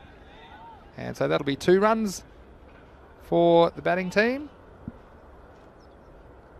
And Jagdeep is on strike. He shuffles down the wicket. It's a nice looking shot, but it'll just be the single down to long on. And the Warriors, looks like they might be going down in this game, but still they've got a lot of fans around the world. The way they play the game, they play with a smile on their face. And like so many of the cricketers here in Spain, they're just so happy to be out here playing and to have the competition in place to show their skills. This next ball, well, this just one might go all the way. In fact, yes, it beats the man out there at deep square leg. Nice piece of hitting. It's Hasnain Ali down on the square leg boundary, but couldn't do anything about that. So 4 more runs to the Warriors, Rico. Yeah, that's a nice shot. You see that again. He's danced down the wicket. He had to make contact. If he missed this, he was going to see those fan-code European Cricket Series stumps all over the place, but got good bat onto it, found the gap, 4 runs. So positive still, even though they're in a bit of a mess, they're still playing positive shots. Yeah, could come back with a bowler though, so get outside off stump, and so it's going to be quite difficult. We've seen that today, and well, plenty more cricket coming your way, of course, on the European Cricket Network today. This is the second of 5 matches today. A little bit too wide. Muhammad Ali Mir has been flirting with that offside wide line and loses the battle this time. But yeah, we've got Falco back in action. Of course, they're undefeated at this stage, and we're coming back. They're playing matches 3 and 5. We'll see the Hawks again. Enjoyed watching the Hawks as well. Has a good contest with them. Well, it's up in the air.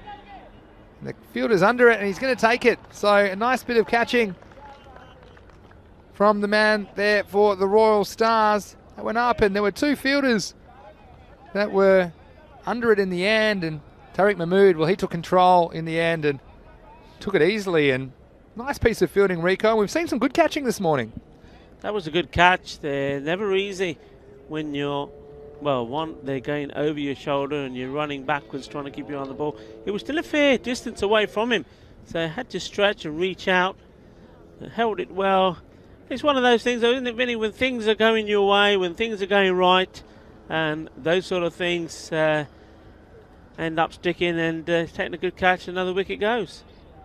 And wide, very next ball. The batsman did cross while that ball was in the air, so it'll be Pepsi himself, Jagdeep Singh on strike. He is joined out there by Hardeep Singh Senior.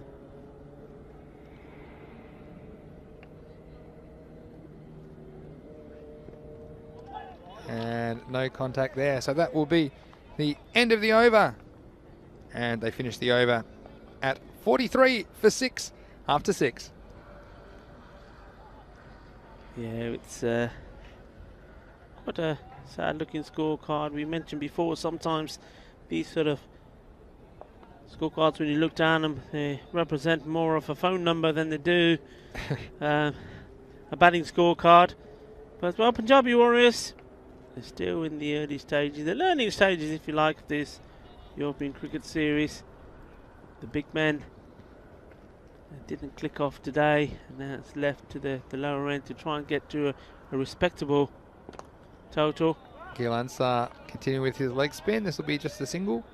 And we had a good question in the break. I was going to mention it earlier in the innings, but Nate was asking about the batting order. Is it set like in baseball, or can the batsman can it be changed? And truth is that the captain of the batting team can send whichever batsman out he likes in whatever order, and doesn't have to inform the umpires or anything about that. They can send out any batsman, of course, as long as they're not out, to replace a batsman that's dismissed. Well, that one really didn't get up, did it, in the end? And, well, interesting to see this one again. It was not getting anything off the surface, and this is what happens sometimes when you're ripping your fingers over the ball. It might have hit the seam or just hitting a dead spot in the pitch. And this one, well, for some reason, somehow it's come back on the stumps, and I think this one did keep low, but Jagdeep, like he hit this perhaps onto his back leg and then back onto the stumps, and the ball almost like closest to the pin ended up right next to the middle stump. So, nice bit of bowling, and Akil, well, he's been very impressive. I think his leg spin could be a powerful weapon for the Royal Stars in this series. He has his 3rd wicket, and the Punjab Warriors, they are now 44 for 7.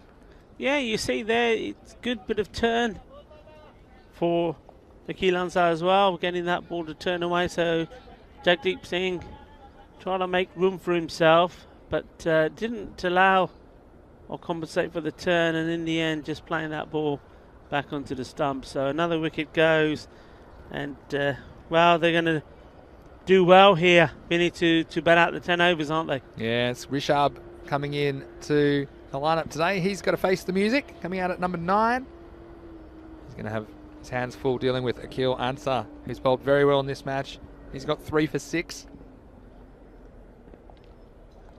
This one's going to be called a wide. Also, I should mention, in baseball there's kind of a manager, or I call him like a coach in some other sports, that makes a lot of the decisions. It's not really left up to the players. Come back to that in a second. It's a nice looking shot this time from Rishabh. He's come in, but he better hustle, because that would have been out at the bowler's end. Well, still he'll be relieved to have his first run in ECS cricket. I was going to say, in cricket, the captain of the team, it's not just a title. The captain is the one that makes the decisions with respect to batting orders and where the fielders stand and who bowls the overs. This time, the back of the bat, so no run there. So yeah, this is a slight difference between cricket and baseball, or even cricket and football, if you like. Is the captain has a lot of responsibility, the playing captain, to make these decisions with respect to what happens in the team. This is up, it's in the air, and it's Fiaz, and he takes it. So an 8th wicket goes down, and again, you can't blame the batsman. Trying to get 1 or 2 away. But now a 4th wicket for Akil Ansar. He has 4 for 8 with a ball remaining. In fact, that might be the end of his spell. In fact, he'll finish with 4 for 8. So at the end of 7 overs, the Warriors, well, tell you what, we heard some bagpipes in the distance yesterday. We're hearing the fat lady singing there, 46 for 8. But looking ahead, we have match 43 just around the corner, starting in about 38 minutes time. And it's Falco who've won the toss against the Black Panthers. They'll bat first, and this will be a big ask for the Black Panthers. They do not have a win yet. They're playing the undefeated Falco. So watch out for that right here on the European Cricket Network, coming your way after the completion of this match.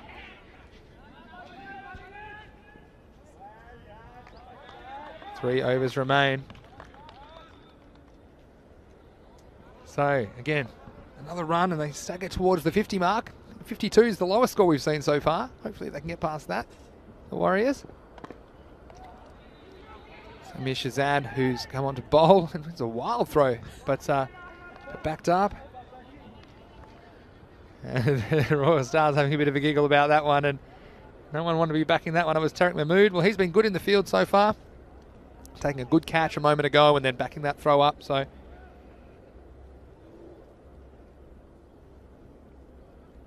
see the score staggers towards 50.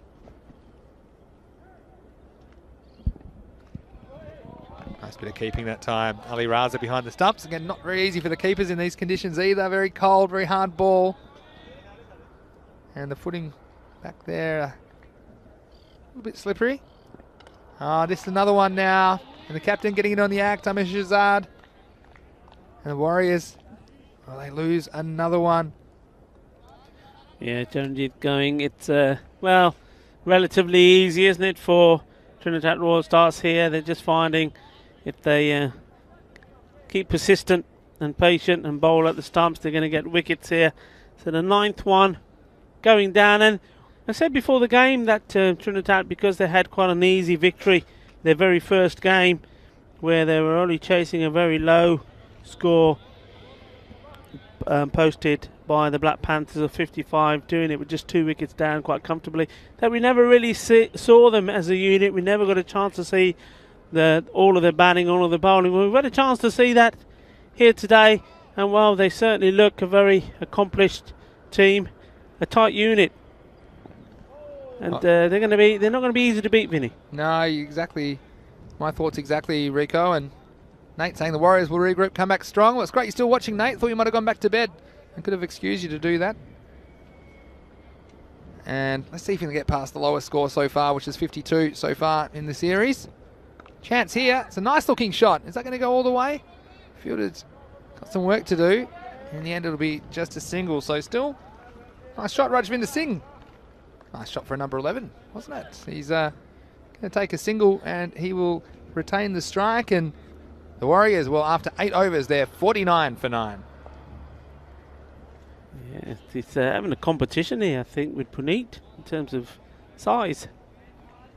Yeah, it's pretty close, isn't it, between those two? And like I say, it'd be great if the Warriors just get 5 more runs, however they can, because I don't want to have the Warriors having the lowest score. Just looking ahead, of course, to match 43 coming your way here on ECN in about 35 minutes time.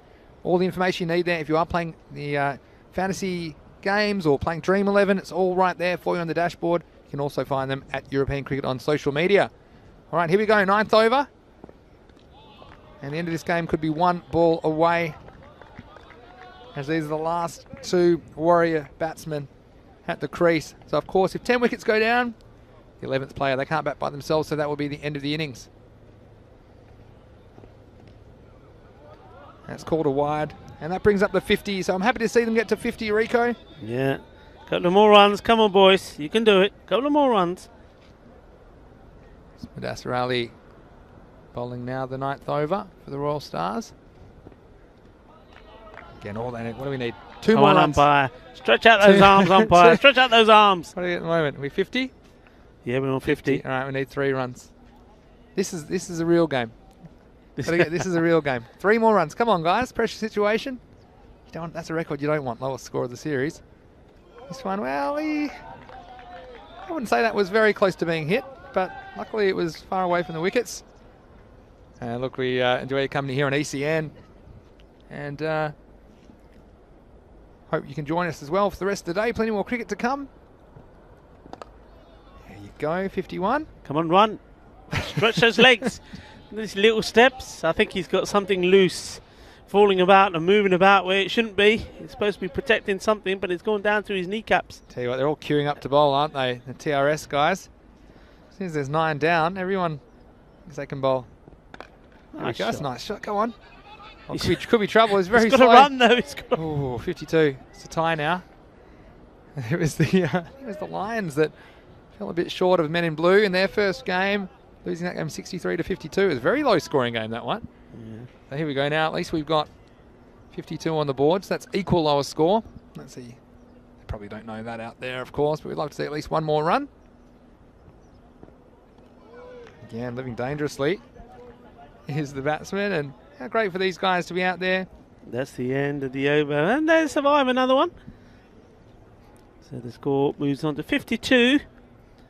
9 overs gone, and of course we're getting excited here because we'd love the Punjabi Warriors to score another run, and that means that they well, at the moment they're equaling, I think, the lowest score that's been scored so far in this European Cricket Series. So another run, and that'd be good for them. Even better for them if they end out after surviving these 6 balls and being not out. And that's a nice shot. Oh, is it ever? Oh, let's get one. Oh no! What's happened here? That would have been out. Oh, I tell you what, I was saying everyone was queuing up to bowl. This is one of the benefits of being captain. It's the captain's bowling the 10th over. And you watch this. I think the non-striker thought it was going for 4. This would have been out. He was caught. Don't know how often he gets out there in the middle. But Rajvinder. That would have been embarrassing dismissal. He's going to face up now. They've made it past that lowest score of the series. I feel happy for the Warriors. This is the last over at any rate. And you can see here, viewers, the impact of wickets being taken in the innings. And extreme example here, of course, with 9 wickets down. But these batsmen lower down the order, they're not as accomplished, and generally how the orders are set in this form of the game. And this one isn't going to go away for a run. So, yeah, look, we've seen some interesting cricket this morning, and we've seen some ebbs and flows as well. Of course, in the first innings, this match was by no means a bygone conclusion. Sharp getting good bat onto it again, takes a single. Then stay where you are now. Don't get carried away. Yeah, he's nice little innings here. Both these guys scoring a few runs. I'm sure they'll be thrilled to be out there. They wouldn't get to bat very often, would they? When you're batting this low down the order. But well done to Rishabh and Rajvinder. That's going to fall safe. That could go all the way as well, Rico. Watch this. Is it going to roll into the rope? And it does. So 4 more runs. And again, wow, showing off now. Yeah. Could they even get to 60? I think we're up to 59 with a ball to go. But still, the Warriors, well, they've had an entertaining morning's play, and they can walk away with a win in the bag, of course, after defeating the Black Panthers in match 1. Here is the last ball of match 42. That was a nice looking shot. And they're going to go. They'll get probably just the single, I think. So that will end this match. Make sure, if you're leaving us, that you join us in exactly half an hour's time for the beginning of match 43. But the Warriors will end up on 60 for 9. And they will go down in this match. The TRS Trinidad Royal Stars scoring 124. The Warriors scoring 60. And Rico, well, it was always going to be difficult for the Warriors after those early wickets. And unfortunately, a lot of hopes were pinned on the Turbinator. But he went early, and very, very early here in the chase in match 42. Yeah, you've seen these wickets being knocked over. That was such a crucial blow to them. If anybody needed to perform and score some runs, it was him. Mohsin Ali as well, he'll be very disappointed the way he went there. He's a key player for them with bat and with ball. That is a soft dismissal. And well, after that, the captain taking on a couple of the short balls, trying to get the run rate back up again inside that power play. He fouled, he went for 7. And after that, like we say, it was very much a scorecard that resembled a phone number. In fact, the highest score and the only score apart from Hardeep Singh Jr. that went to double figures. Hardeep Singh Jr. on 10. The highest score was 16, and that was extras. And that tells you the story of this Punjabi Warriors innings. But you know what? They'll be back for sure. And back with a bang. One thing we do know that the Warriors do is that they do come back strong. They learn from the attack. This was a good catch. This was well taken. Yeah. He had to make up a bit of ground, reaching up for it. That was unfortunate there. Pepsi. Pepsi was in the muddle. We needed to see a little bit of Pepsi Max, really, but we didn't get any Pepsi Max. We just got a Pepsi flat. That was a very flat Pepsi. He went out. He saw a nice shot here and he thought, well, is he going to clear the man? Didn't he? What a good game he had today. But in the end, we talked about how many wickets there were yesterday brought into the stumps. Well, it's the same thing here today. Wickets going down. And then that was nice to see a little flurry there at the end between Charanjit and Ribesh. And 4 runs there. A welcome boundary, a nice looking boundary. Got them to 60 runs.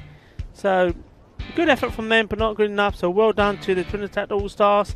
And here, the next game, going to be interesting. Falco, they've won 2 out of 2, look very strong against the Black Panthers, who've really yet to set their mark on the European Cricket Series. Yeah, but they're learning every game, aren't they? And it's going to be a stern test, of course, against Falco, who will have their sights set on topping this group and heading through to the next stage.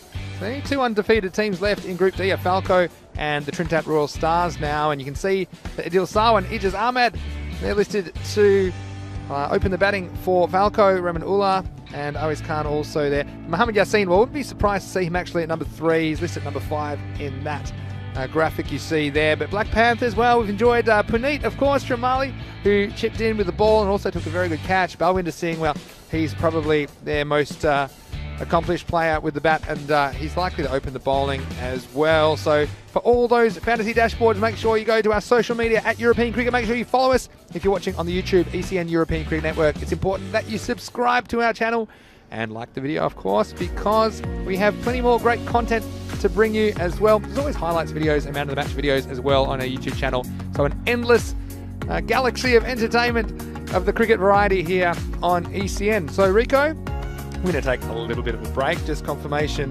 there of the result of match 42. It was the Trinidad Royal Stars batting first. They made 124. The Warriors replied with 60. And like you say, well, that is his phone number, isn't it? Looks like a British phone number, 071 774 31518. And extras, the top score with 16. But the Warriors, well, we know they needed a good start. They weren't able to do it. And, well, anyone really could have had a bowl in the end. It was the captain chipping in towards the end of the innings. But the star was Akil Answer with his leg spin. 4 for 8 off 2 overs. 2 wickets for Mohsin Raza and singles for Safian Ansar, Muhammad Ali Mir, and the captain, as I mentioned, Amir Shahzad. So, well, we're going to have a little cup of tea, and we hope you make yourself a little drink, but don't go too far away, because in only 20 minutes we'll be rejoining you to bring you into match 43. Of course, 5 matches a day, every day here, Monday to Friday, for 5 weeks in Barcelona. We are in the Thursday of week 2. Plenty more cricket round the corner. 124 matches in this first Fancode European Cricket Series of the year. So this is Mr. Maximo, Vinny Sandhu, along with Rico Full. We'll see you shortly in about 20 minutes. Join us again then on the European Cricket Network.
Hello and welcome back to the Fan Code European Cricket Series. It's Mr. Maximo here, Vinny Sandhu for the European Cricket Network, and we're almost ready for the toss for match 43. It's the third match of 5 today. We're going to see Falco. Well, they're unbeaten. They're returning to the action here in the third match of the day, and they are playing the Black Panthers, who of course we saw in the first match. So let's hand it over to the match referee.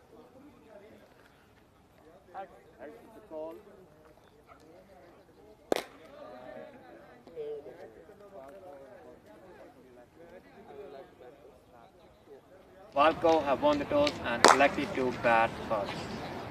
And you see there the Falco captain, Rehman Rajput, winning the toss, having no hesitation in batting first. I'm sure that he'll be looking to put a big total on the board against the Black Panthers. Adil Sawa and Ijaz Ahmed are listed to open the batting for them. And they've also got a strong number 3 in Mohammad Yassin. So I'm sure that that's a great toss to win for Falco and the Black Panthers. Well, they've struggled so far, especially with the bat.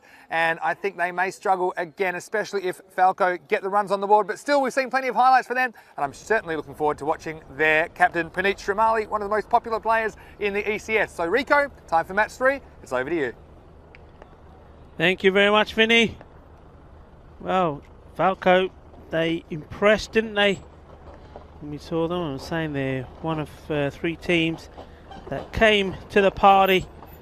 They came to the party in the groove, and they won their first 2 games comfortably, batting well. And that's the key. They have been batting well. 131 of 3 against the Punjabi Warriors, and then 102 for 6 against a very good, strong Badalona Shaheen team. And that's going to be the concern here for the Black Panthers. Even though I think they're pretty strong in the field, they're going to have to bowl extremely well and field extremely well. And by that I mean take all their catches and not bowl too many extras. They were very guilty of that in their previous game, so they've got to work very hard to try and contain this Falco side. Now Falco at the same time, now they know their strength, they know they can bat well. You know, you've got good batsmen up there, but they can't take this for granted. Sometimes you do see that. You see teams going into a match thinking that it's going to be easy, that runs are going to be easy to come by. Well, we have seen out here that you do have to work hard for your runs. It's that sort of day, those sort of conditions where you just think that the bowling side just have the advantage if they do bowl well and take their catches well. So Falco can't be too complacent. They're going to have to work, but boy, would they love to finish this game and this day unbeaten. But to do that, they've got to get through this one first. Black Panthers, they've got a point to prove. They want to prove that they are better than what we've seen so far, and I believe that they are. I do not think we've seen the best of them yet, and it's going to be Balwinder Singh who's going to start off with the ball to try and get some early breakthroughs, and they will need an early breakthrough because this is a very strong batting lineup. I'm expecting that we will see the likes of Adil Sawa. It does look as Sawa is going to be opening the batting, and he'll have Ijaz Ahmed at the non-strikers end, so very strong batting lineup. Adil Sawa, 38 of 33 against the Punjabi Warriors, and the batsman at the other end, he's made some valuable runs as well. He scored 30 in 25 balls against Badalona Shaheen, and they have other good hitters to come. Bin Shahzad, he made a lovely 47 of 17 balls against Badalona Shaheen. So they're strong, and if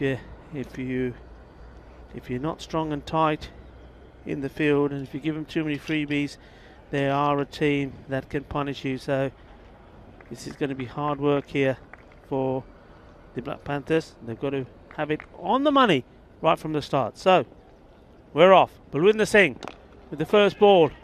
Good start from him. Batsman pushed through for a single.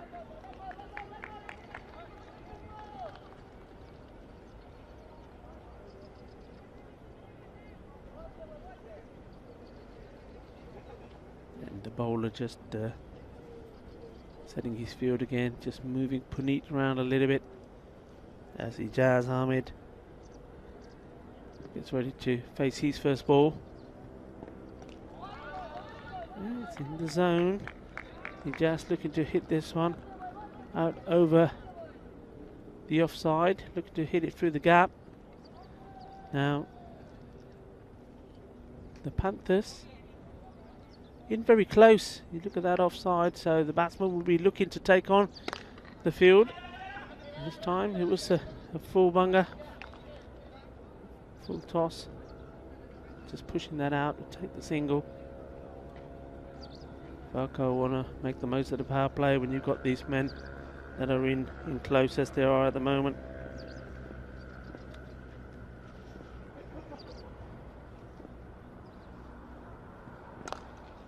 Once more along the ground, shadow weight, good call from the batsman.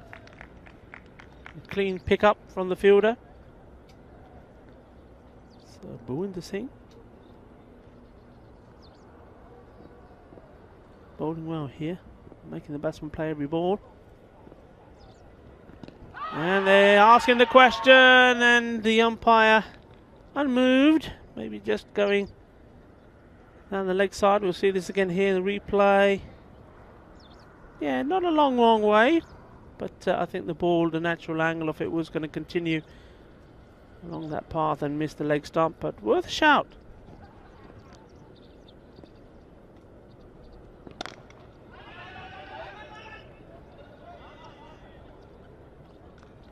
And that single being pushed out there. Well, that's the end of the first over, and a nice tidy one. Just 3 runs from it. Be very satisfied with that, Buildup Singh. And very important now that the next bowler, I suppose the other opener. I know we're bowling just from the one end, but the first 2 bowlers are the opening bowlers, and it's going to be the captain himself, Puneet. Doesn't waste no time as he comes in. Bowled nice and full on the off stump.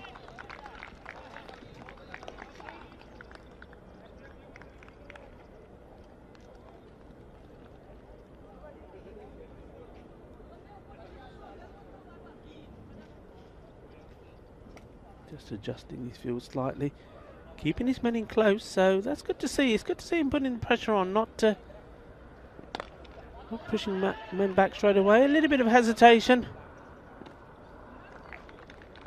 on the batsman there, but in the end, Adil Sawa does get going and does get to the other end.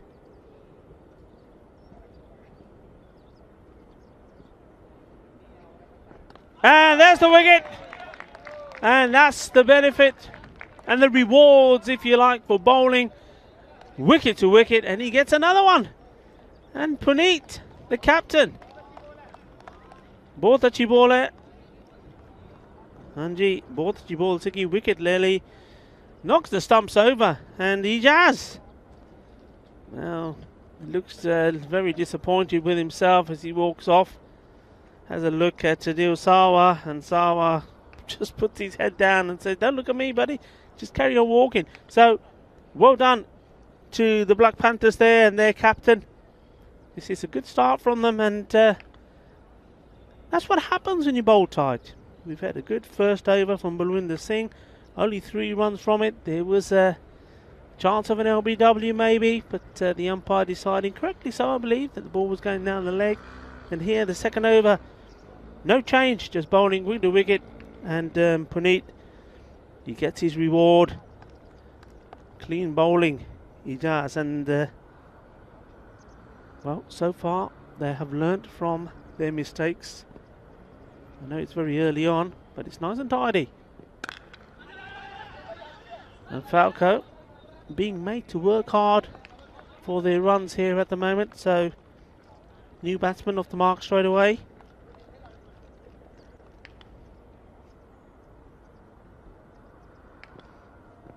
So Yasin Mohammed. Ooh. Well, Ajahaja says Yasin, but well, that would have been a disaster if Adil Sawa had listened to his call, but Adil quite wise. It's his call anyway out there. That's well bowled. Similar delivery to the one that's got in the wicket. Adil pushing this one straight to Buildup. And well, even the sun is starting to shine on the Panthers' performance here so far. And what a start this is from them. So the score moving along to 6. 6 of 2 overs, and most importantly also they have taken a valuable wicket, and that of the dangerous Hijaz Ahmed. We know that he does like to hit the ball big. He's made only the 1 run here today.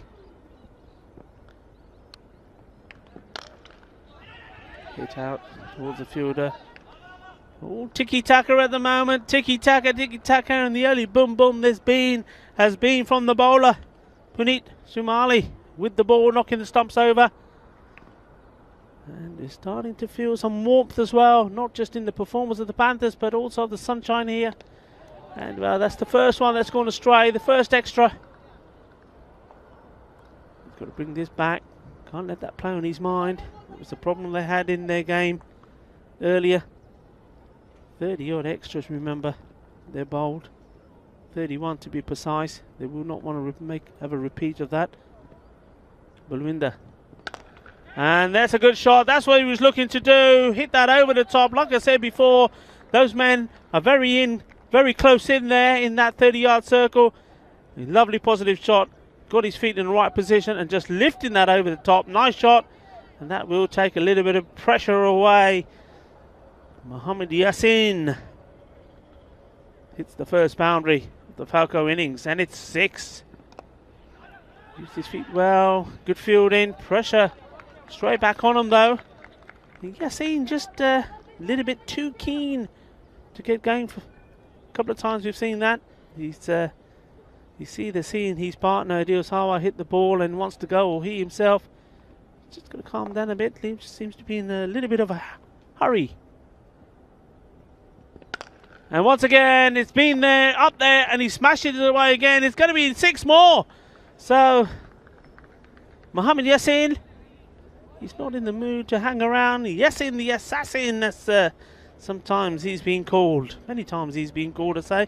Has had a good stint, a good career, if you like, playing for the Spanish national team as well. I know some people were asking questions yesterday about players that are and have played. Now this one's gone up. There is a fielder there, but he's right close to the line. He stepped over. It's 6 runs.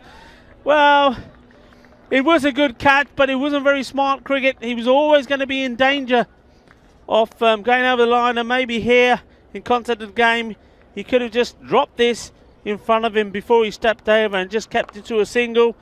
Well, these are things that you learn as you get more experience with the game. A bit unfortunate, but does take a good catch. So it's 6 more, 3 6s then for Mohammad Yassin so far. And that one's short. And bowler asking the question, but too high. This will be a leg by. Correctly signalled. And the over comes to an end, and well, after 2 pretty tight overs, something had to give somewhere. Somebody had to play some shots, and it was Mohammad Yassin.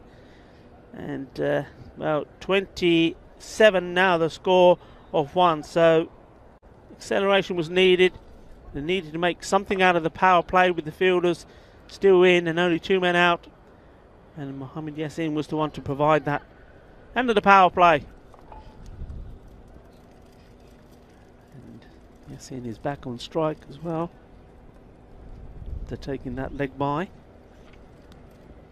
So this is an important stage.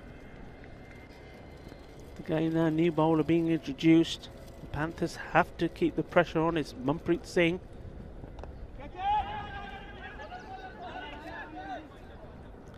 Well, it just goes to show though also, that's a good indication of what sometimes can happen that goes against you when you come out the power play. In the power play, you had men in close, and you had men who would have been there to take that catch of that total miss-hit and mistimed shot from Yassin.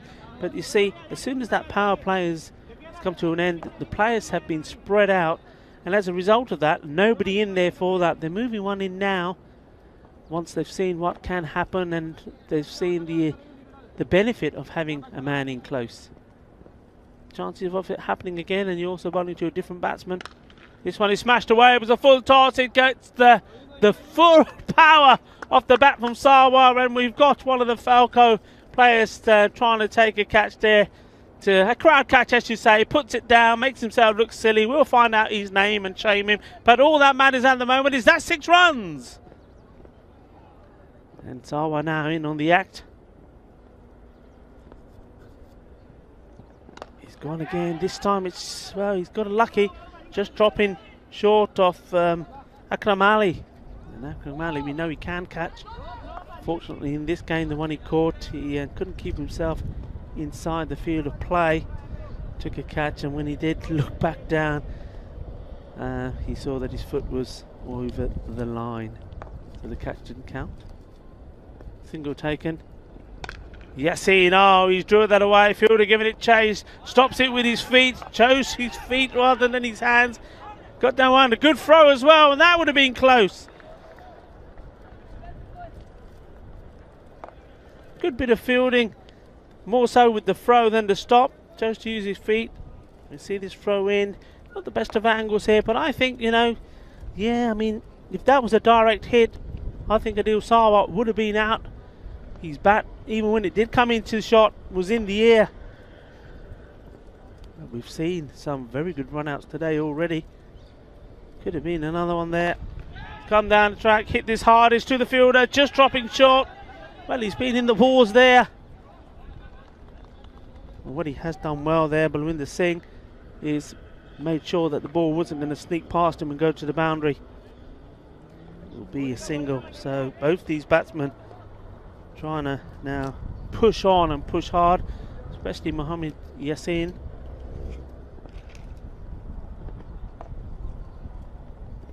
Sarwar hitting over the top and making it look easy. Balle, balle, balle. 6 carreras más. Qué fuerte está, hombre. 6 más.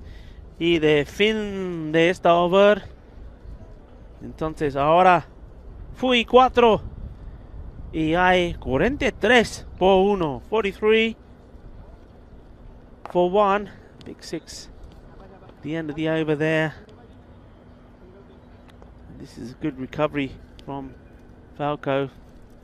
The first over going just for 3. The second one, the wicket from Puneet. 6 for 1. And sometimes we do say that when you've got a team in the rocks, as we see this one come in now. Slower ball, but absolutely smashed. There is a fielder there. Well, if he took that, it would have been a fantastic catch. But I think in the end, not that it goes down, it's probably... No, he hasn't dropped over the rope, just before the rope, so it's been signalled as 4 runs. We'll see this again. Well, that was hit really hard. It was a full toss. And the fielder there, Amarjit Singh, almost took a sensational catch that was travelling down the leg side. This will be giving us a wide. Oh, Mohammed Yasin is racing along. We've seen him come in and play a couple of blistering shots and then getting out. But just going to show that if he can keep himself in, he'll come for this again, no doubt. Takes a single. Yeah, going back to what I was saying, I think sometimes when your bowlers are on top, it may be worthwhile just bowling them out. Puneet, the captain, came on to bowl brilliantly, took a wicket, and at the end of the second, it was 6 for 1.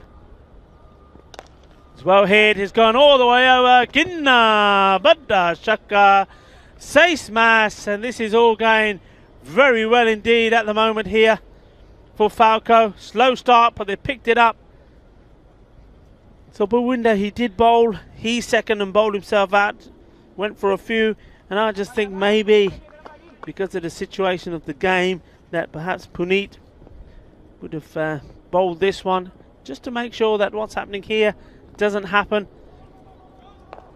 to try and get another good over in and maybe another wicket or 2. We know he's capable. Certainly for me, he's one of their top players, one of their better bowlers. And you just think, you know, if he could have got another wicket, whether it would have been that of Sarwar or of Yasin, things could be different, because here Adil Sarwar is just hitting these with ease. That's a lovely shot, and the captain there on the boundary, he's hands on his hips, thinking, okay, what we're going to do here. He's certainly hitting it very, very well. And now anything that's right up there, maybe what they've got to try and do is get him playing on the off stump, focus on outside the off stump here and stop feeding him. This one's on the legs and it's going to be clipped away, and that's sailing away. Classy batting, elegant. Really is elegant to watch. This beautiful stroke playing here, not just mullering the ball, but just using a lot of, well, what's the word, just making it look easy. Elegance again. And well, what's the reply going to be here? The bowler, Akram Ali, the unfortunate fielder, took the catch, and then seeing that he had actually stepped over the line, couldn't really do much about it, to be honest. It wasn't a mistake, it was just the way the ball was travelling, and that one's flicked away. It's going to be 4 more. It's raining boundaries here at the moment in this Olympic ground in Mount Dewey, and it's all coming from the bats of either Mohammad Yassin or Adil Sawa. The over comes to an end, and what an expensive one that one was. 72 the score races on to, and that was an amazing over.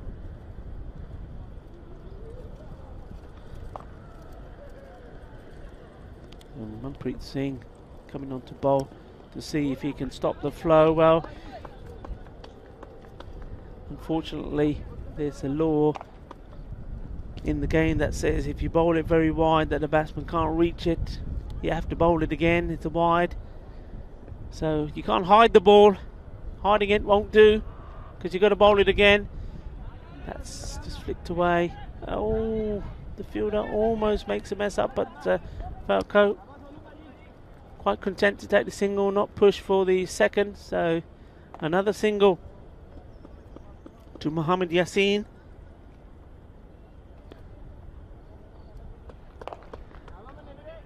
And another example of how quickly the game can change.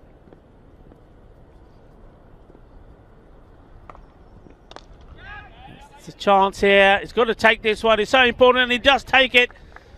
Very, very important. And the man who's been in the action there, Balwinder Singh, he's made some good stops there already. Bowled a very good first over as well. Has taken the catch, so Sawa has to go. And you see here, I mean, nothing fancy from the bowler. The only difference was the ball outside the off stump, making Sawa play in a different part of the ground, not able to play those elegant little glances and time shots over the leg side boundary, having to do something different, putting it in the air. And well, then you need the fielders to come into play and do what they're there to do, which is to take the catch. The catch is taken, so the dangerous man Sawa has gone. So the second wicket down. Adil Sawa going for 36 off 15 balls.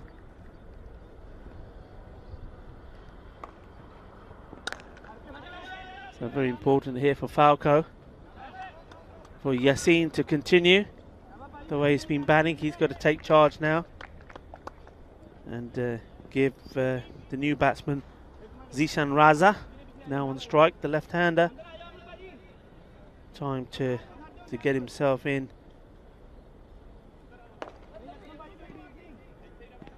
So the bowler having to adjust his line here now, and likewise the field. You see the field is chopping and changing, moving from one part of the ground to another. Oh, he's got it, first ball. What a beauty. And Zishan Raja, well, deciding that he didn't need to play himself in, came down the track here, trying to hit this over the top, totally misses it, and well done to the bowler. I said it's very important. The bowler, Manpreet Singh, gets the line right. Can be difficult when you go from a right to a left, but no problem at all for Manpreet. And well done, young man. 2 wickets in the over. And Falco looked to be going well, looked to be going strong, was scoring plenty of runs, especially that last over from Akram Ali. But Munpreet's come on, taking the pace of the ball. Bowled a good line, bowled sensibly, thinking about what he's doing. And 2 wickets have gone here. Zisan Raza has come in and gone without troubling the scorer.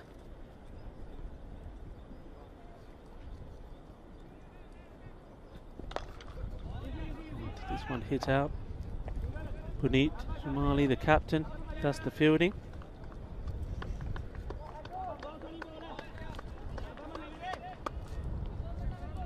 This effort from Munpreet being appreciated by his team. Good encouragement. Hit hard, very hard. The fielder is there. Oh, and, well, he certainly, the fielders in that area of the ground have been in the walls. That one went like a bullet. Certainly was a bullet train. He did very well to see it, did Shivraj Singh, let alone stop it. And what he did, he saved his team there. I mean, I'm a hard man sometimes, but I'm not going to say that he dropped the catch. I'm going to say he saved his team 5 runs there. And, well, the sun certainly shining on Munpreet Singh. Good spell of bowling from him. So, the 5th over comes to an end, the halfway stage.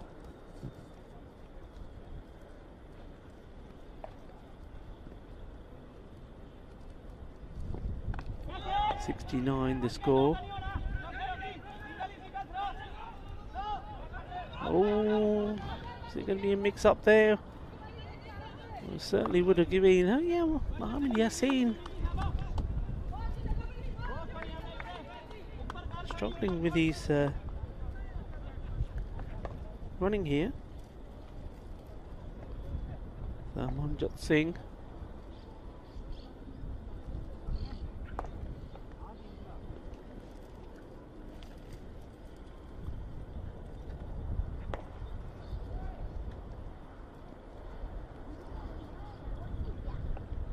Waiting for the non-striker batsman to get himself ready, so here we go.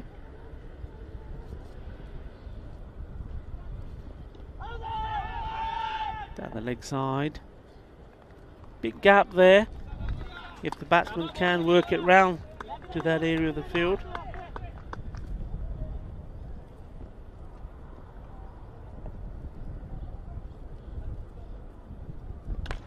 Oh, he's picked that up. No chance catching that. Whoever said catch it might as well say fetch it. Over and out of the ground it goes. It's 6 more. And that's well hit. So I need to rebuild again here. The new batsman, Raman Rajput, the captain.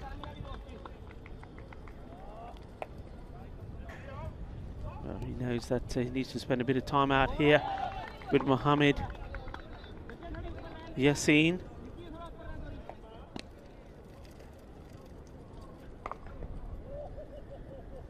Try and build an innings. I mean, Falco here will certainly be looking that that's going to be catchable, but it's in between the fielders, and as you would expect, the captain Puneet giving it 110% to try and get there, and sees the ball go past him, in front of him, as he slides to try and stop himself going over, but he does go over.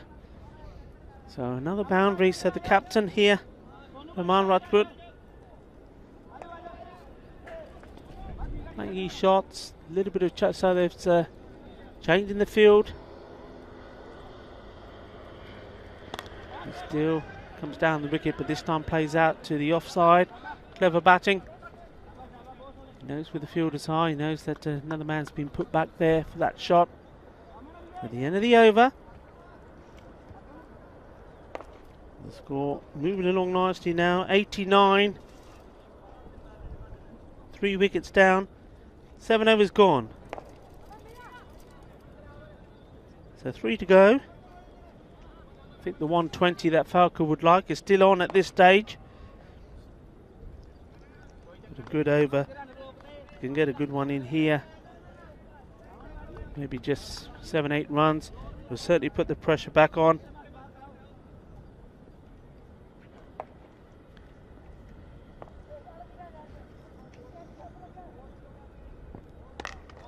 was a bit wide, probably would have been a wide. Captain Rajput quite happy to play that out on the off stump. The offside, sorry, it was wide outside the off stump. Takes a single.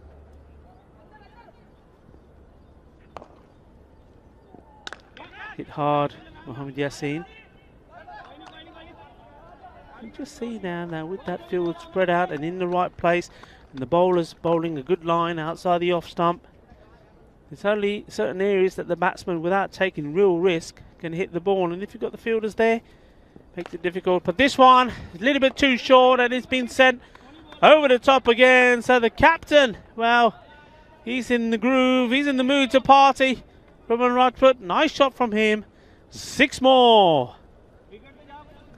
El capitán de Falco.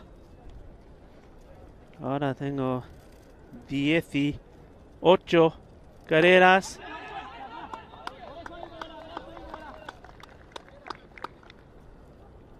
De partido ahora.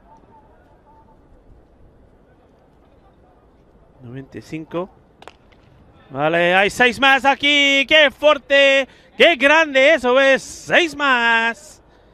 Aquí en el campo de Montjuïc. El campo olímpico. Por Fancourt European Cricket Series.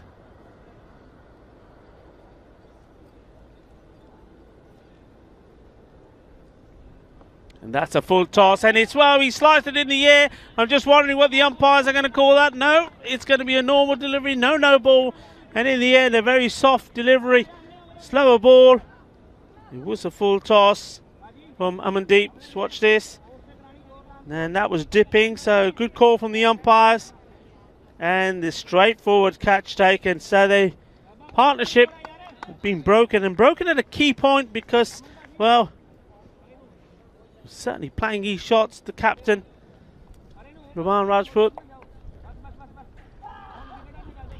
Probably trying to play one too many. It would be disappointing when he looks back at that. It was a full toss. Maybe played it a little bit too early. Did he lose it? Well, possibly. All he managed to do is put it straight up there in the air for a nice easy catch to be taken by third man. So another new batsman comes in.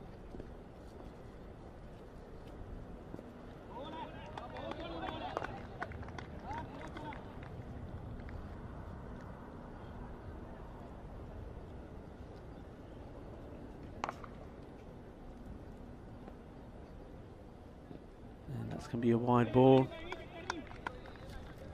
So they've just got to keep this together.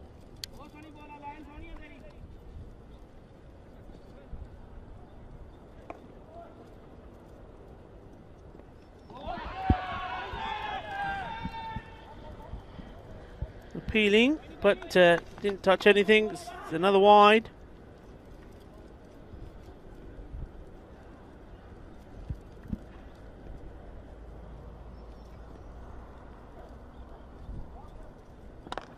Hit well, but should be fielded here. The batsmen are trying to push and trying to hurry the fielder. Fielder does well, gets down. Suvraj Singh once more. Made an absolute stunning stop earlier. So we're into this, the 9th over, 106 now the score.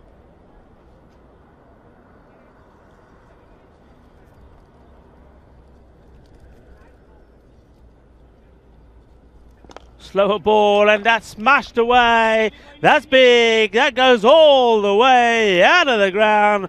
Manos arriba, árbitro. Manos arriba, porque cuando hay manos arriba así, es 6 carreras. And well, new balls, please. That one's been smashed high and out the ground. So we are now in the areas where Falco would like to be in terms of runs, getting close to that 120. And this one's been hit hard as well. This is another one. Balle, Shaka. Well, raining boundaries now all over this Olympic ground here in Montjuïc. Isn't he hitting it well? Here's another one to have a go at, and he will have a go, and it goes all the way. 3 and 3. Brilliant hitting, brilliant clubbing. He's a clubber, our man here. Lovely shot. And well, still 1 ball to go in the over. The score races along to 124. So the 120 is up. And well, this time, couldn't get under this one. It's well bowled. 125 then at the end of the over. 9 overs gone. So an over to go. And Falco. It's been a little bit of a start, stop innings from them. And well, thing is, when they've stopped, they've come to a halt. But when they've started, when they've gone big. 125 for 4 now into the final over. Puneet bowled a brilliant first. Only 3 runs from it and 1 wicket. But it's a different ball game now. It's late on. Batsman going to throw the bat at it. Just checking to see if that was 4 or 6. I think it was 4. Yes, 4 has been signalled.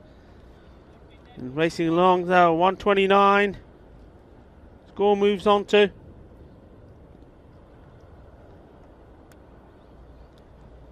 The captain get a good one in here. That's well bowled. Is being dug out. It's a single.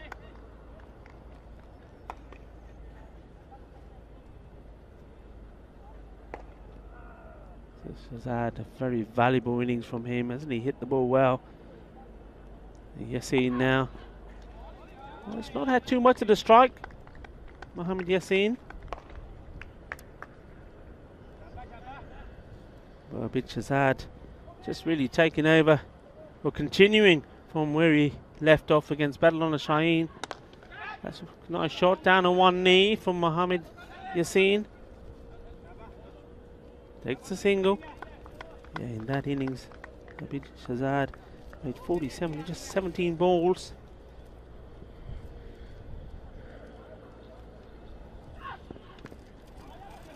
That one in a little bit short. Oh, it's gone under the fielder there. He made a bridge, right under the bridge, and keeps on going all the way to the boundary. 4 runs, 4 more valuable runs.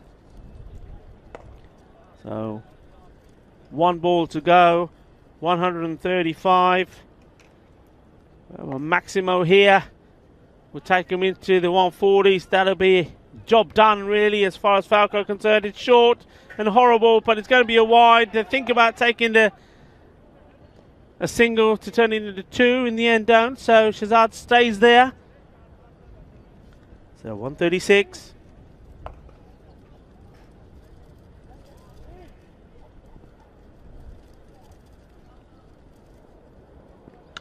And there we go. Chakade Patte out of the ground. 6 carreras más. And well, they needed a big one to get into the 140s, and that's exactly what he's delivered. So the score move 142 has been scored, 4 wickets down. And well, you see Mr. Maximo, believe it or not, he doesn't always wear the fancy suits. So nice big shot that was to end the innings. An innings which was, there we go, there he is, doing his fielding. What about that? That was more baseball than cricket, that throw, I think. You'll have to give him a little bit of coaching, don't you think? But yeah, just goes to show that that it is still a little bit nippy here, even though the sun is out. So Mr. Maximo is still wearing his thick jacket.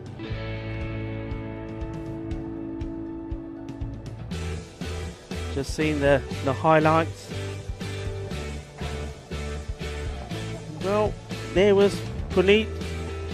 Still did brilliantly well. He was happy with that, wasn't he? He didn't show it, but I bet he was. And I know he was, because when he went back to the boundary after giving that ball back to Balwinder, he was all smiles and gave me the thumbs up. But that's where it started to go wrong. Balwinder Singh taking a little bit of punishment. And, well, I think Mohammad Yassin had a very good innings. He practically opened the batting and batted all the way through. Didn't have all the strike, as we see some big shots there from the captain first. Came out blazing, hitting the ball well. This was some good work here. A good stop, a very good throw. And well, that one just going down. Played some lovely, lovely shots. Just so the timing was perfect. Anything ball in that area was put away. You see some shots there from Adil Sawa. He made 36 of 15 balls. He certainly was in good nick, but there goes the wicket. Just about keeping the ball in the right areas. And how about that one? Zisan Raza decided he was going to come in and take on the bowler straight away. And, well, all that happened was that he ended up seeing his wickets knocked over. Manpreet Singh bowled very well.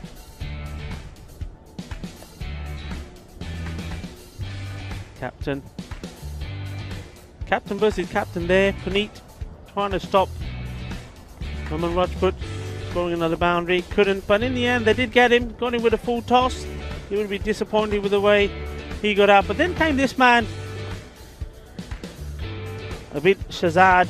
We know all about his hitting abilities. He's shown us once already in this Vancouver European Cricket Series how strong he is.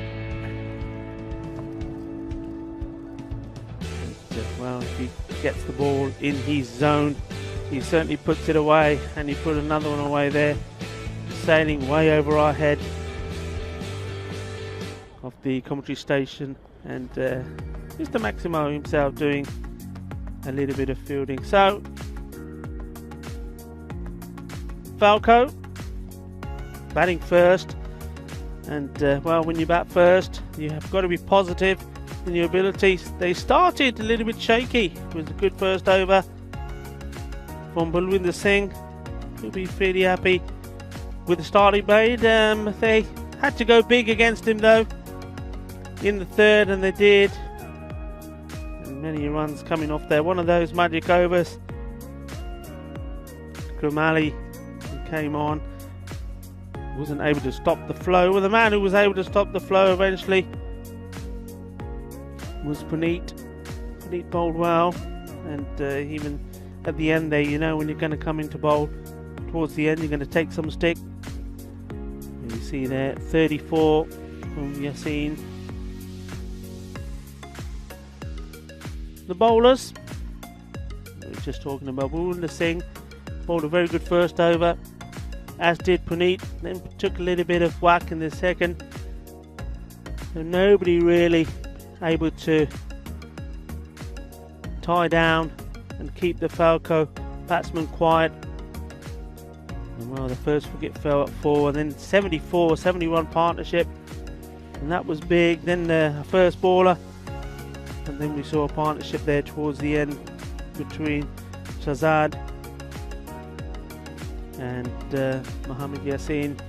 So Falco has done the hard work. They've put the runs on the board.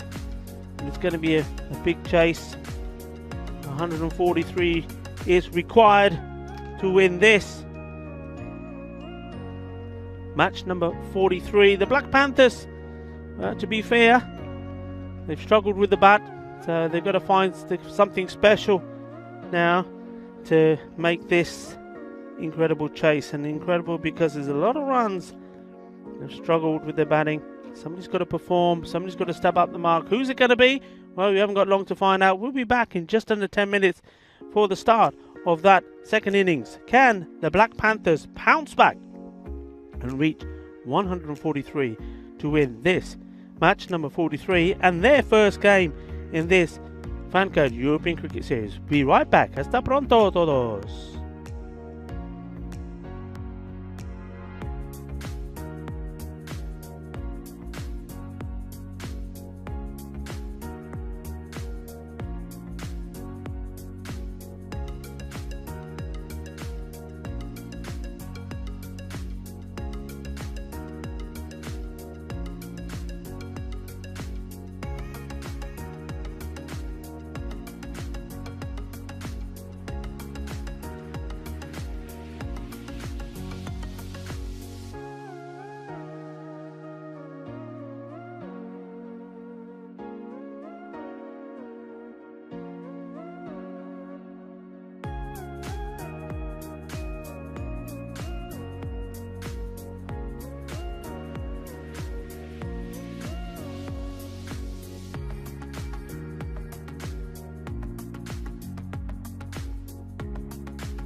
Hello and welcome back to the Fan Code Europe.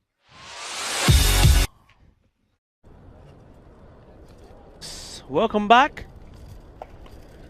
And Vinny just trying to jump in the act there and quickly taken off the screen. Yeah, keep him waiting. Anyway, just to let you know, as you can see there, the umpires Safwan Naheem and Nisar Ahmed are back out there. So Falco started today at the top of the group, 2 from 2. And they've been joined there temporarily by Trinidad Royal Stars. They've also now won 2 from 2. So both teams on 4 points. Falco, if they can defend this total they've posted, 142, so target 143. Defend that, and there you go, top with 6 points. But, well, how long for? And this is the other thing here. We talk about net run rate. They've got to win and win well because the Trinidad Royal Stars are playing the Hawks next game. And if they can win that one, they will be on level points with Falco. But the team on top will all be down to net run rate. So it's very important that when you do play, that and you win well. And if you look like you're not going to win, then you lose bad. Or you don't lose bad, you lose good. So that net run rate is always trying to be favourable for you, just in case 2 teams do end up top of a table but on the same number of points.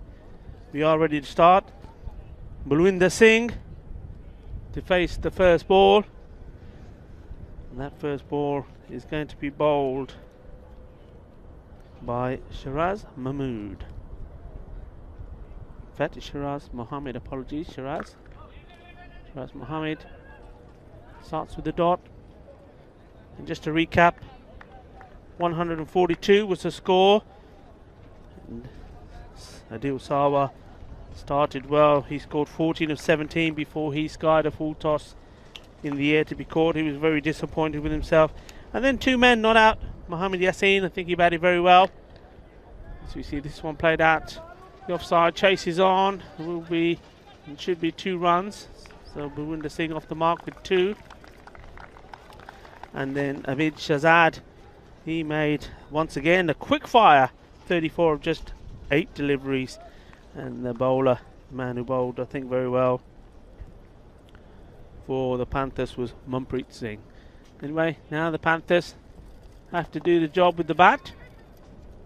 But that one's just loosely played out to the offside. So Rico Full coming to you now from the sunny Mount Dewey Olympic Stadium, and joined here by my fellow commentator Vinny Sandhu. Thanks, Rico. It's nice to be back in the box, and we saw some big hitting in that innings, didn't we, from Falco? They all count. So you're going to swing hard, that's what they say, and that's the reason why that's gone all the way, edge of the bat, but to the boundary. So Balwinder Singh finding the boundary ropes here. I don't think the bowler will be too happy about that. Shiraz Mohammed. Well, 14 and over required, and well, they need a large slice of luck, the Panthers, if they're going to get anywhere near this target set for them by Falco. But we do want to see them out there, and it's great to see Balwinder and Puneet out there opening the innings for the Panthers. Hopefully they can get off to a good start. Well bowled, isn't it, Ed? It's different. Yeah, the difference, isn't it? The bowling, I think, of the better teams and more fancy teams. Just asking more questions of the batsmen, not giving them too much rubbish to whack away. In the air, fielder coming in, but it's always going to drop short, so that's the right thing. Just make sure, keeps his eye on it, doesn't let it go past him. That's the end of the over. And it's going to be 7 off the first. Yeah, so half what they needed really, but just reminded everyone, if you're watching on our YouTube channel, please send us a message or a comment. And we'll get to as many of those as we can. Of course, we love answering them in the commentary box here in Barcelona. Vinny Sandhu here with Rico. It's great to have your company wherever you're watching around the world. And of course, this is the 3rd of 5 matches today. We do have a little bit of toss news for the 4th match. I might come to it in a second. We see new bowler. It's going to be Kawajavid Falco.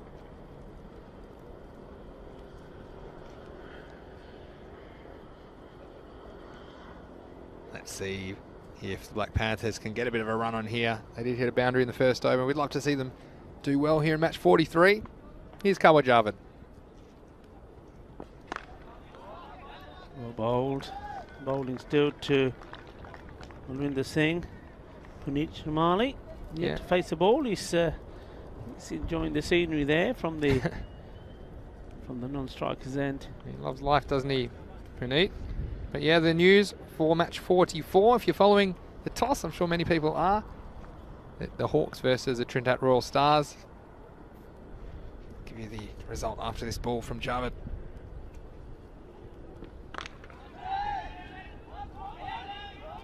Puneet sent back. And the news from the toss for match 44 is that the Hawks, they won the toss and they've elected to field first in match 4 of the day, match 44. So it'll be the Trinidad Royal Stars batting first, match 44, and I'm sure hamsters behind the scenes are working on the fantasy dashboard frantically at the moment. We'll have that for you shortly. Oh, that's well hit. It's going to go all the way over, I think. Yes, it does. Well, Malvinder Singh, no wonder he didn't want to run that single. Sent Puneet back the ball before, and this time round hit it over everybody's heads for 6 runs. Nice, positive start this from Malvinder Singh. Yeah, and what I liked about that, didn't try to overhit the ball. I mean, we've seen people kind of taking their eyes off the ball and just swinging wildly, but that one was a controlled shot, but it got the maximum. And going for another one there. That time, just look at the foot, where the foot ended up. He ended up putting it where it perhaps should have been. But that front leg of his was way down towards the leg stump, and therefore not able to get the bat in the right area. It's the right shot. Shot certainly was on. I'm going to put a challenge out to our viewers on YouTube. And tell us where you're watching from. Let's see who's watching from the furthest away from Barcelona. So let us know where you're watching from in the chat, and I'll work it out. One's down the legs, and well, he doesn't want to take the single. You know what, I tell you, was there any pad in that? Because it wasn't called wide. Maybe just flicking the pad. All right. Well, it seemed to be a long way up, unless I must have taken something along the way. But well, Puneet won't be happy if he hit the end of this over. He ends up at the non-striker's end again. I mean, he's hasn't raced the ball, and we're into the power play's almost over. Yeah, he's bystander at the moment, isn't he? The captain Shamali. Balwinder on strike. Well, he should have taken a single. He's been bowled this time. Went for the big one again. Well, the last time he refused a single, he ended up hitting the next ball right over for 6 runs. But not this time. This time the bowler has his revenge. Hitting the stumps outside the off stump.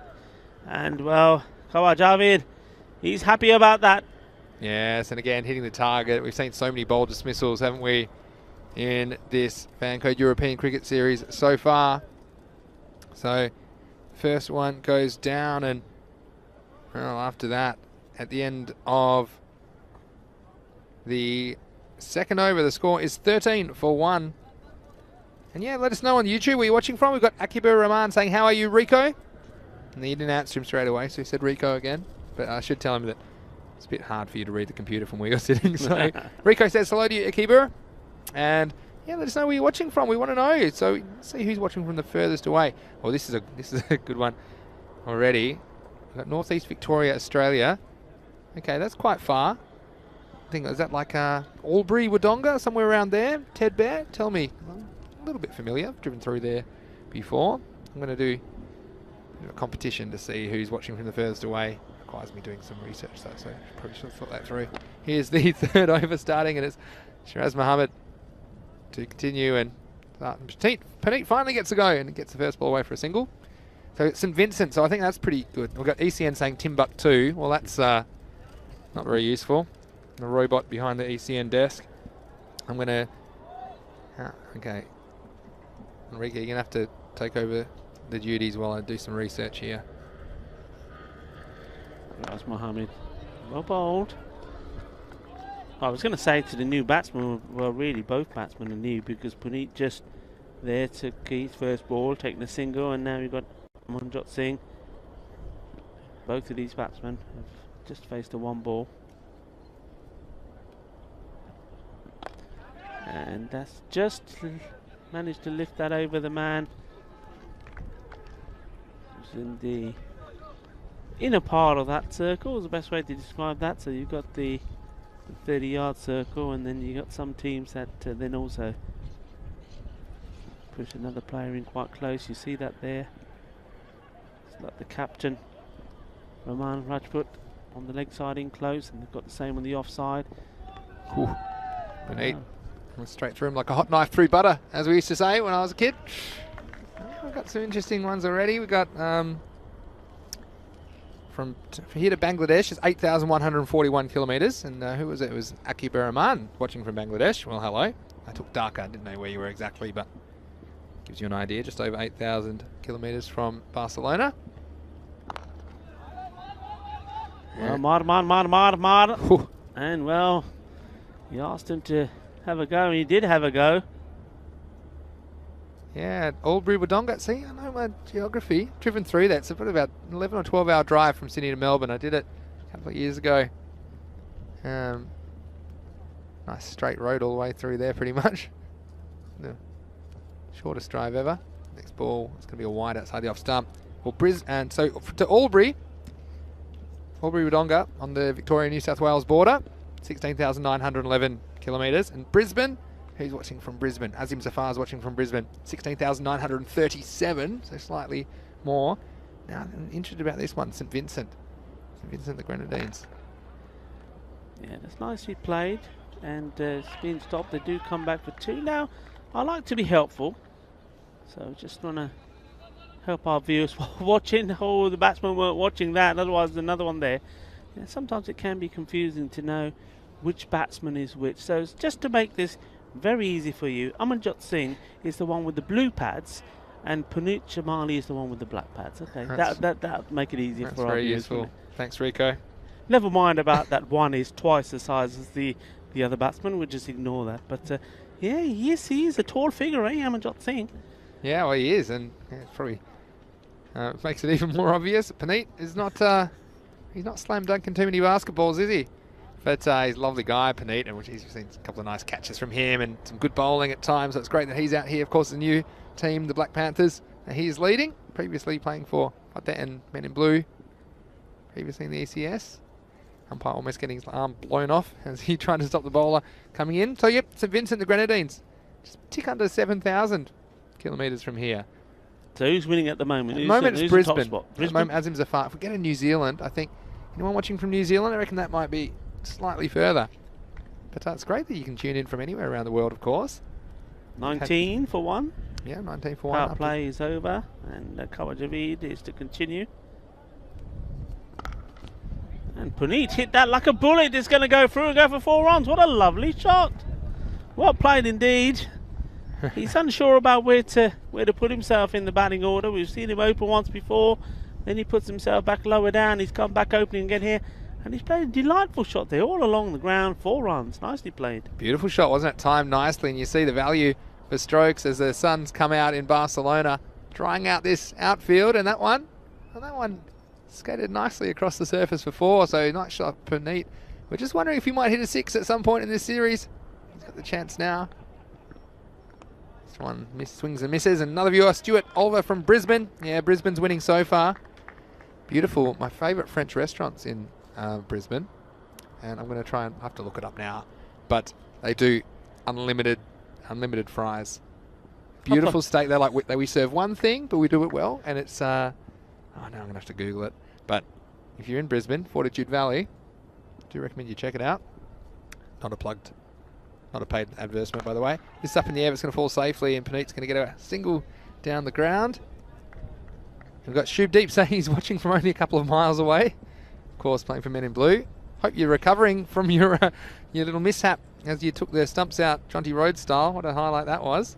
Yeah, by the way, Shubdeep, you're going to get the invoice. As you know, we have got new stumps now because you destroyed the other set of stumps we had, and you wrestled them down to the ground, didn't you?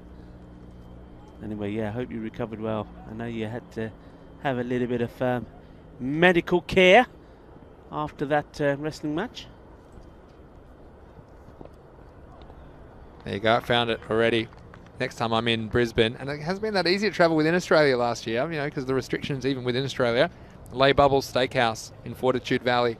Highly recommend it, $35. I thought you said this was your best French restaurant. Yeah, no, well, Lay Bubbles, L-E-S. Lay Bubbles. Okay. Well, I mean, it's still Okay. French. That's French a fries, Steakhouse. unlimited chips, unlimited fries. Yeah, you had me. Maybe they're will they deliver to you? Yeah, try a takeout service. No, you go there so you get unlimited refills. Don't get me started, Rico.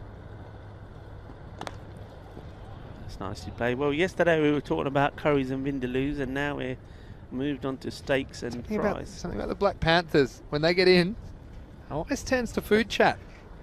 Tell us where you are around the world. Even tell us your favourite dish as well. Bangladeshi food. I mean, there's subtleties of the subcontinental dishes, but I do like trying food. And there's not too much I don't like, to be honest. Here's Kawaj over it again. Oh, he's hit it. He's going for it. Is he going to make it? And oh, he's fallen just a couple of yards short. And Puneet Shamali was going for the big one. And the catch taken by the very competent Zishan Mohammed there. Oh, poor Puneet. Now, this isn't fair because, really, when you adjust for size, that would have been over the wall for any other batsman. Puneet, wow, it was right out of the middle. We thought for a second it was going to go up and over. We were debating it this morning on the way to the ground. Could we see Puneet hit a Maximo? He went oh so close, but unfortunately holding out, and the wicket goes down for the Panthers. I think, to be fair to Puneet, and he's not, you know, he's got there's a couple of other short players in this team. Maybe once he gets it over the 30-yard line, that we should be thinking about giving him a 6. What do you think? I think it's fair. Well, let's just turn our attention quickly to the European Cricket League, which is coming on ECN starting the 31st of May for 4 weeks. It's the Champions League of European Cricket, champion clubs from 15 European nations, as well as the returning champions, VOC Rotterdam, who won the title in 2019. So make sure, put that in your diary, set yourself a reminder, 31st of May. I'm sure you'll be with us before then, of course, on the European Cricket Network, but we had over 140 million viewers. Did you know that, the last series in 2019? It was something, though, and it was something. It was an exhibition of cricket. 25 for 2, 4 gone. And the man who took the catch is in the action straight away, banging this one in short. Zishan Mohammed, and probably not the pitch that you're going to get the most out of bowling it short. We saw that with Mohsin Ali, and he got away with it in his first game against these guys, against the Panthers, but well, it didn't work against Trinidad Royal Stars. There we go. And the short ball again outside the off stump. Yeah, so the Panthers, against all invaluable experience for them, and don't go anywhere. Of course, we've got 5 matches every day here on ECN, and get some close finishes. I think next match will be a pretty good one between the Royal Stars and the Hawks. The Hawks will be very keen to break their string of losses in the competition. Got a couple of players that are capable as well. We worked away for a single. But yeah, European Cricket League, yeah, we mentioned it just earlier this over 140 million viewers around the world back in 2019, and unearthing talent from around Europe. So the ECS, well, it's fantastic. It's great that we get to play so much cricket within countries, but it's one chance, the ECL, for clubs to play against the best clubs from other countries within Europe. So again, everything's up a notch. Intensity, excitement. So we look forward to that from the 31st of May. Zishan Mohammed just sticking to that line. A bit short outside the off stump, making it difficult for the batsman this time is Amanjot Singh. Yeah, and we've seen the batsmen struggle with that kind of delivery, and I think, you get any bat on that past the keeper, it's probably running away for 4. So you got a bowler putting some pace on the ball. Sometimes you need to try and use that pace against him, I suppose, and that's probably what I'd be trying if he went that one outside off stump. You see, he gave himself a little bit of room there. Just guiding it down. point. Yeah, so reminder the final 2 games for the day. Got the Hawks playing in games 4 and 5 today. So interesting to see how they go, of course. Said they're on a bit of a losing run, so they'll be keen to get a win on the board, I'm sure. Well, we banged this one even shorter, and it was struck back down the ground. Fielded there by Abid Shazad. He's done a good job for his team again here today. Certainly hits the ball so cleanly and so well. 34 of 18. Yeah, so we've got the Hawks playing the Trinidad Royal Stars, like I mentioned, in the next game. Then we've got Falco, who will return in match 5 to take on the Hawks. So Falco, they'll be impressed with their effort this morning, but this afternoon, I should say now, but they'll be wanting to remain unbeaten. And Trinidad Royal Stars, well, they've been pretty impressive so far. And they're the 2 remaining unbeaten teams in this group, Group D. That's the end of the over. So at the end of 5, Black Panthers there, 30 for 2. Yeah, 30 for 2. Sticking along. I mean, the rate now well into the 20s. So if they are to challenge to get to that target of 143, something special and very special needs to happen in the next 2 overs. We talk about magical overs. Well, they need special overs, loads of runs.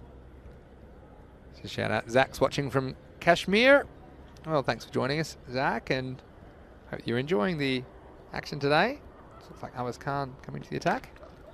Yeah, I was impressed with his bowling in the 2 games that Falco had played and won before this one. Young bowler, so you know me, I always like to see young juniors in action. And he's got a good run up. Bowls a good line. Bowl's got a nice slow ball as well, Awaz Khan.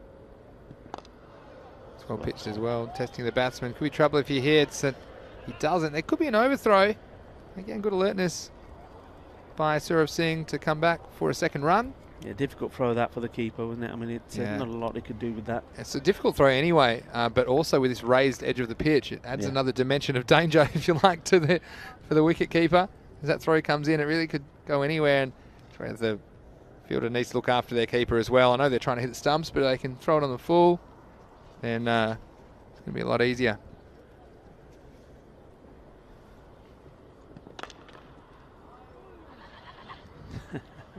Awaz Khan goes ooh because he thought he was going to go on to, I think he probably got a little bit of something on that, go on to hit the stumps.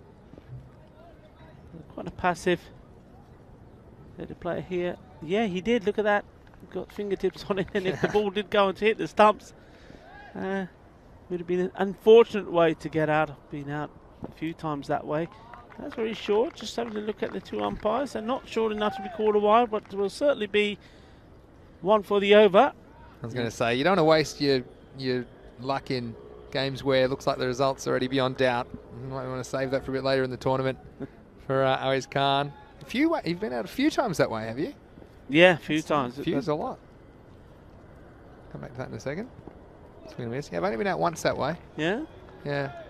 It's not the best feeling, but also it's one of those things.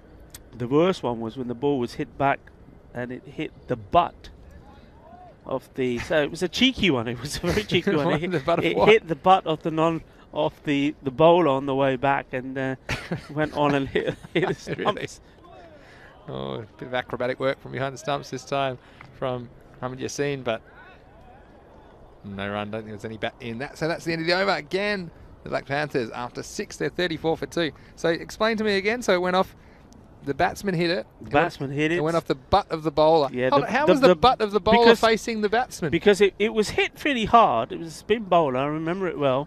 And he didn't fancy taking the catch. So, you know, when the ball's coming at you, you sort of go side on to think, you know, it's going to hit me. Well, it did hit him, but it hit him right on his right cheek. Right the keister.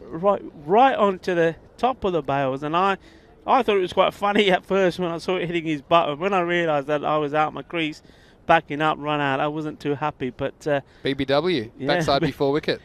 we did go on to win the game. I think I took about three wickets in that game. It was a good game. It was an important game. It was a semi-final, so got us into the final. But we won't talk about the final itself. But yeah, it was good. Yeah, sounds like the bowler was putting his butt on the line for his team. Yeah, I've had that. I've had a similar kind of thing happen, but not quite the same. I was actually on 95 one game, and it was my first century ever. I was about 16 or 17, and the batsman smashed one at me and almost broke my arm. it was a nasty one. You see the bowler continues. It should be out, and it is. Yeah, so Sachin Raza takes the catch, and another one goes down. Well, it was a handy little knock from that man, Amanjot Singh. But ultimately not able to clear the offside. He's trying to do there, and it was a good idea. He's got a little bit higher, might have got over the offside, but nice bit of bowling, and the wicket goes down for the Panthers. They fall to 35 for 3.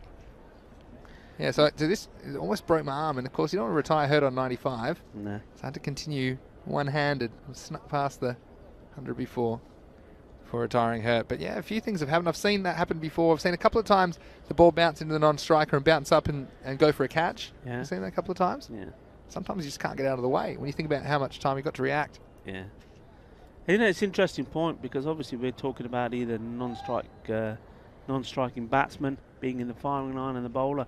And it's very thought for the umpires. I mean, I've had more to deal with as an umpire as I have as a bowler or as a batsman, and you know, you've always got to be switched on. Yeah, that's a good point. This time, tape not surviving the delivery, flies off it.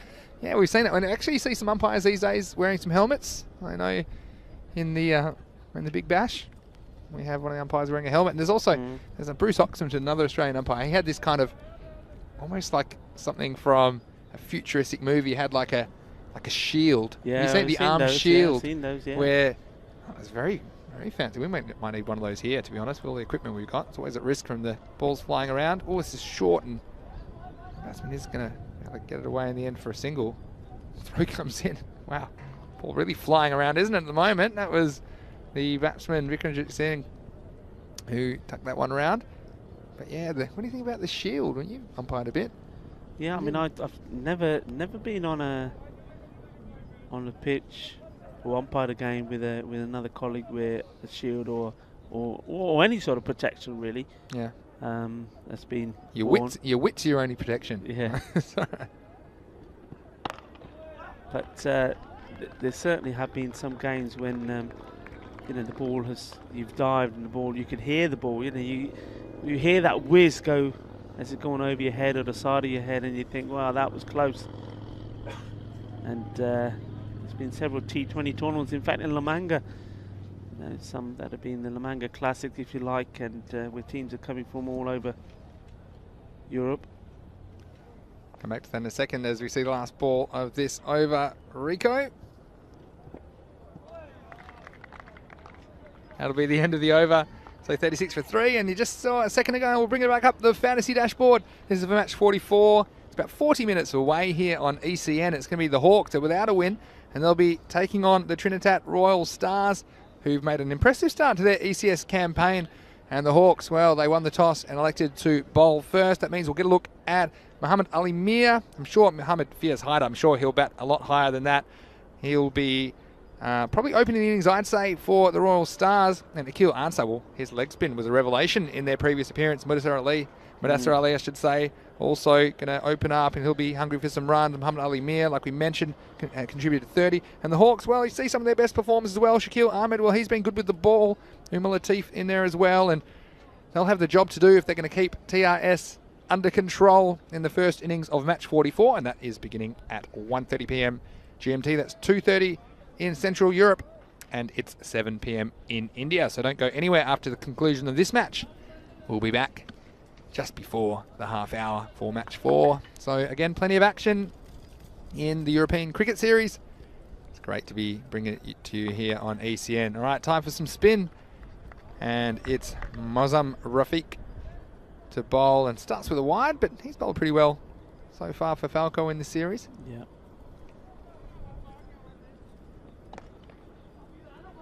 I don't think there's a run here, or is there? Just going to get there in the end, and both batsmen, luckily they took off quickly, but yeah, we've seen spin to be quite an effective tactic today, and important that you have the different types of bowlers, isn't it, Rico? Just to keep the batsmen off their rhythm and don't let them settle.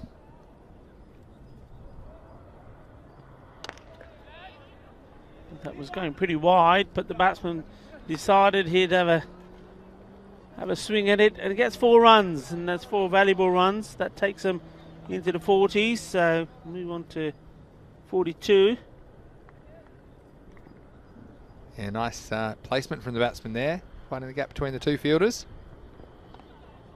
This is the one where, look, again, I don't want to get too technical, and I know it's not easy out there, but notice the batsman's weight going away from the ball. The ball's outside the off stump. I'd like to see him step towards it. More chance of making some contact.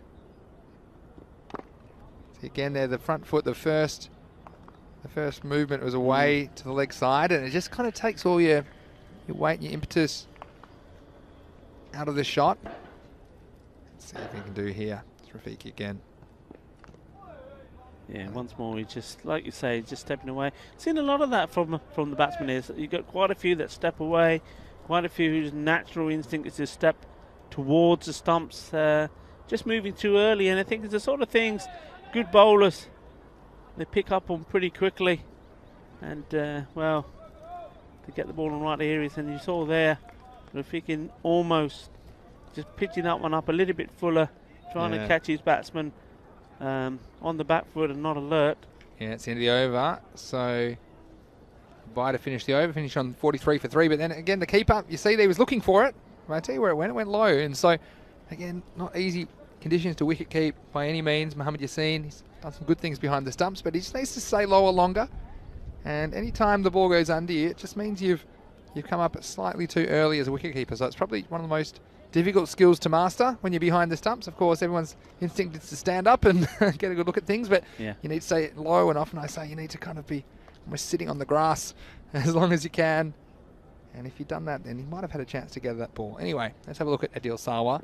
He's come in and swung away first ball. It'll go away for a single, but yeah, Black Panthers, a couple of overs to go. Hopefully they can get past the lowest total, which is 52. They haven't lost too many wickets, just haven't really had the firepower, have they? No. Be interesting. See that one, that'll be a wide ball. That's how other teams, and I'm sure other teams in the group will be watching, and well, Trinidad Royal Stars certainly will be watching this performance from Falco. I'm sure they will be, Rico. And I think there's one or two there batsmen will be... I think that would have been out as well. Keep having a go. You seen? Yeah, he knows it too. As Yassin he goes the Assassin? Yassin the Assassin. This Yassin one the got Assassin. away from him. Yeah, and I think you look at the batting that they've got, and we've already seen today, that wasn't very far away. You can see he thinks, oh, that was so close. This one's in the air, and I think it's going to go all the way. It does indeed. Nice shot. Gets the maximum there. So the captain, Adil Sarwar, coming on to, well, he was hoping maybe he'd buy 1 or 2 wickets, but at the moment, it's been hit away, well hit. Yeah, that'll help. They'll bring up the 50 for the Black Panthers, and they'll be relieved about that. Good to see them out there again. It's their first ever Fancode European Cricket Series, so not getting too many wins, but winning a few hearts along the way with the way they're playing their cricket. Here's Adil Sarwar. Everyone's happy with that. Sarwar comes back with the dot, and that's nice work. And already a bit of discussion about the next game, about the Hawks. Mentioning them, they won the toss and elected to field against TRS, the Trinidad Royal Stars. And a few people think the Hawks might be favourites. So it surprises me, because it's been a while since they won a game. Well, this next one is going to get a bit of pad. Yeah, Trinidad have started very strongly, but I guess you never know. And it's hard to... both the Trinidad wins, well, they weren't really tested in those games. So could have a very interesting match-up in match 44. Of course, the 4th match out of 5 today. And we'll be right back here tomorrow in the chair as Group C will return. Now, this could be out, and it is. And I think we'll find there the batsman just straying out of his crease. And it was clever bowling, because the bowler, Sarwar, saw the batsman coming, I think just shot it a little bit wider.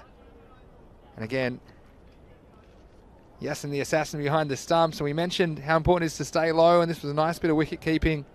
I'm sure we'll see this in the replay.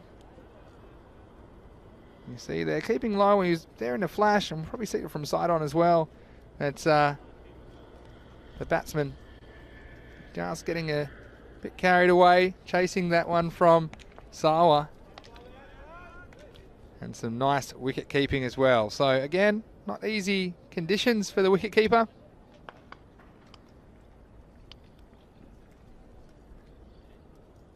All right, so here's Awais Khan.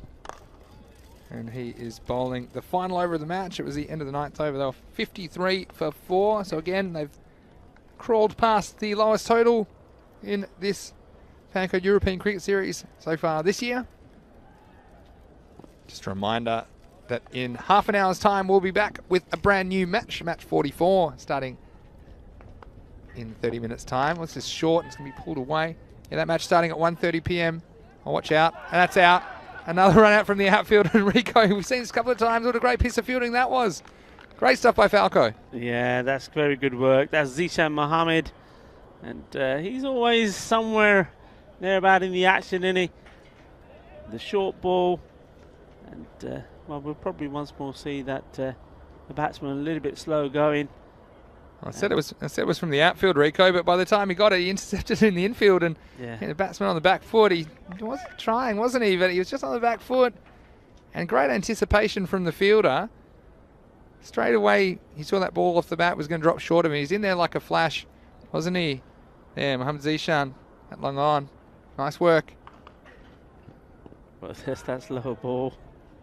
Still so animated, aren't they, Falco? You know, I was just saying that next game, 1:30 p.m. GMT, that's 2:30 in Central Europe, 7 p.m. in India. Wherever you are around the world, please join us in about 25 minutes because we have 2 more matches here on ECN today. Yeah, I just think the bowler here, the slow ball, thought he caught the edge of the bat. I'm just looking at the body reaction of the wicketkeeper and the bowler. Didn't carry at any rate. It's more of a leg spinner, so it just kind of had that illusion perhaps of an edge, but it's a nice bit of bowling from Awais Khan at any rate, and nice to see him. It's a good chance for him to try and practice those skills, and again against some more recognised players later in the tournament. They're the kind of things you need to be able to execute as a bowler to be effective in this format of the game and under these conditions. Yeah, and what I like about it, I mean, it's a young bowler. We've already seen the variation that he's got. He's banged in the short ball a few times, and then that slow ball, but he's only bowled it once. You see some bowlers, they've got a slow ball, but they use it a lot. You know what I mean? And it ends up being hit for a full toss, whatever. Yeah, it's got to be a surprise, doesn't it? Yeah. Lose the element of surprise. Okay, here's the last ball of the match. Scores 55 for 5. He tries it here. Well, again, it won't be the last ball of the match, and we were off to lunch, weren't we? And we thought it was the last ball. It's be an over. Last ball will be a free hit. That's what we want to see. Who's on strike here? Looks like Jagjit Singh on strike. And he hasn't scored a run yet, so hopefully he can get at least 1 run, get off the mark. I'm sure he'd love to for the Panthers. So there's the last ball of match 43. He will, nice looking shot. So that will end this one.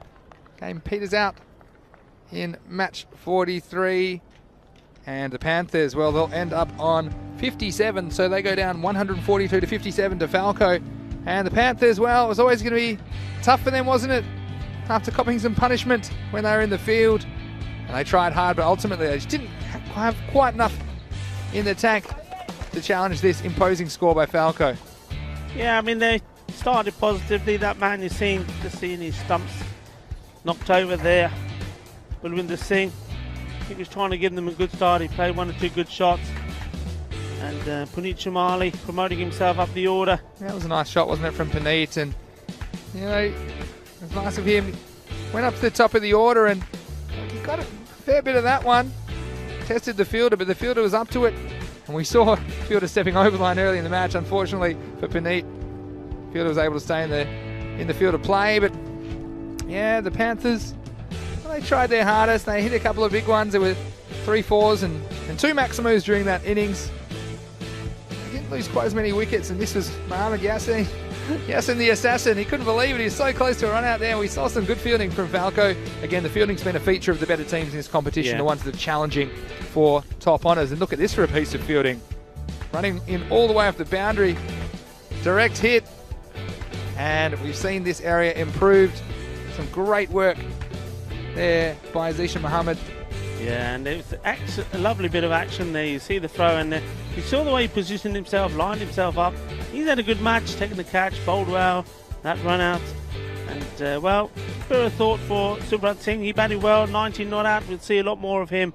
Yeah. And he just needs somebody to partner him as we go into the next game. The Hawks versus the Trinidad Royal Stars. Again, you get all the info here in the fantasy dashboard. Also, the previews are available at EuropeanCricket.com. Look, Karim Shazad, the tip from me is that he might open the batting for the Hawks, just trying something different, trying to get something going at the top of the order, and he could perhaps open the batting with Ahmed Javed for them. So again, he might be good value in your Dream 11 team, only costing you 8.5 credits. Well, for the Trinidad Royal Stars, we saw Mohammad Fiaz Haider in some fierce form, didn't we, in that previous game, as he coasted to 70 not out, and he could have got a lot more if he'd had some more of the strike, I think, as well. So look out for him, as well as Muhammad Ali Mir, who was pretty impressive in the last game. The leg spin of Safian Ansar, like I mentioned as well. I think that could be a key. So plenty to stick around for here today on the European Cricket Network. That game will commence in about 25 minutes time. So in about 20 minutes time, you'll see us bring you into that one, match 44. Well, the Black Panthers, they haven't had a lot of success in the wins column, but they've certainly had a lot of fun, and they've had a few highlights of their own, Rico. Yeah, they have indeed. I mean, they've it's one of those things. It's a learning process for these new teams, and they will learn from it. And like I say, they've got to take the positives away. So Subrat Singh's batting is very impressed with that. I think also at the top, Balwinder Singh just needs to build his innings a little bit. Went for the wrong shot, but he did know that they went into this match needing 14 runs and over. And when you're starting off 7 off the first and 13 for 1, they didn't do it in the power play, and just weren't able to accelerate, and then losing those wickets at the same time. It's going to be it's a learning process, as I say. But what I do like about them, I do like the way they apply themselves in the field. I like the way that they're led by Puneet. Puneet's a good all-star for us as well. So we like Puneet, don't we? And we like Puneet. Didn't he make a great catch earlier in the day as well on the boundary, and he's also he's knocked the stumps over a couple of times, hasn't he? So it's these little things that, it's the good teams, they do them better. They keep the extras down and make the opposition earn every single run. So that game not too far away. And a reminder to follow us at European Cricket on social media, on Instagram, Twitter and Facebook, if you want to get those fantasy dashboard graphics, as well as a host of other clips and information, and a YouTube channel, ECN European Cricket Network. There's always highlights videos and man of the match videos going up there. Of course, it's also the place to catch the live stream. If you're not watching from India, if you are in India, you can catch the ECS on fan code. Well, Rico, we're going to have a quick bite to eat, I think, but we'll be back in about 20 minutes to bring you into match 44. Just confirming there the result of match 43, 142 to 57. Like you mentioned, Sarab Singh scoring 19 not out of 20 balls. He was their shining light, and wickets for Ahmed Javed. He got 2 of them, and singles to Zishan and Adil Sawa. But for now, this is Mr. Maximo, Vinny Sandhu, along with Rico. We're going to have a little break, but we'll see you in about 20 minutes' time to bring you into match 44. This is the European Cricket Network, and you're watching the Fan Code European Cricket Series.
Hello and welcome back to the Fan Code European Cricket Series. It's almost time for the fourth match of the day. Beautiful conditions now, the sun's out in Barcelona and the match referee is with the two captains, Cameron Zia from the Hawks as well as Amit Shahzad from the Trinidad Royal Stars. Tail is the call. And how is it? So Hawks on the toss. What would you like to do? So played the ball. Ball. Hawks have won the toss and elected to bowl first. Well, you see there the Hawks captain Cameron Zia. He called correctly. He's decided to send in the Royal Stars. An interesting decision for mine because we know the Royal Stars, they do have some firepower. Mohammad Fiaz Haider was very impressive as well as Muhammad Ali Mia in their last performance. But the Hawks, they'll be hoping to get some early wickets. Well, they'll be relying a lot on their batsmen in the second half of the game. I think Amit Javeed will open the batting for them today with Kuram Shahzad. Well, the Royal Stars, well, they just keep on keeping on here in Group D. They'll hope to remain unbeaten here in match 44. So 2 matches to go today on ECN. It's over to you, Rico. Thank you very much, Vinny. And while we're on the thank yous, as we're waiting for the umpires to come out, thank you to Javier, Roberto and Sara there in the catering tent providing us with a lovely lunch today. Though it's very nice to be watching the cricket, it's also nice to have that very short little break to be sat in the sunshine and talking about the games and the performances that we're seeing today with the team and the organisers. It's been great. So thank you guys. Thank you to the Cricket Federation of Catalonia for all of their hard work and efforts for putting on this great event. And the umpires making their way out is Shahidul Ahmed. He's the gentleman making his way to the bowler's end, and also it's going to be Safwan Naeem. Well, once more we see that fantasy dashboard, and Hawks, you see there at the top, played 2, lost 2. They'll be wanting to change that, and Royal Stars 2 from 2. We saw them earlier today and looked strong, and we heard Vinny talk about the men that have been in good form. So Mohammad Faiz Haider certainly did hit the ball so well, and then a little bit towards the end, Mohammad Ali Mir. I think we've seen many good cricketers in this Fan Code European Cricket Series, but you always have those that just seem to be suited to this game, to this format, I should say, the T10 format. Batsmen who are able to come out and start hitting big from the very first ball. They don't need to get their eye in or play themselves in, and for me the Trinidad Royal Stars seem to have that firepower. And well, interesting decision for me. The Hawks, they decided that they'd like to take the field, so I think the captain of Trinidad Royal Stars would have been more than happy with that, Amit Shahzad, as we get ready to start this match. And the umpires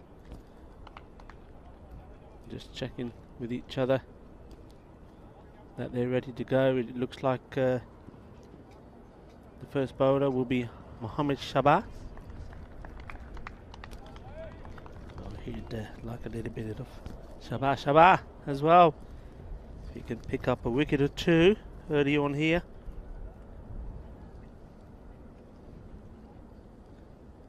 The field is just getting into their positions. And the first over, the striker is going to be, of course, the big man himself.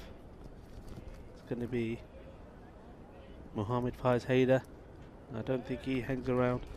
And the non-striker was Mudassir Ali. So no change from the game that they won quite convincingly here. First up earlier today. Okay, starting well. Mohammad Shabazz just outside the off stump.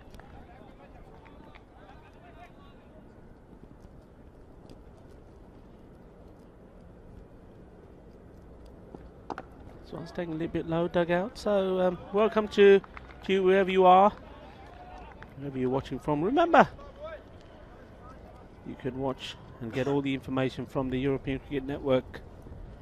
Just type it in on your search engine, and everything you need to know. That one, wait for the big one, just been played out for a single. All the info is there for you. Or some shabby fielding allows the batsman to come back for 2. And greetings to you if you're watching from the sub-Indian continent. Courtesy of Fan Code, one of our partners, along with Kookaburra Ball partner and Bizaway travel partner. And of course, Spring Productions. That's going to be close. Has he gone right across the line? The umpire's having to think about it, and the finger goes up. Wow, that's a prize wicket. Isn't it just? The big man, Hayder, went right across his line there. Well, for me, as soon as it hit him, I thought he's got to go, surely. It was low, it was straight. And, well, the umpire, Shafidal Hamid, took his time. I like to see that. All of those things went his mind. Was it straight? Was it in line? Did it pitch in line? In the end, it's the thing upstairs said, yes, yes, yes, yes, you can. And the finger goes up. And it goes up the moment that Mr. Maximo comes into the scorer's stand. We're getting tired of saying this now. People are going to think we're making this up, Maxi. People think that opening batsmen, that it's opening bowls that terrify them. But I think Mr. Maximo walking back into the commentary box, I think that's the thing they fear most of all. Great, another wicket. And look, he was so good in the last game, wasn't he, Mohammed Fiaz Haider? I looked pretty close to me. I didn't see the replay, Rico, but what did it look? Pretty adjacent? Oh, he's absolutely plumb. And, well, it was all part of the plan. The fielder there, letting them go for 2. A misfield. He came back, and the very next ball right in front, LBW. I thought it was, you know, like the first game we said, how can you let him get back on strike? He's going to punish you. Well, this time round, it was get him back on strike and get him out. Well, he's going to have to watch the remainder of this innings from the dugout. I'll be upset with that, I'm sure. Mohammed Shabazz, early breakthrough for the Hawks. It's exactly what you want, isn't it, Rico? When you win the toss and elect to bowl first, you want early wickets. And look, it's a bold move by the Hawks, to be honest. But look, haven't won a game in a while. They won only one of their previous matches in the ECS. They were 1-6 back in October, and they haven't won a game so far this series. So they'd be desperate for a win. This has been launched, and that's the way he bats. It has to be said. He's been sent up higher up the order to do his thing. And do his thing he does, smashes that away. That's a good big hit, opening his account with the Maximos, 6 runs. And that's the end of a very entertaining first over, 9 for 1. Well, and the thing about that was just the timing, wasn't it? We've seen some batsmen swing outrageously large swings in this tournament, but actually this one, it was all timing, and he just wanted to hit it correctly. And if you hit it in the middle of the bat, more often than not, if you hit it down the ground, the wind just assisting you as well.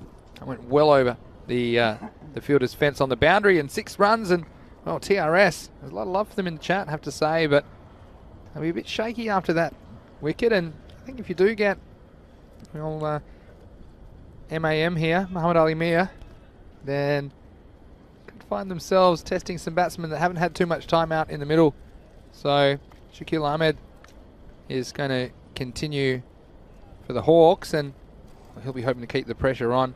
Mudassir Ali's missed out a couple of times, and sure he'd like to get amongst the run. So very interesting start to this match, match 44. Shakil comes in, and well pitched ball straight away. It's a wild throw. Big appeal. Yeah, I think he made it home, but I think he's made the hustle. And I like that again from the Hawks. When you win the toss and elect to bowl first, you want to be putting the batsman under pressure. In the worst case scenario is the openers start smashing it all over the place. Well, so one big shot last over, but for the most part, the Hawks. What about here? See, they're dropping his bat, but I think he was well home. They were asking the question, fair enough too, but good decision by the umpire. The umpiring's been very good, I have to say, today. Haven't missed too much at all, the men in black, so well done to them. Here's Shakil Ahmed. Edged and gets away from everybody. It's going to run all the way along the ground for 4. So again, bit of luck for TRS early in this game. This one's edged and really could have gone anywhere. Got wide of the keeper and 4 runs. Yes, and 4 valuable runs. And you see that there, the replays courtesy. Just mentioning our partners. Well, Spring Productions, our production team there, doing a great job. And, well, Elmars, Elvira, Martin, excellent work from you guys. Bringing us all the information that we need. And the viewers, you at home, these lovely pictures. Well bowled again, Shaquille Ahmed getting the ball to talk a bit here in the second over. Got a few questions in the chat. There's some comments. Jamie Bundy, Brother Bundy, saying massive wicket there. Height of the danger man is gone. Absolutely. A huge wicket for the Hawks early in this match. One other question for you in a second, Rico. But first, we'll watch this ball from Shaquille Ahmed. Doing some good things with the new ball. This one's up in the block hole, pushed away for a single. Mohamed Usman is asking how many Spain national team players are playing. Well, we mentioned a couple in this tournament. Just off the top of your head, Rico, give us the rundown of some of the Spain national team players or even potential players that might be. Top of my head, I would say at least 6 across the board. Remember, this tournament or this series is this delivery. This series is here in Barcelona, so the Catalonia region of Spain. So a lot of other players would love to be here and playing in some of these teams, but obviously they're not allowed to move at the moment out of their region. So the likes of players up in La Manga, up in Sporting Alfaz near Benidorm, where some of those national team players play, are not able to attend. Tell you what, 2 of the biggest swings you've ever seen. Mudassar Ali, can't handle the bat, but a bit carried away. That'll end the over, so end of 2. Pretty good start for the Hawks. TRS there, 15 for 1. Yes, I would say about 6 players across board, and we like to give them a mention when they are playing in the team. So yeah, if you're regular viewers and been following this Fancode European Cricket Series, you will no doubt have heard myself mentioning some of those players. And we, just yesterday we saw Awais Ahmed, Ashdad Butt, and you see the red helmets they wear sometimes, don't they? Even in these games, I'm sure they're very proud to be Spanish national representatives. Mohamed Shabazz bowl the 3rd over, the last one of the power play. Good start. And would you say, Rico, anyone the national selectors might be having their eye on after this series? Of course, we've seen some good performances so far in the first couple of weeks of the tournament. Yeah, I'm pretty sure. In fact, I'm very confident of it. Just see this delivery, and that's well hit. And they needed that. They needed some acceleration. That's a nice positive shot. 6 runs straight down the ground. Yeah, I mean, there's some senior players that have caught the eye.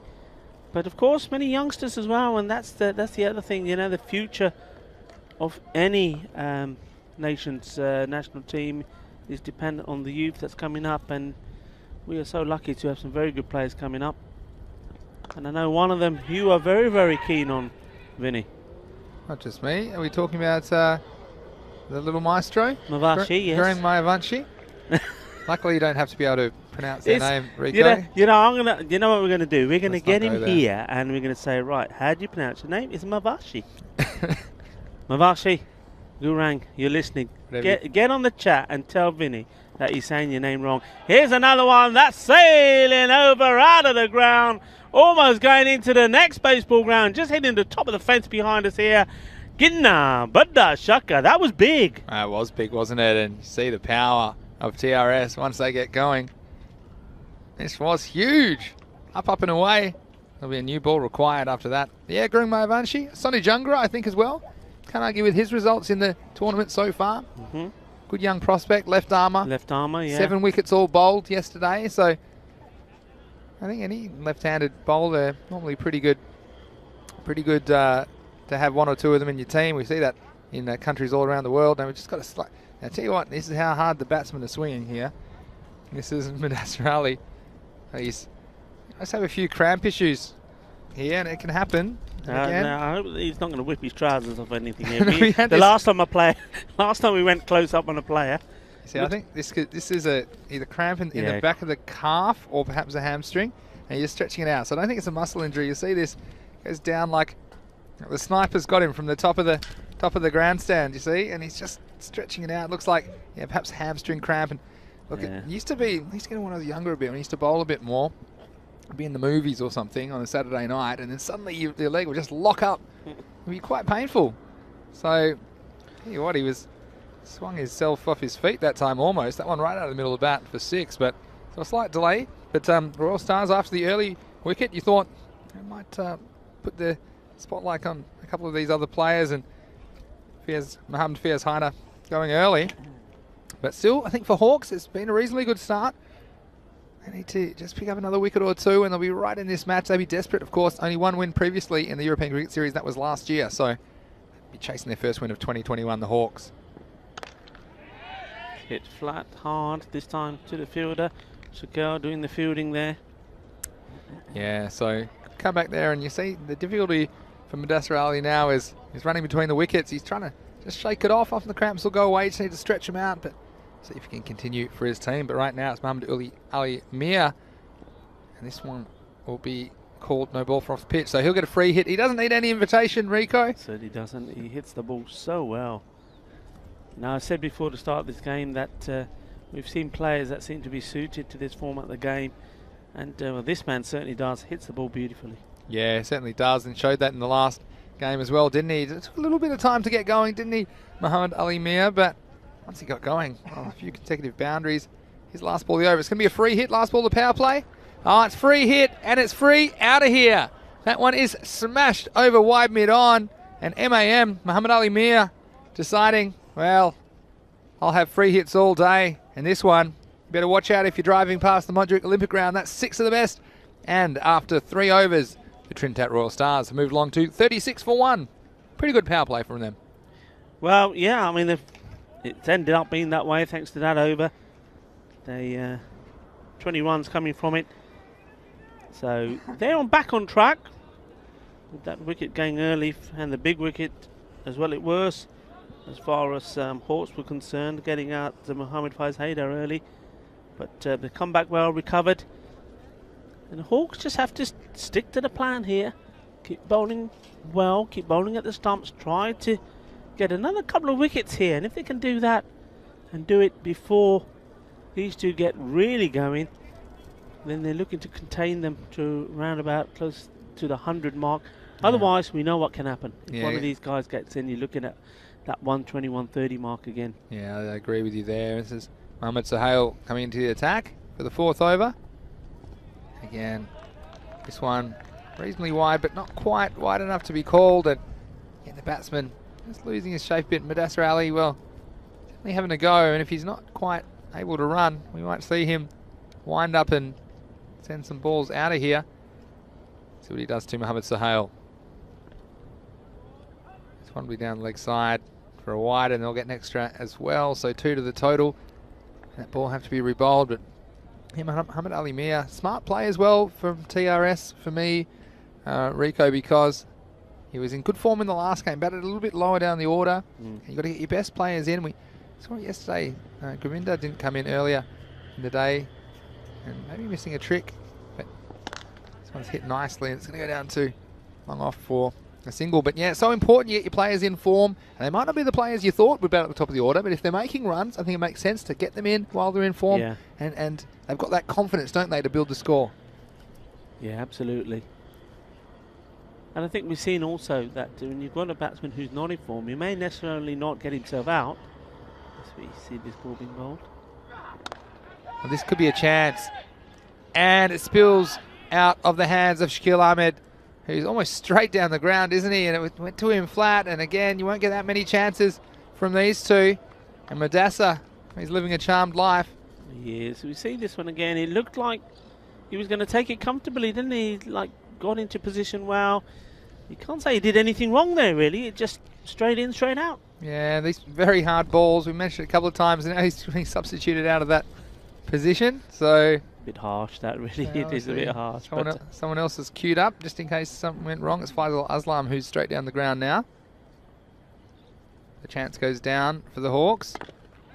A good comeback from Mohamed Sohail. So yeah, we just mentioned the importance of wickets, because I think I agree with you, Rico. If they can get 1 or 2 wickets, and particularly get these two, they could be chasing something in the region of perhaps 90 or so. But if these two stay in, well, it could be 120, 130 or even more. So Hawks, so important they hold on to the next chance. There's been quite a few of those balls that the bowlers have done their job. They've gotten outside the off stump, and some wild swings from the TRS batsmen. Yeah. And Hawks haven't had much success in the ECS, but they are more experienced, and you wonder if that experience is coming to play right here with some clever bowling from Mohamed Sohail.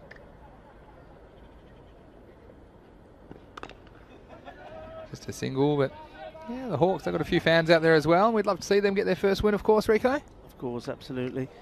And you see there, don't you, in that over, that's a classic example there. That ball, about, I don't know, what, 30 centimetres or so outside the off stump, just short of a length. They can't get it away. Anything that's pitched up, anything on the legs, it's been sent out of the ground. So a lot of it is dependent on the bowler bowling a good line. And if captain can have all of his bowlers, 4 bowlers, 5 bowlers do that for him, then really they've done their job, and I think they will contain them to around about the 100, maybe even under the 100 mark. But it's those loose deliveries, it's those extras, it's little things like bowling a wide and getting the key man then goes on strike, bowling a no ball that again they cross over on, and the no ball, the free hit ends up being hit by the main batsman. Yeah. If things like that can cost you, and we saw that yesterday a lot, didn't we?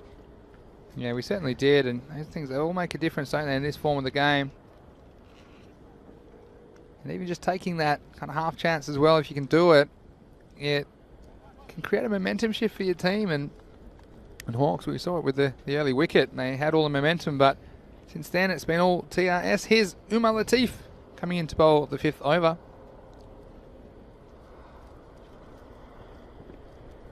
So we'll sneak down the leg side, and could be a wide. We're waiting the umpire's call. It will be called wide. So again, just praising the bowlers for haven't been too far down the leg side most of the time in this innings, and we've seen some teams give away a lot of extras, haven't we, Rico? And so important that you don't give the batsmen any extra runs. You want to make them earn every one. Yeah, absolutely. He's an experienced campaigner, Umar Latif, good all-rounder, useful with the bat as well. Oh, and he's got the wicket, so he might have been a little bit off the radar earlier in the over, but Latif with the perfect comeback. He has the last laugh. And Madassa Ali, well, we saw he was a little bit injured, we thought. I tell you what, it's his pride that's injured ultimately, as his stumps, there's a real mess behind him. He misses, and Umar Latif hits, and an important wicket for the Royal Stars goes down, and they're now 43 for 2. Yeah, good time to break that partnership. Just as it was starting to flourish, they came together with a score on 15, moved on to 43. Something had to happen. I mean, Ali Mir would have been the ideal choice. I think if they were given the choice who they'd rather get out. I mean, he's the one who's been hitting the ball well. He's still there, 26 or 14 balls, and if he can go on, quite often he either runs out of time or he gets himself out when he's on this sort of score. What they need him to do now, certainly the Trinidad Royal Stars, is to carry that on. Yeah, absolutely right. And again, we're talking about momentum shifts, and that could be one that just shifts it back to the Hawks, because those two batsmen were chugging along, and they needed to break that partnership. And that man at the non-strikers end at the moment, Muhammad Ali Mir, sure, the Hawks would like to see the back of him, and that could save them a lot of runs that they would have to chase. But for now, it's Sufyan Ansar who's come out to bat for TRS at number 4, and he'll face Umar Latif. It's up in the air, the fielder's in the game, and he's taken it! Oh my God! Talk about being casual. He was totally out of position. He ran in too much, and in the end, he just took that Faisal Aslam just one-handedly. Yeah, and didn't he ever? And it was a bit of a risk. He was moved into that position, wasn't he, Faisal Aslam? It went up. He's very, very straight there, and he's picked it up. And I tell you what, I don't know, it was up in the air. It was more hope than than planning, I think, in the end. But it stuck to the middle of that right hand. And wow, 2 wickets in a row. And would you believe it? He's on a hat-trick, Umar Latif. So, your luck can change in an instant, as I say sometimes here on the European Cricket Network. Now we've got, most likely, the man on strike will be Muhammad Ali Mir, because they crossed while that ball was in the air. So he's really going to have to earn his hat-trick if he's going to get it here, Umar Latif. But, wow, you see there the difference it can make holding onto your chances. I mean, that one looked to have been misjudged. It was sailing over his head, picked up the ball in the middle of that right hand. So here we go. We've already had 1 hat-trick. Could we have a second? We've got Umar Latif for the Hawks. He's just making a slight field change at the moment. And again, well, if you're going to get a hat-trick, you're going to have to earn it, and you will, because this man's in good form. Muhammad Ali Mir, he's on strike. But Umar Latif, he's on a hat-trick. What's up? It could be a hat-trick. It could be a hat-trick. It's not. It's dropped and it's over. It's gone over the fence. So, would you believe it? Oh, it's Mohammad Shabazz down on the long-off boundary. So, how's this for action in match 44 of the Fancode European Cricket Series? It's fielder was in the game, and Shabazz, again, he's tried the same trick, hasn't he? He's tried one hand, but this time, well, you're never going to get two of those in a row. It's gone all the way for 6. So, oh, Latif, he might never get closer to a hat-trick than that. He's not happy. You see the bowler shaking his head as he goes back to his mark. He believes he should have had a hat-trick. When he comes again, some bit more respect from the batsman. Well, you wonder if they'd held on to that, where this game would be at, really. It's Tariq Mahmood's a new batsman, but at the moment he's at the non-striker's end. How about that, Rico? What a hat-trick that would have been. Imagine 2 one-handed catches in a hat-trick as well. So, Umar Latif, can he pick up a 3rd wicket? Bowled again, and nicely played away, and that'll bring Tariq Mahmood on strike for the first time. But what an over it's been from Latif, and the Hawks, we mentioned they're up for it because they're chasing their first win of the series, and they've made a good start in the field. Yeah, they are up for it, and especially Umar Latif bowled well. Like I said, he's a good campaigner, a lot of experience. Last ball of the over. It's full toss and just be worked away for a single. So the 50 coming up off the previous delivery. He'll end the over after 5. TRS are 51 for 3. Yeah, 51 for 3 at the halfway stage. So they should comfortably get to the 100, but well, with that man, Mohammad Ali Mir, well, I think he's still a little bit fortunate to be there. It would have been a good catch, but for me, the fielder just didn't get into the right position, and probably was hoping that, like it did with Faisal Islam, the ball would just end up in his hand. It weren't. It didn't. It ended up touching his hand and going over for 6. Yeah, it was in his fingertips, wasn't it, for a second? Here's Shakil Ahmed to bowl the next over. So straight through the batsman's legs, wasn't it, from Tariq Mahmood? So again, a useful dot, and you see here these little things just bring new batsmen out. Will slow the scoring. And ECN on the chat saying, haha, way to deal with a hat-trick ball. Well, hit it for 6, but he's living dangerously. Here's Shakil Ahmed again. A big swing from the batsman Mahmood, but I'll get away just the single. They'll bring Mohammad Ali Mir back on strike, and well, you just think if they can get Mir now, could even perhaps get the score down around the 80 mark the way things are going. But if he stays there, he's shown an ability to hit the ball out of the ground and could be well over 100. So much importance resting on the shoulders of Mohammad Ali Mir for the Trinidad Royal Stars. Yeah, they've bowled well. They've bowled well to him. They haven't given him too much room. And he's got him! So we just talked about it. What an important wicket that would be for the Hawks. And this one was right on target. And Mohammad Ali Mir, well, he was a bit lucky on the hat-trick ball to survive. There's nothing lucky about this. Shakil Ahmed, he hit the target. And another bold dismissal. We've seen so many this week in Barcelona. And a huge wicket for the Hawks, sniffing their first win of the year. And I tell you what, they've got the scent. The Hawks are circling here in match 44 of the European Cricket Series. Very well bowled.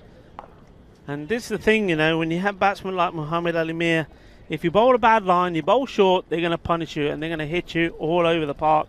But if you pitch it up to them, frustrate them a little bit, they're going to have to take a chance, they're going to have to take a risk.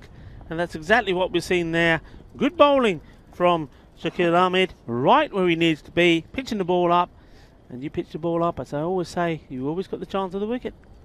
Mohammad Shahzad, the keeper, is the new batsman. Starts with a play and miss, and well, this game's turned on its head. And this is what you can expect here on the European Cricket Network. The twists and turns in each one of these T10 games. Could get dizzy if you watch too many of these, because we saw here the Trinidad Royal Stars were cruising along, but that's losing wickets at regular intervals, and 3 quick wickets here, changing the innings. It's short and a beautiful shot this time. It's through point. And Mohammad Shahzad, well, he's come to the wicket. and he's had no problems adjusting. This was short outside off stump, punched away, a beautiful shot all the way along the carpet. 4 runs. Yeah, that was a delight to watch. Majestic, just pure quality. I like the way he got into line with that. I like his shape. You know, that's the other thing we were saying with the with this team, Trinidad Royal Stars. We haven't really seen their full depth. We haven't had to see them bat too low. Here comes Shaquille Ahmed again. Well, this is a big swing and just losing his shape there was the batsman Shazad. It's the end of the over, so we're going to be 56.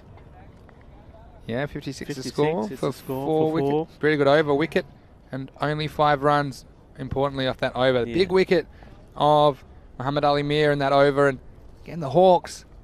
They've tried very hard, haven't they, in the field? It was a bit of a gamble to bowl first, you thought, because we've seen teams batting first have some success in this tournament, putting imposing scores on the board. But obviously the Hawks felt if they could just get into the middle order of TRS, they might have a chance. That's exactly how it's worked out. But this game is fascinatingly in the balance. I'll do my 6-over check-in after this ball, but for now, here's Faisal Aslam.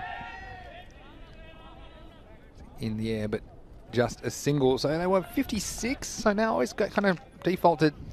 10 and over gets them to 96, perhaps a few extras. So I think perhaps they'd be looking to get to 100, but a lot depends on the next over or two, because 2 new batsmen at the crease. So I think they might end up with something around the 90s, if I had to guess at the moment. Rico, Yeah. what do you think? Yeah, I think to get to the 100, which they'd obviously love to do, and a little bit beyond, somebody's got to go big. Somebody's got to play some shots. But at the moment, yeah, I think 90 would be a good score. Well, this will help. That's blasted over cover just inside the field of play. 4 carreras and 4 useful runs for the Royal Stars. Well, they've still got 3 figures on their mind. If they keep batting like this, they'll make it comfortably, Rico. Yeah, they will. I mean, I was about to say that we haven't seen some of the lower order batsmen come out and play. Mohammad Shazad here, he looks like he can play. He looks like he's targeting that those shots outside there on the offside. I mean, I would be inclined to maybe push one more back and bring somebody in the ring on the leg side here. That seems to be his strength at the moment. In comes Faisal Aslam again. This time the batsman hits onto his own boot. He'll just dribble away for a run, but what a highlight. I'm sure that one will be all over social media. Faisal Aslam's catch, one-handed. Stuck the landing too, didn't he? Yeah. Just inside the boundary, and wow, what a moment that is. And it's the kind of action we've come to expect here on the European Cricket Network. Cricket like you'll never see it anywhere else on the planet. Here's Faisal Aslam again. Well, this is half a chance for the fielder. For a second, I think he was entertained in the big throw. Again, it's the vortex down there, isn't it, down the ground? We seem to see a lot of run-outs from that area if the batsman's napping, but in the end, Mohammad Sohail, I think he was correct. Doubt he was going to get to that on the full. There's a similar trajectory to the one that Puneet Sharmali caught in the previous match. This is well bowled, again up in the block hole. They're just going to get one. And yeah, this is good bowling. And what I like about this innings as well is that it's been 5 wide, so not too many. I mean, I think it's been reasonably good bowling from the Hawks and not giving too many extras away. So that's the end of the over. At the end of 7, it's 64 on the board. And just a reminder to everyone that's watching, please put in your calendars, the European Cricket League. It's the Champions League of European Cricket. It's coming your way on ECN. Of course, we had over 140 million viewers 2 years ago for ECL 19. ECL 21 is back bigger and better over 4 weeks in Spain. The champion clubs from 15 different European nations, as well as the returning champions of VOC Rotterdam from the Netherlands. So 31st of May to 25th of June 2021. Make sure you join us for the European Cricket League. It's a very unique and special tournament. Umar Latif, this is an important phase in this game, coming back on to bowl. Second over, bowled a brilliant first one. Here he comes. Oh, that was well bowled too, but I tell you what, good batting by the batsman. He squeezed it away. Yeah. And I think it was just stopped inside the field of play, so a good chase from the fieldsman, but they will get 2, but that's good bowling. So I'm talking about actually, Rico. They've been very good at getting the ball in places where it's difficult to lift up out of the field, and that's why we've seen the boundaries dry up and seen the Hawks come right back into this game.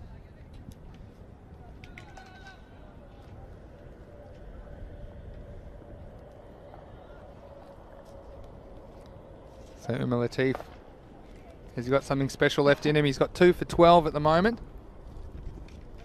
Got 5 more balls to make an impact at the bowling crease. Yeah, that's good. Good captaining there.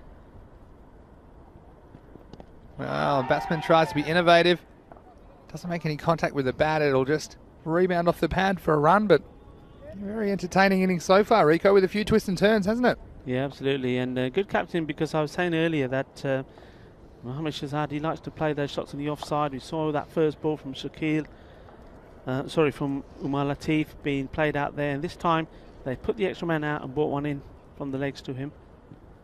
And the question is, though, sorry, Vinny, the question is, now that the batsmen have crossed, whether they want to keep the same field or whether they need to push that man back now to the leg and bring him in, because obviously they haven't changed it. So if this one is hit in that area with mid-wicket, then they soon realise that they need to change the field depending on who's facing. Latif went full outside off last time. This time's a bit straighter and worked off the pads. It goes to the fielder. Could be a chance if he hits. And doesn't hit the stumps, but that might have been very close. But yeah, like you said, they're taking a bit of a gamble there, aren't they? But still, the Hawks defending well in the second half of this innings.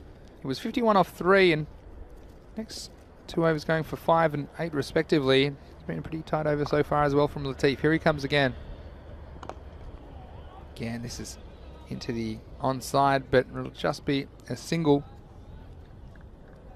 So 69 with the ball to go, and yeah, the Hawks, I'm sure, have got a lot of supporters out there as well. Some people were saying before the game they fancied them, and I'm sure that they'll be very happy with their performance so far. They've removed the dangerous batsman at the top of the order for TRS, and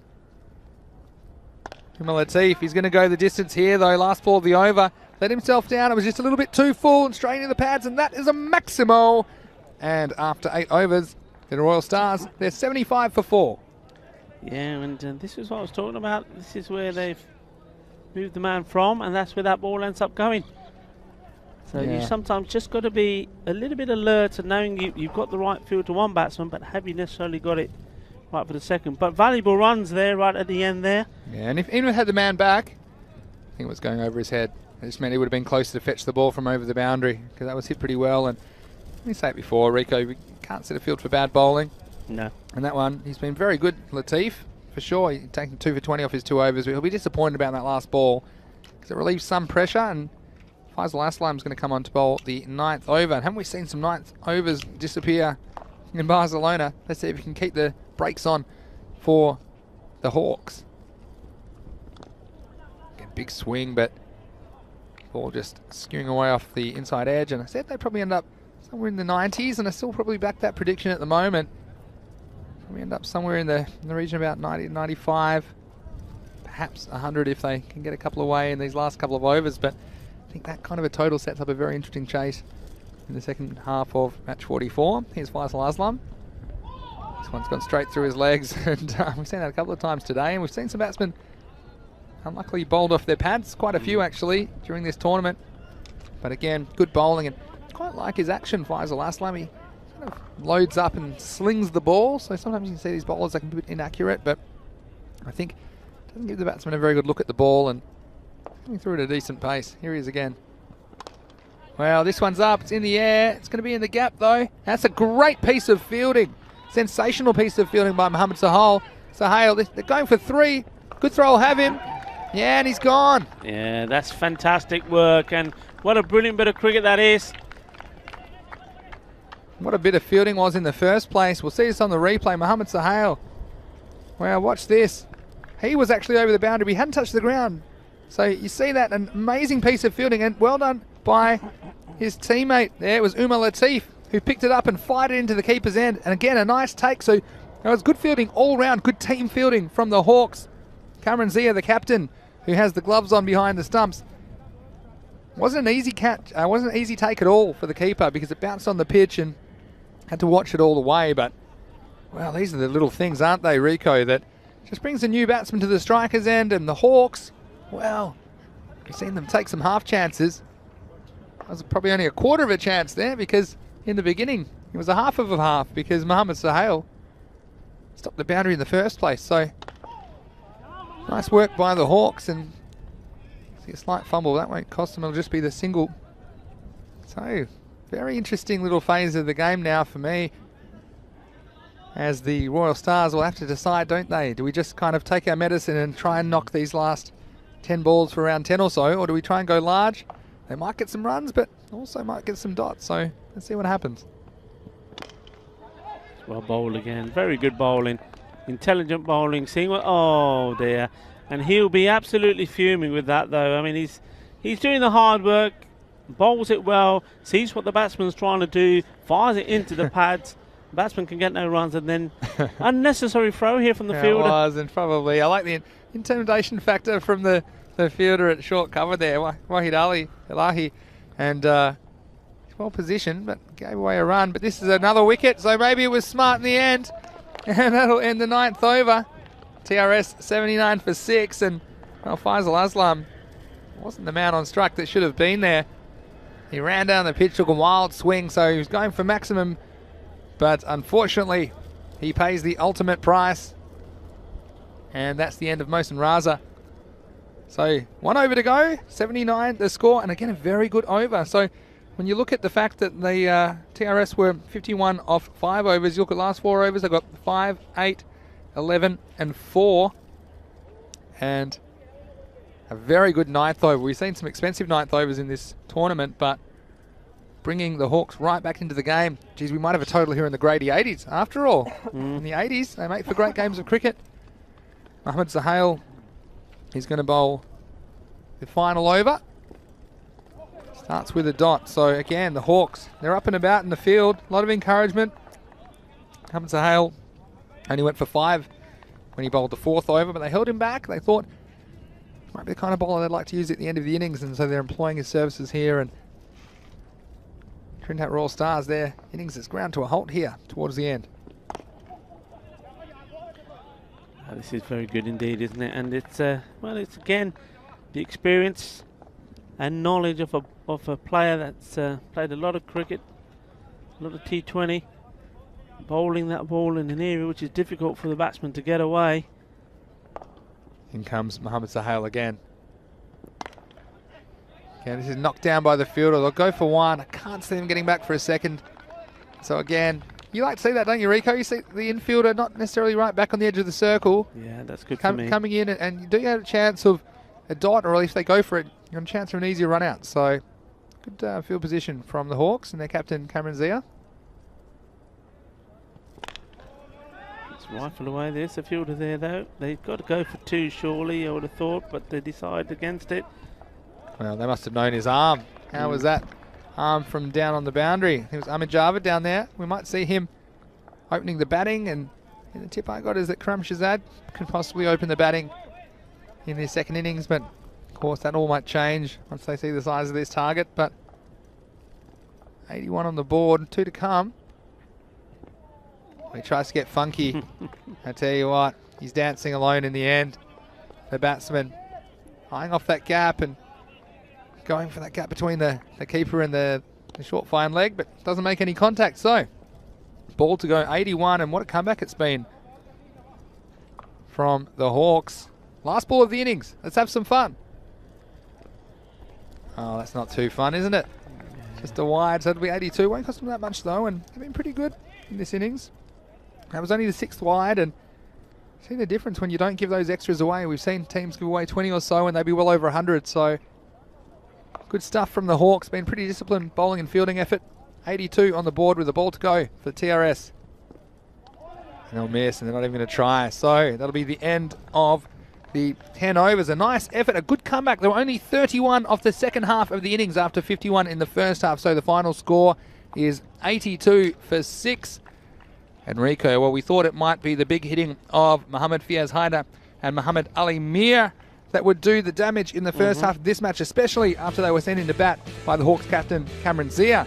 But in the end, it was a quick stay for Mohammad Fiaz Haider as he went early. Plum LBW. And that got the Hawks up and away. They spread their wings and they were ready to fly. You saw they're pleading for the decision. Umpire Salim saying, yep, I'm satisfied that one's out. And we had a few hijinks in the middle, and we did see some good hitting, didn't we, from Muhammad Ali Mir, who contributed 33 of 18 balls and 24 of those runs coming in Maximos. But ultimately, it was a tale of two halves as 51 runs were scored in overs 1 to 5. And this is the period of the game that it just looked like TRS would wrest the momentum back. That one went down, and he got the sack from that position, did Shakil Ahmed. We had a few highlights though, and you see the big wicket there, Mudassir Ali. He stuck around for a while. He was only able to contribute 9 to the score. And then check out this for a catch. Like picking apples. It was a great catch by Faisal Aslam. And so, on a hat-trick. And here was the hat-trick ball. He was there to be caught. All the glory, but ended up just skimming off the top of the fingers and going for 6. But then, the game turned around with that wicket, the big wicket of Muhammad Ali Mir, when he departed for 33. Even though we saw a couple of nice strokes from the TRS during the second half, they were never able to keep the momentum going, scoring only 31 runs in the second half of the innings. And we saw some good feelings, the little things, not too many wides given away by the Hawks. It was a disciplined performance. They've obviously gone back, looked at the videotape from their previous games, have known how they can improve. That was a nice shot by Tariq Mahmood, slapping Umar Latif's last ball over for 6. And then this, what a piece of cricket this was. This is real team cricket. And going back for another run, good piece of keeping. But the stop in the beginning was sensational cricket from Mohammad Sohail. And then towards the end, well, the wickets kept falling. That was another one for the slinger, Faisal Aslam. He followed up his one-handed catch with a nice performance with the ball. So ultimately, the result is that Trinidad Royal Stars, after being sent in to bat by the Hawks, they've made 82 for 6 off their 10 overs. And just recapping there, their best performer was Muhammad Ali Mir, 33 off 18 balls, including 4 sixes. And in fact, only two other batsmen able to make double figures. Mohammad Shad, the keeper, well, I like the look of him. He had 16 not out. Also, Tariq Mahmood made 12. And as far as the bowling went, it was Umar Latif with 2 wickets. He was on a hat-trick, of course, almost. Jeez, he was within 2 or 3 inches of a hat-trick, wasn't he? But unfortunately, that went for 6. The hat-trick ball. There were single wickets to Mohammad Shabazz, Shakil Ahmed, and Faisal Aslam. So, that is the end of the first half of match 44. A very interesting run chase coming up as the Hawks will try and chase 83 for their first victory in the series for 2021. So please join myself, Mr. Maximo Vinny Sandhu, as well as Rico in about 10 minutes for the chase. This is the European Cricket Network, and you're watching the Fan Code European Cricket Series Spain. We'll see you shortly.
Welcome back to the Fan Code European Cricket Series here at the Montjuic Olympic Stadium.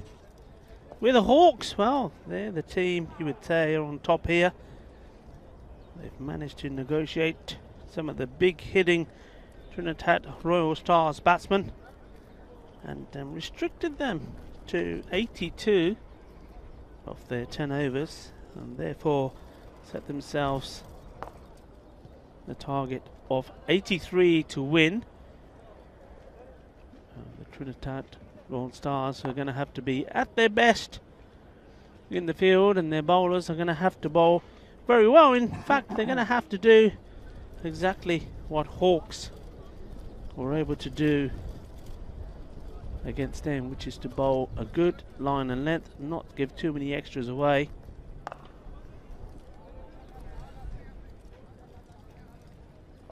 The umpires just waiting for everybody to be ready. So Shahidul Ahmed, Safwan Naheem.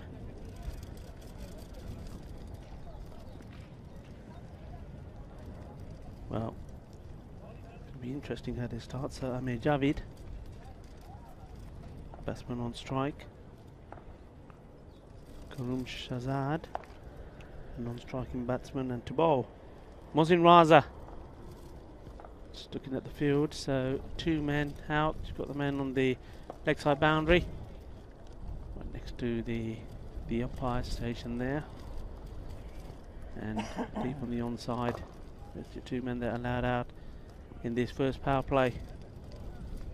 So Mohsin Raza comes in to bowl the first ball of this innings. Outside that off stump, and Javid just happy just to play that out. I know the importance of this. The Hawks, as Vinny has said, only had 1 win in the European Cricket Series so far. And this one's been launched. It's a big hit. It's going all the way. Balle, balle, balle. Well, what a start that is. He respectfully played out the first ball, and this one he's absolutely launched into it, and that's gone a long way. That is big, and that's what they need to do. Just pick the bad balls and take the singles. 6 runs. What a way to start the innings.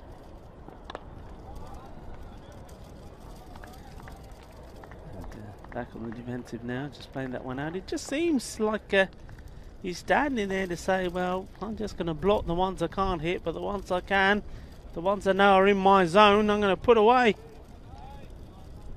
He seems to be what he's thinking at the moment here.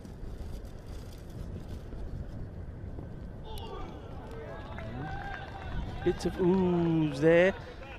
And that is the 4th ball. 4 balls gone, 2 to come. 6 is the score from 1 scoring shot. The bowler walks back to his mark, joined by Mr. Maximo himself. Vinny, welcome back, Vinny. Thanks, Rico. It's nice to be here. Haven't caused a wicket just yet, which is nice. Looks like a bit wide as well. So yeah, I saw that big. That was a huge hit, that first one, wasn't it? From Amir Javid.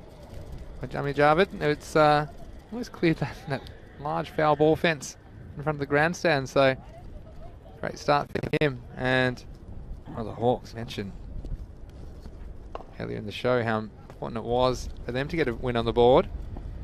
Well, this one he's gone again. It's the same direction. It's the same result. It's 6 to the best. Another Maximo for the Hawks. And Javid's away.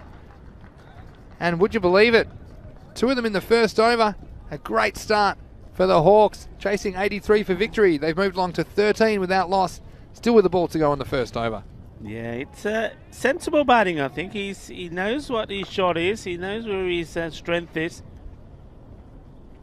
He's realised that he doesn't have to go crazy every ball, and he's just waiting patiently for it, and once it's there in the spot, he puts it away, and effectively too. He can't get out this ball. Can't get out this ball. Doesn't matter what happens. Oh, he has a go, and it's almost going to carry. In fact, it's going to get past the fielder. Well, you can't really blame the fielder either. Mudassar Ali, he ran in and he tried to make it into a catch, and in the end, he's just kind of handcuffed himself, hasn't he, as the ball's gotten past him for a boundary. And again, he's looking for a wicket, so I didn't mind this. Again, it looked great on the videotape. He runs in and he tries to get the body behind it, but not able to deal with the bounce. So, well, he chanced his arm again, Jarvid. Obviously, not a fan of my coaching, but he'll get through to the end of the over. And after the first over, Hawks, great start. They're 17 without loss. Yeah, what a wonderful start that was. 3 boundaries and the wide.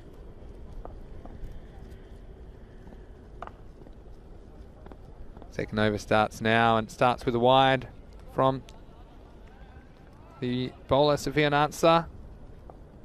And I think, well, look, this total of 83, it might look a bit modest, but it's going to take some catching, and there's some good bowling options for TRS as well. We're going to see, sure, Akil Ansar bowl 2 overs of his leg spin in there as well. He was very good earlier today. This isn't too good a start from Sofian Ansar, who's put the first 2 down the leg side. And that was one area that the Hawks were very good, weren't they? You know, in their fielding innings. They didn't give too many wides away, and just the difference then, this total of 82 that TRS got, would have been well over 100 in some other games when the bowlers gave a lot more wides. It's a big appeal, but I think it could be a little bit high on the back pattern. Was going up, and Shazad, he's been sent to the top of the order. I'm sure he's been sent there for a reason. I'm sure he'd be a little bit nervous at this point of the game, but well, when you're approaching a target like this, you just need 8 and over and keep with the rate and keep the wickets in hand if possible. There's a good comeback from the bowler. Well, he launches this one. I think this one's going to go all of the way. It does. Another Maximo, and this time it's Kuram Shazad who's away for the Hawks. Well, it's almost like they're just waiting for that shot. That one you've seen the replay of the LBW, and then, well, follows this one up. And all of those shots have been in the same slot, just waiting to play those shots over the boundary over there. Well, the bowler gets the comeback, and he does it. He does the job. So, Sofian Ansar, he had the answer that time. He disappeared, and so far in this Fancode European Cricket Series, so many times we've seen the 6 and out, and we see it again here. And that's where I like the work of Jarvid last over. He hit the 6, but normally we just try and consolidate next ball, but this time trying to repeat the dose. He might have been sent up to the top as a pinch hitter, Kuram Shazad. But again, he'll be disappointed with that after hitting a nice shot for a Maximo. The next one missing, and the bowler hits the target. Yeah, I mean, more than a quarter of the runs already on the board. You're only in the second over. You've played, you've got lucky with a call, or you've been put under pressure. You've then come out of that pressure with a big shot. And there was really no need to be playing that shot. That's a little bit of inexperience. Now, Hawks have to be careful here. They're on top of this game. You've still got, Javid is batting very well, seeing the ball well. You just got to be patient. Don't try to hurry to get there, because all of a sudden you lose a few wickets, and Trinidad Royal starts getting on top. You're under pressure straight away again. Yeah, absolutely. Shakil Ahmed, the batsman, coming out number 3. And I tell you what, he's not listening. No. Because he's this first one, again, a few nerves. It does funny things to you, doesn't it? The most 6 inches, the most important 6 inches are between your ears when you're on the cricket field. It's true for so much of life, but this is the time. They don't want to lose another wicket. Hawks ahead of the rate still. Need to consolidate. But he tries it again, strike 2. It's fired back by the keeper, and again, this is crazy cricket. You see the Hawks, well, sometimes losing can become a habit, and they've lost quite a few in a row in the European Cricket Series, and they've got a chance, a very good chance in this match of registering a victory, but they don't want to shoot themselves in the foot. They just need to keep scoring. One's a fine at this stage. This time he goes again. It's going to get over the infield. It'll plug. I think they'll just get the 1. Again, big risk, but only 1 off the last 3 balls. That'll be the end of the over. So, very interesting one there. They went for 9 runs, but a crucial wicket for TRS. And the Hawks, after 2, they're 26 for 1. Yeah, a lot of swing and missing. Made contact once, but he's going to take himself back to the striker's end. So, just get the feeling here. I mean, it wasn't a great over from Mohsin Raza, to be honest. So, I'd expect there to be a change. Just get a bowler on that can just push that ball up a little bit fuller. Nice and straight, and anything could happen, and that's what they've got to concentrate on. Not sure what's happening here. There might be some sort of an issue The batsman trying to discard his helmet again, and the players are under strict instructions to keep the game moving, so umpire's a bit fortunate perhaps to allow that. But the batsman dispensing with the helmet. Could be an issue with that helmet, perhaps the straps come loose. You can see on there. So Shakil Ahmed is going to face up, and well, we've seen him go for it so far, haven't we? In only 3 balls. It's going to be Akil Ansar, and this is a key moment for me. The leg spinner coming into the attack. Still within the 3 over power play, so it'll only be allowed 2 outfielders, and you see that it's very important what he's going to bring. And this one, it's going up, and it's going to go all the way. It's going to go over the fence, and what a start it is. And well, the batsman, Shakil Ahmed, he dispensed with the headwear, and it was the crowd that needed the helmet, because that one was all the way for 6 runs. Yeah, I mean, okay, slightly too full and on the legs, but it still needed to be put away. And you think he was trying to hit the ball so hard in the previous over. Here, just flicking that away. 6 runs. Well, this time he goes again, and I think he's going to get the same result. So back-to-back maximals, and a calculated gamble from the TRS skipper, but it's not paying off at the moment as Ansar, Akil Ansar, coming back into the attack in the 3rd over, goes for back-to-back 6s. Yeah, this is a pressure point now for the bowler. Needs to get one to straighten up. Easier said than done when you're under this lot of pressure. That was better from him. The field a little bit slow coming in there. So a single taken as well. So he's hit 2 big 6s, takes a single, and puts Ahmed Javed on strike. Now Javed, he's not going to hang around either.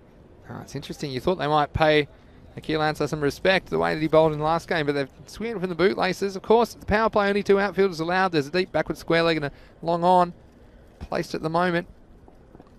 Oh, he gets a little bit of bat on this, and I like the running between the wickets. The ball before, it was Amir Javed who was backing up, and even though Shakil Ahmed didn't really know where the ball had gone, the non-striker spotting, there was a run there and communication between the 2 batsmen. Now a little bit more respect, and this is sensible cricket for me, because you've got your runs off the over. You just don't want to let them back into the game. You're well ahead of the rate. I mean, you need 8 and over, so you kind of got enough runs for even at the 5 over mark at the moment, so no use taking unnecessary risks. I feel like I'm going to rue those words. It's a big swing, isn't it? That's what I love about the European Cricket Series, and that's the end of the over. The end of the power play. Hawks, they're cruising. They're 39 for 1. Yeah, very good power play. Look at that rate is now. They could do it in singles, but you've already seen the way these 2 bat. They're not interested in doing it in singles at all. But what that does mean is that they do not have to be swinging at every ball. I've certainly seen that from Ahmed Javed. He's quite happy to respect balls that are not there to be played for the big shots. Yeah. Well, Ahmed Javed, he's been sent out at the top of the order. I think his job is to see them home. Okay, they've got other people that are going to swing the bat, and that's fine, but he has to hold up an end and be the anchor, if you like, through this innings. And Sufian Ansar is going to bowl his 2nd and final over here in the 4th over. Well, it's gone. Big swing on the leg side, but not quite the contact, so it'll just be the 1 run, and they move to 40. Yeah, this is a bit of an old adage, isn't it, in cricket, Rico, to play each ball on its merits, and that means if you get a good ball, you can pay it respect, and you don't have to force the issue. But if you do get a bad ball, put it away by all means. I think that kind of sensible batting will see the Hawks home.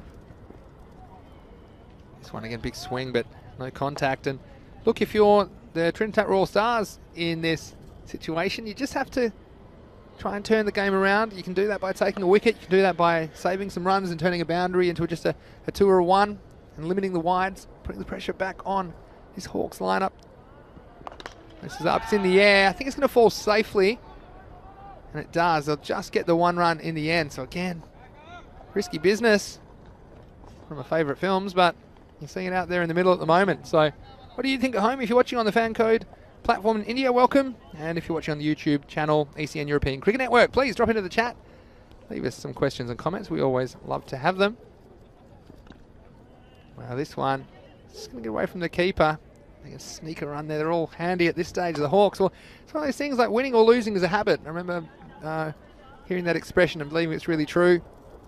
And the Hawks, well, it's been a while since their last win. They've only had 1 win in the European Cricket Series in their history, and hopefully they can rediscover that winning feeling. But sometimes when you haven't won a game for a while, you're looking for ways to lose, and they're getting away with a couple here, but very, very high-risk batting. But this is Ahmedjavad on strike now. Well, he lifts this one. It's big. It's really big. It's out of here. It's off the pole. That is a big Maximo. And half a dozen to the Hawks. Yeah, lovely timed shot this. It didn't seem to hit it that hard, did he, when you look at that? It was just all about timing, getting his body in the right place, and did it go a long way? Wow. Well, one hitting the floodlights in the end. That's a huge hit.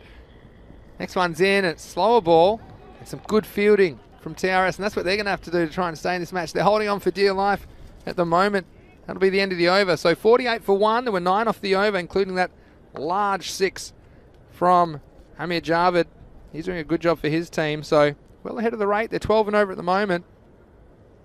And the Hawks, wow. I would have called it an upset. They're yet to win, whereas the Trinidad Royal Stars yet to lose. And so it just shows you anything can happen in the Fan Code European Cricket Series, and I think this is a huge over for me. They're deciding to bowl out Akil Ansar, and he's a dangerous bowler. I think we're going to see something very interesting here. The batsmen are going to attack Ansar. Well, he bowled very well in the previous match, and if he gets it on target, it won't be easy to get away. So here he comes, Akil Ansar. He's in the air, the fielder's underneath it, and he takes it. So an important wicket. We said that the man Ansar could be the one to come up with a wicket, and he's done it off the first ball of this, the 5th over. So at the start of the 5th over after 4.1, the Hawks lose their second wicket. They're 48 for 2. Yeah, that was an important wicket. Just had to break this partnership. I mean, they've still got a lot of work to do here, the Trinidad Royal Stars. But you know what? It's a funny old game, and we have seen it so many times. And how many times have we seen bowlers already in this European Cricket Series on hat-tricks, where they've taken 2 wickets on the spin? So pressure straight away, and the new batsman coming in, he knows this ball is probably going to be flighted up, going to be tempting him to play a shot, and he's got to be assertive out there. He's got to know what he wants to do, what he's out there to do. Well, I think didn't cross, so Shakil Ahmed's going to be on strike, and nice bit of bowling this time as well. And Akil Ansar, again, I'd be very careful if I was out there batting, and don't want to throw away a wicket at this point, because you're well ahead of the rate. Just stay in the game, don't shoot yourself in the foot. Make that fielding team earn the wicket if they're going to get one. So pay some respect to the leg spin of Akil Ansar. Big appeal, but I think this is going well down the leg side. But tell you what, credit to the Hawks though. It's exciting viewing, isn't it, Rico? They're not just trying to edge towards this total. No. They're trying to get it done and hit the ball out of the ground.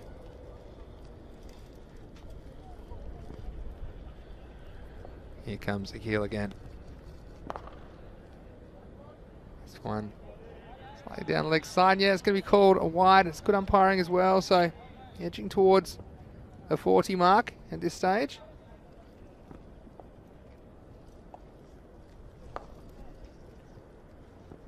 Oh, that's got to be close.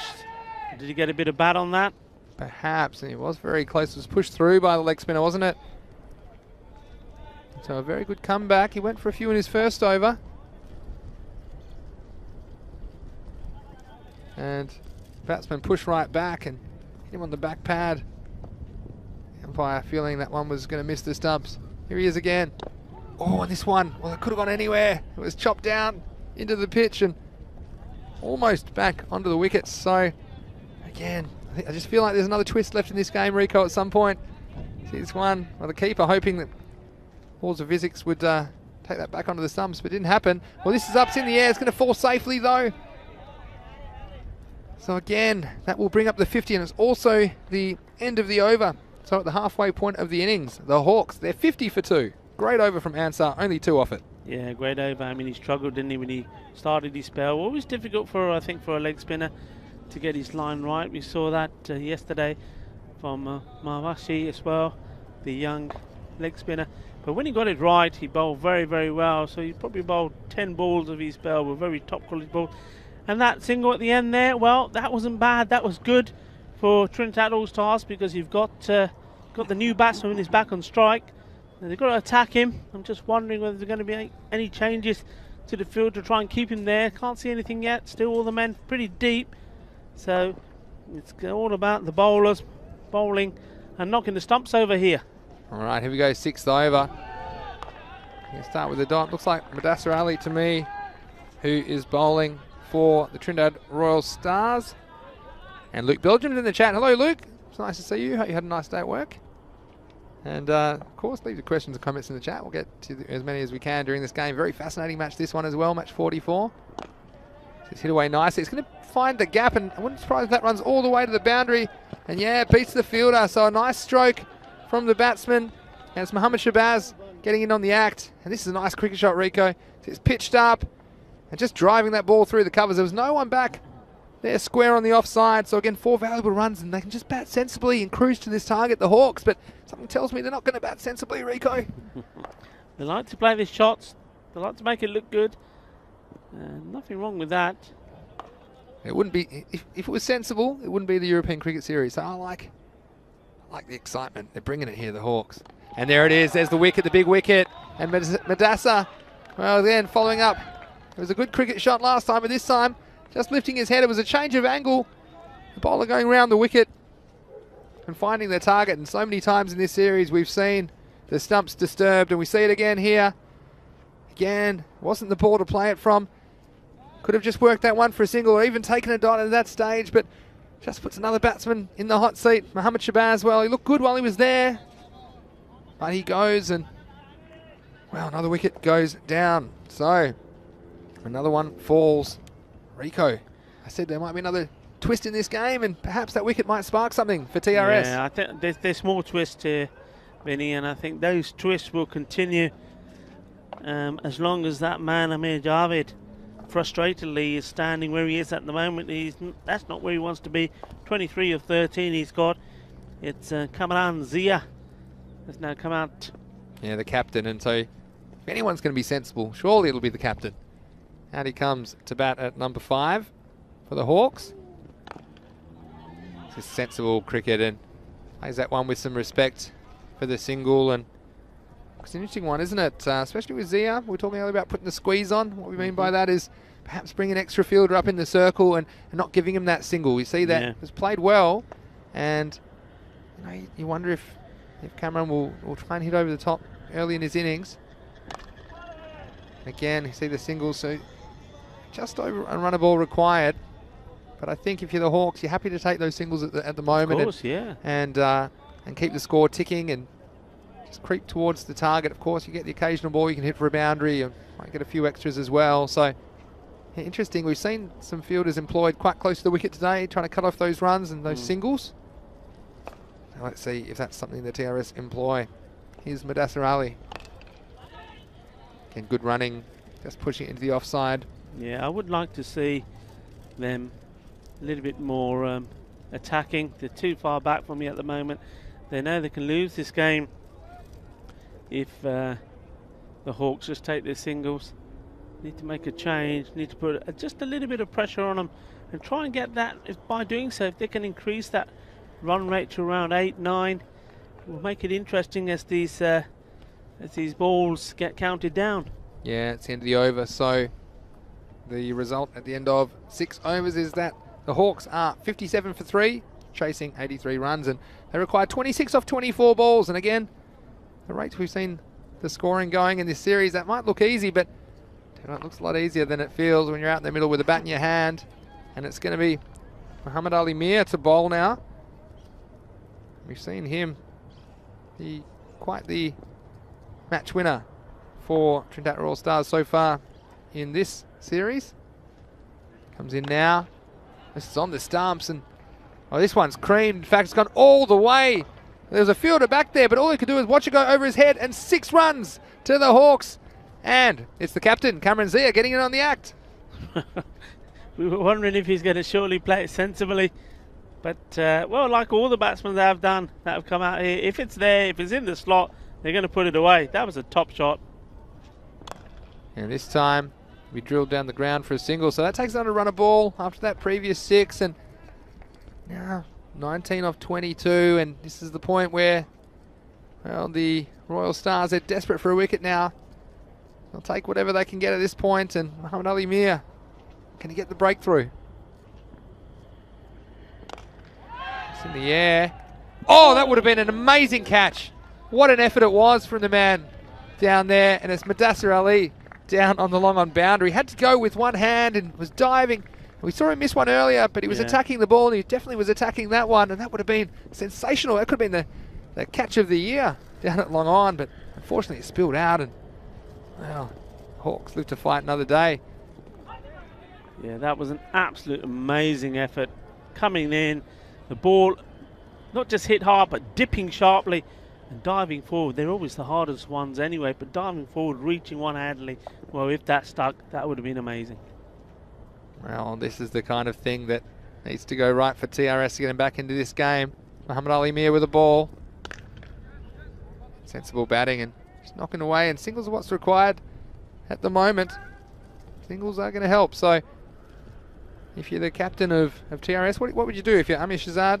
Are you bring an extra man or two up into the circle and trying to put some pressure on Rico? No, I would have done it about 8 balls ago. You know, maybe even earlier, you know, when you know it's run a ball, put the pressure on, because I'll tell you why. So you see this one. This one that gets fielded.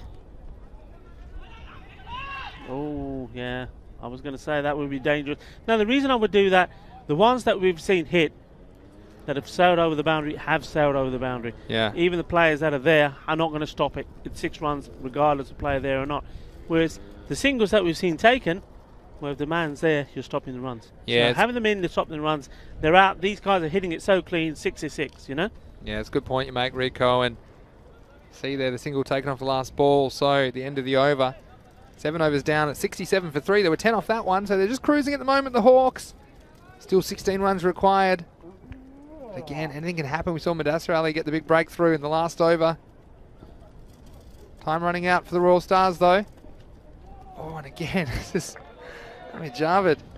All they need to do at this stage is, I've said this before, when we've got into game situations like this, it's only dot balls really kill you as a batting team at this point. So just to avoid the dots and don't risk the dots. And big swings like that, well, sure, might disappear, but if you miss it, you risk the pressure building. This time it's up in the air, the fielder's in the game, and he holds on.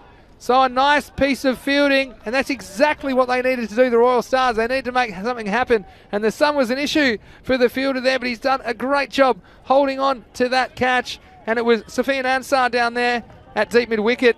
We've seen a couple of tough chances go down, but the slight flame of hope stays alive for TRS as Safian Ansar holds on to that catch at deep mid-wicket. What a catch it was. What a great catch it was. And Mudassir Ali, that's his second wicket. Is he going to be the hero here? Is he going to be the man that can turn this round? And somehow, amazingly, Trinidad Royal Stars end up winning this game. Well, they need a few more wickets. But that was a fantastic catch because he was under pressure. The ball was travelling. It's at that awkward height where sometimes when the ball's coming to you, you're sort of not sure how you're going to take it. Well, he stood firm. Good balance. He knew where his feet were. Great catch. Okay, the new batsman is non-striker ends Umar Latif, but it's the captain, Cameron Zia.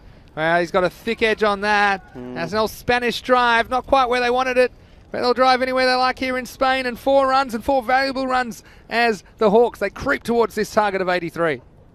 Yeah, I mean, that's a little bit unlucky. But sometimes, you know, the fortune favours the brave, they say. Got enough on it, raced away, fielder giving it chase, but very few have been stopped. Once they go down there, they do. Money's always on the ball. Can Mudassir come back? Oh, and that was so close again to the stumps, wasn't it? Oh, there can't have been too much in that. As it was inside edge, went past the stumps. In the end, they'll get one, so a nice bit of fielding down there in the fine leg position. So, we're getting down to the business end of the game here, and it's going to be tense. If they don't get any boundaries here, it could go right down to the last over. Here's Umar Latif to face his first ball. Struck nicely again, but it'll only be the single, so this arm wrestle will continue as long as there's only dots and ones. See, all of these batsmen just all play the same way, don't they? Whoever's coming is played the same way, the same shots, and quite often the same results.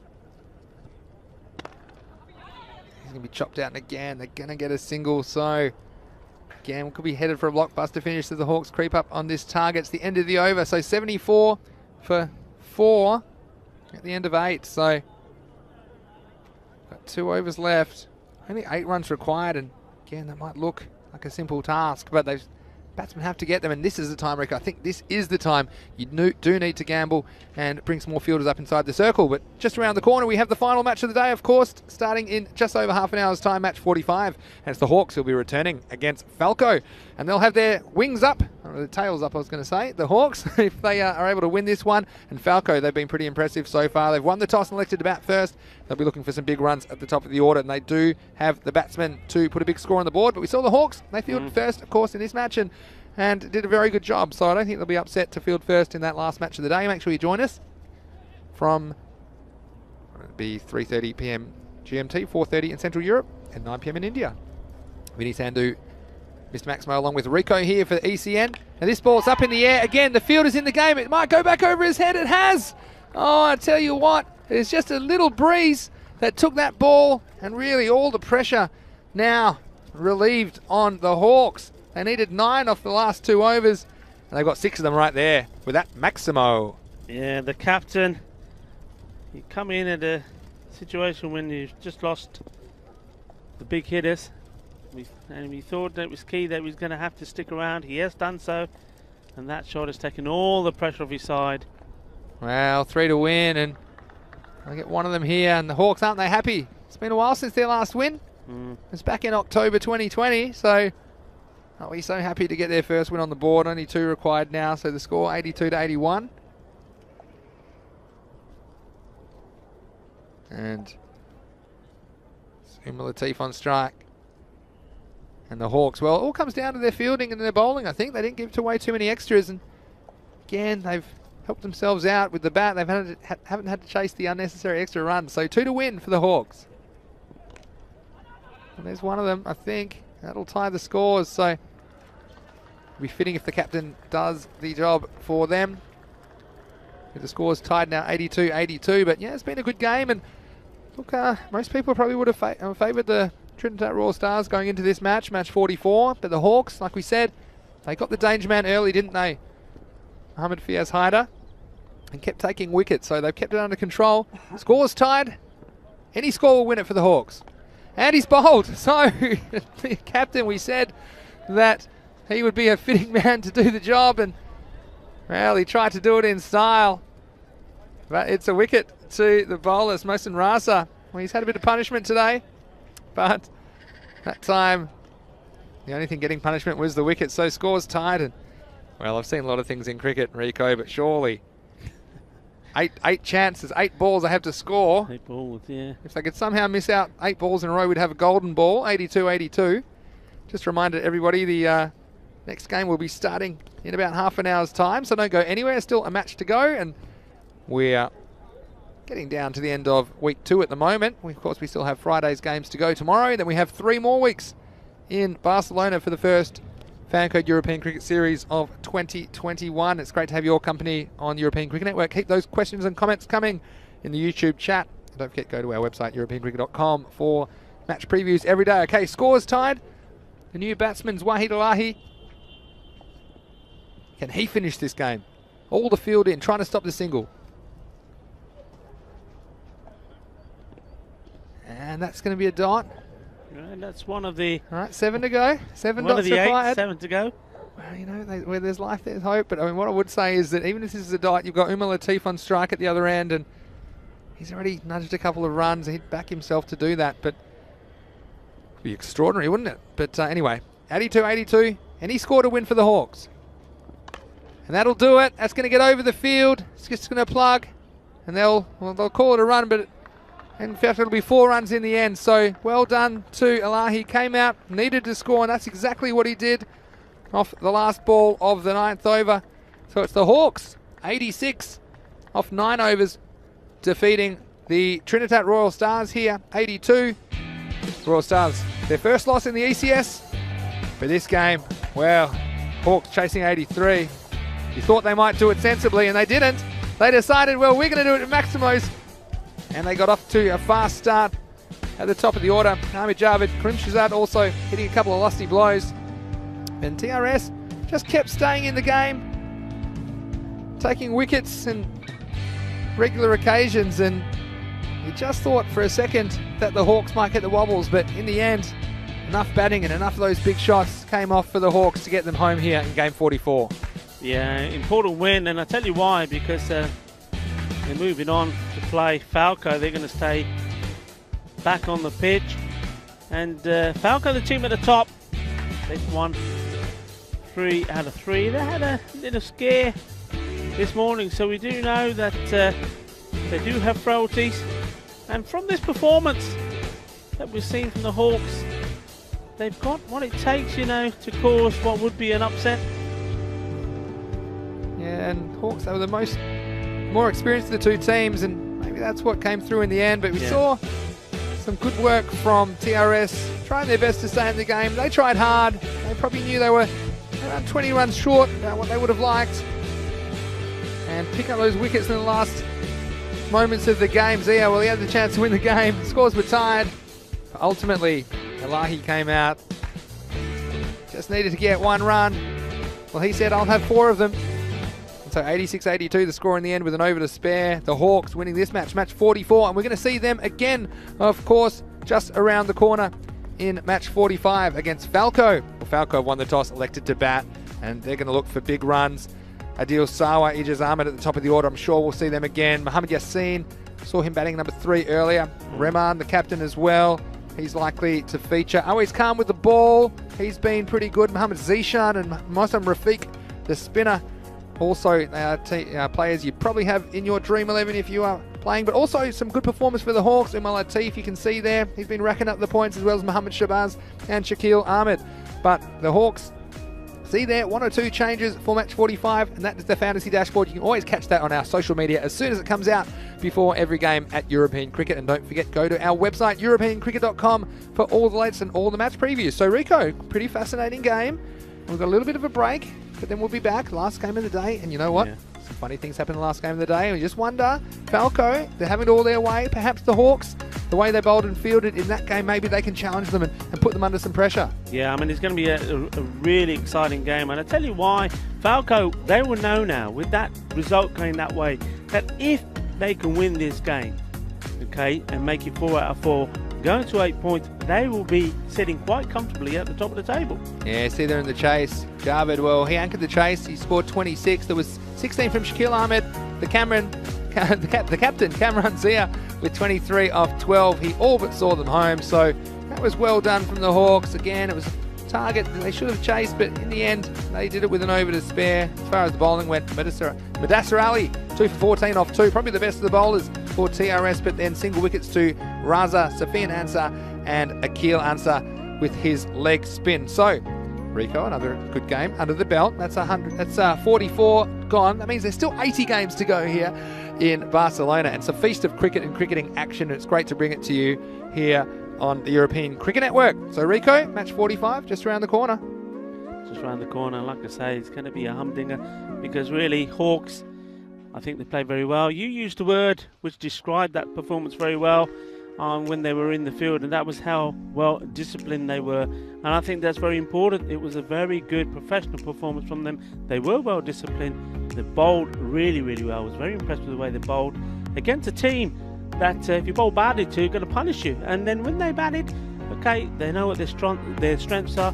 Most of the batsmen waited for the right ball and put it away, and if they can apply the same thing against Falco, it'd be good. And you know what? If they can get this second win as well, that group remains really wide open. But if Falcon can win it, they're really going to do themselves a massive favour, and really will think that they then will be favourites to go on to win that group. That's right. So it's all to play for here in the final match of the day. Match 45 just around the corner. We'll rejoin you in about 20 minutes' time here from the Montjuic Olympic Ground in Barcelona. You're watching the European Cricket Network. Svenny Sandhu here, Mr. Maximo, along with Rico Full. We'll see you then. Until then, you're watching the Fan Code European Cricket Series.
Hello, wherever you're watching around the world, and welcome back to the Fan Code European Cricket Series. It's almost time for the last match of the day. Of course, we've got 5 matches every day, Monday to Friday at the moment from Barcelona, and we're almost at the end of week 2 already. Of course, we have 5 weeks of cricket here in Spain, and it's going to be Falco taking on the Hawks in the last game of the day. It's match 45 on the calendar.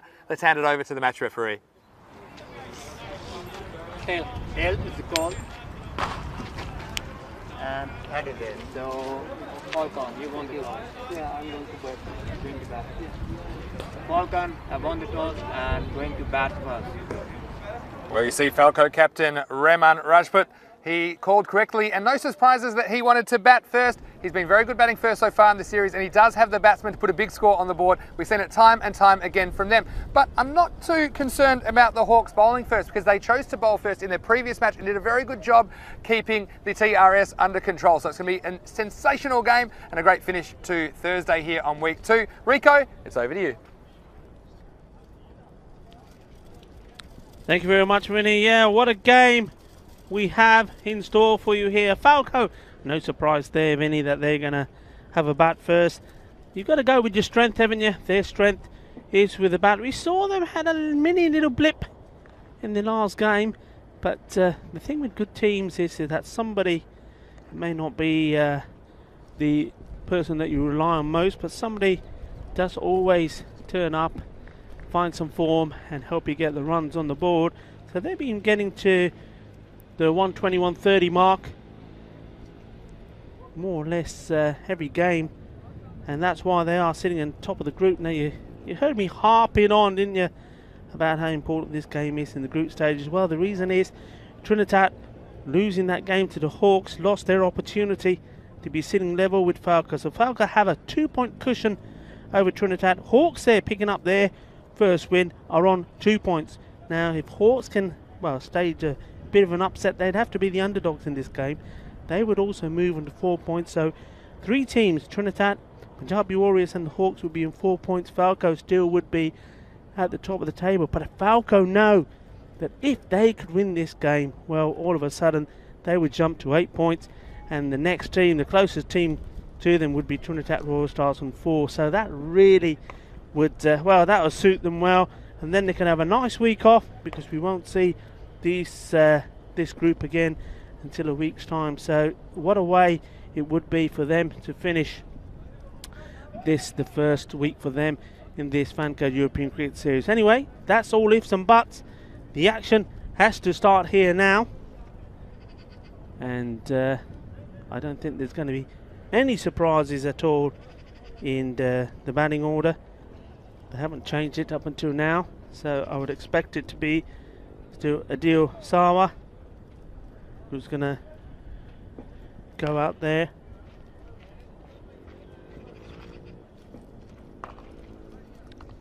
But, while that's being confirmed for me, I can tell you who the bowler is going to be. That will be Imziman Kufam. So he's getting ready, just checking his field, and we can see there the fantasy dashboard just one more time. So key players there, Falco, we've seen a lot of them being led very well by their captain Rajput, and he's played well himself.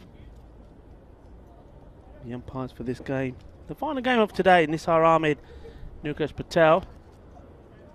And I just have a feeling that after a couple of really low scoring games that we're going to end here with a bit of a run feast. Let's see if I'm right or whether I'm wrong, but I think the sun is shining. These teams are used to the pitch, and Falco certainly have been having fun out there with the bat. Getting off the mark straight away. Don't forget, you can still get in touch with us here, courtesy of the chat, the European Cricket Network YouTube channel. Get in touch with us, get involved in the chat, anything that you want to know. We certainly do appreciate you being there with us, our cricket family. We appreciate all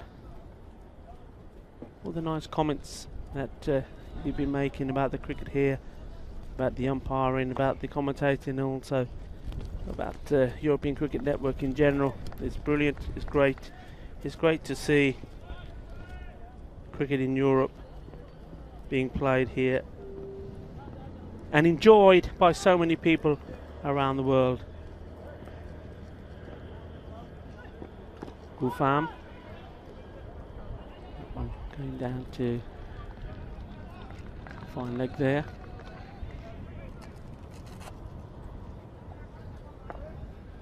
See Jess Ahmed still at the non-strikers end. Sawa, wouldn't he like to score big runs here?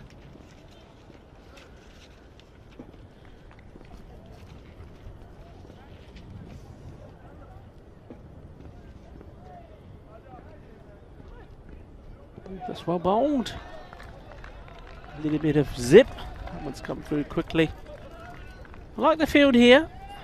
I like the way that the Hawks are in close on that offside. So the invitation is there to try and hit over the top.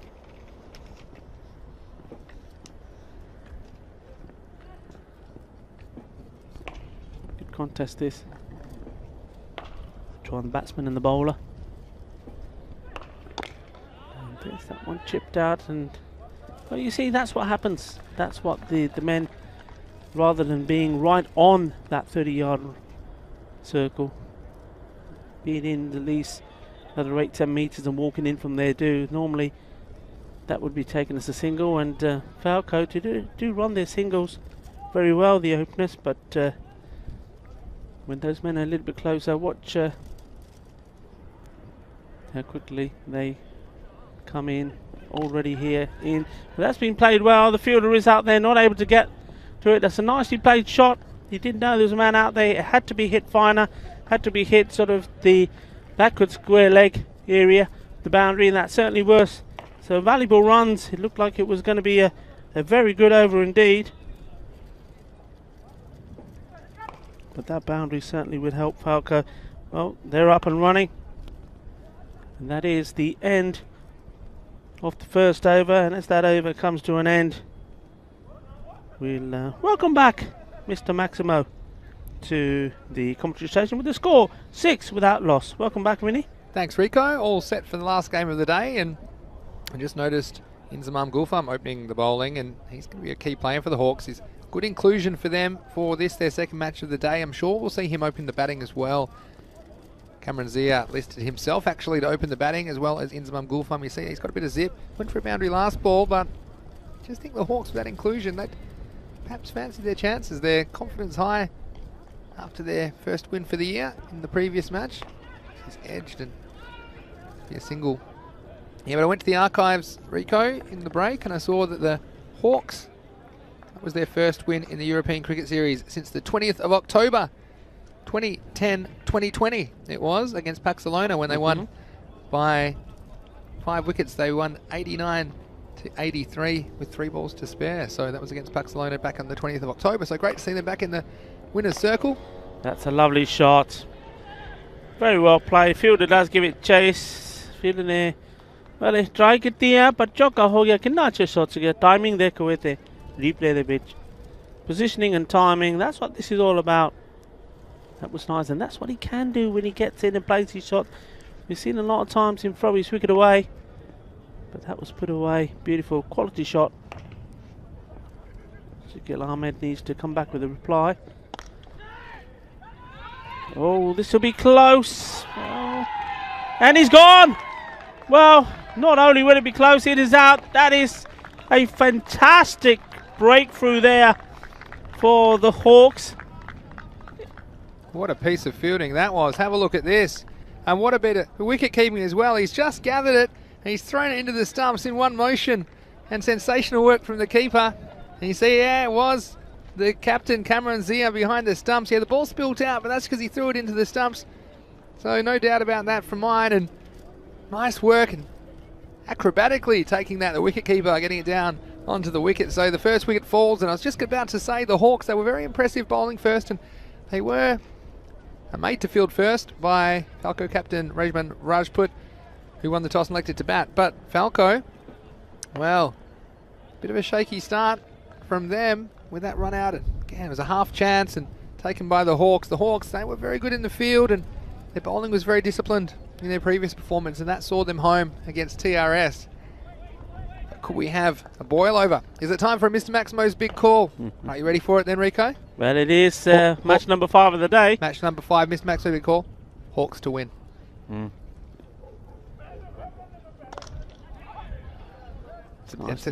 feel like you're not giving the call the respect it deserves. Well, that is a big call. Hawks to win. Well, it's a huge, okay, call. I don't like agreeing with you, but it's something. It's a feeling that I've had, and with the introduction of Intaman Gulfan as well, I just think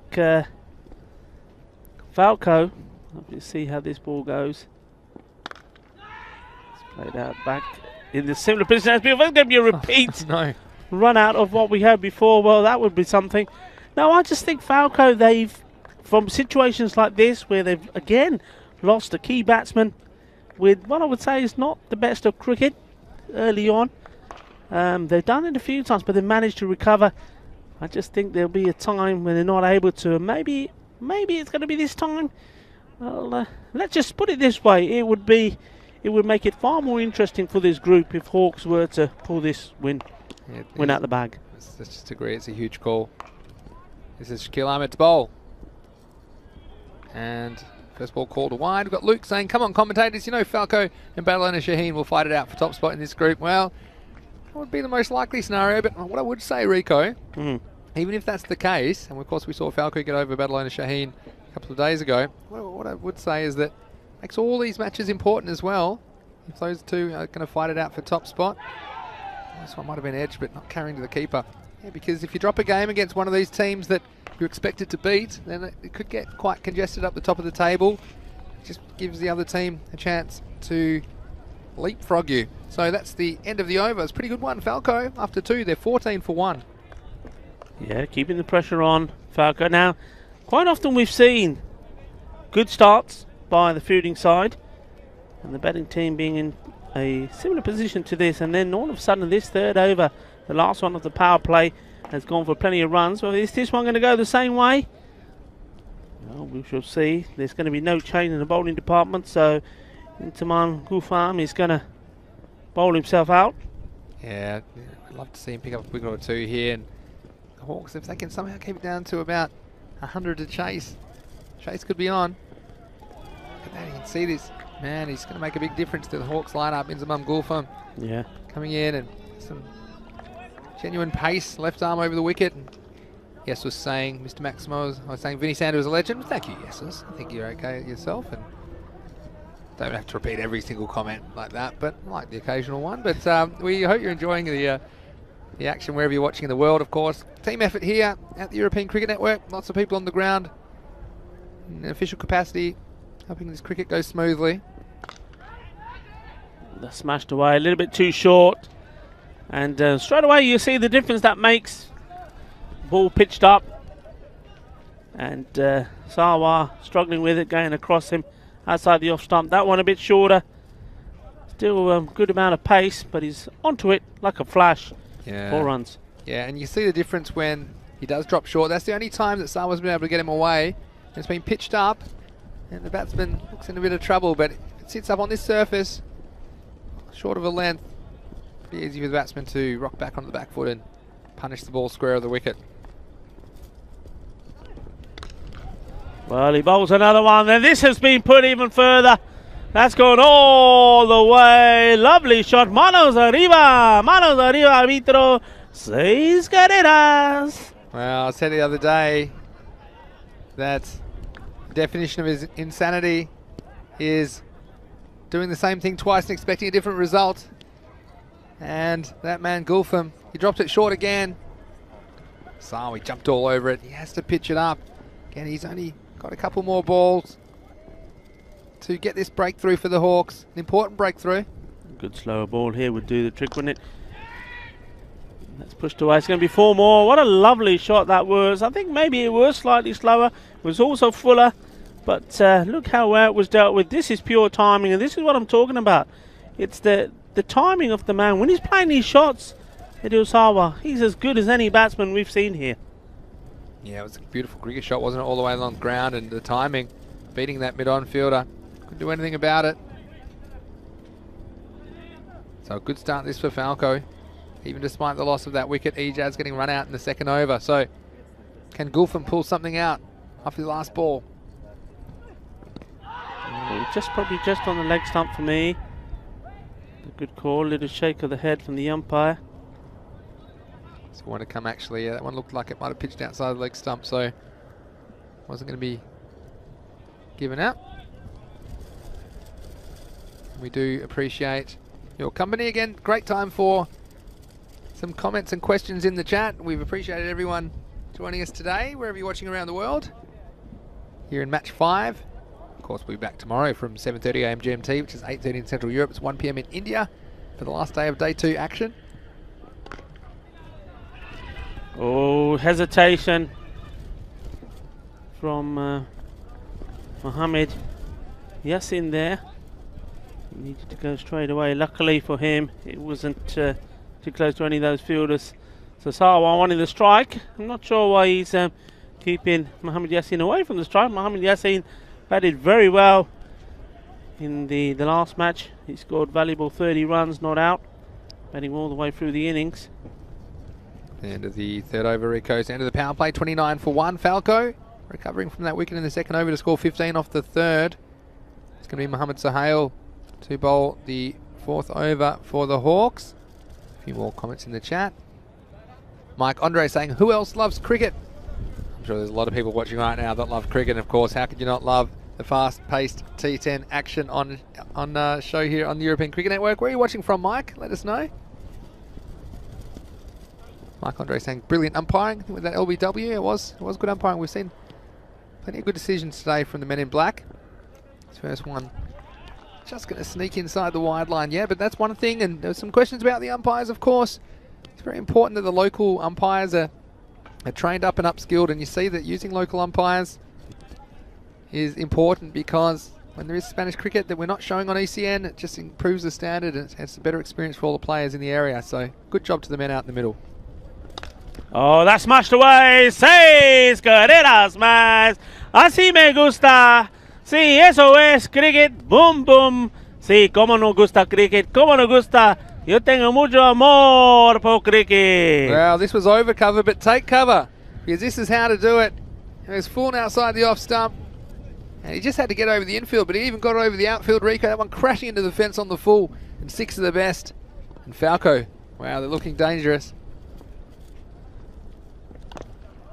Banging that one into the ground. We'll take the single now. Adil Sawa, he's always made starts. In the last game, got to 40 off about, I think it was about 16 balls. And then getting himself out. He's always looked invincible until he has that sudden rush of blood and throws his wicket away.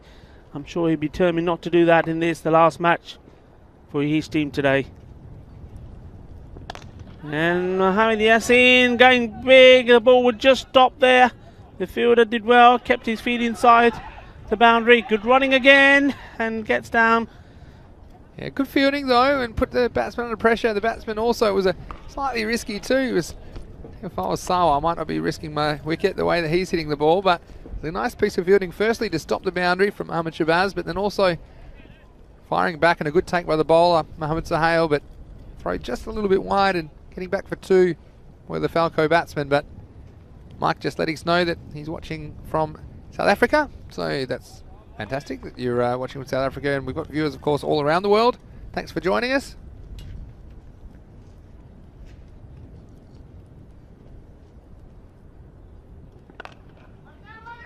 Lashing out at that one, but straight to the fielder, and good call.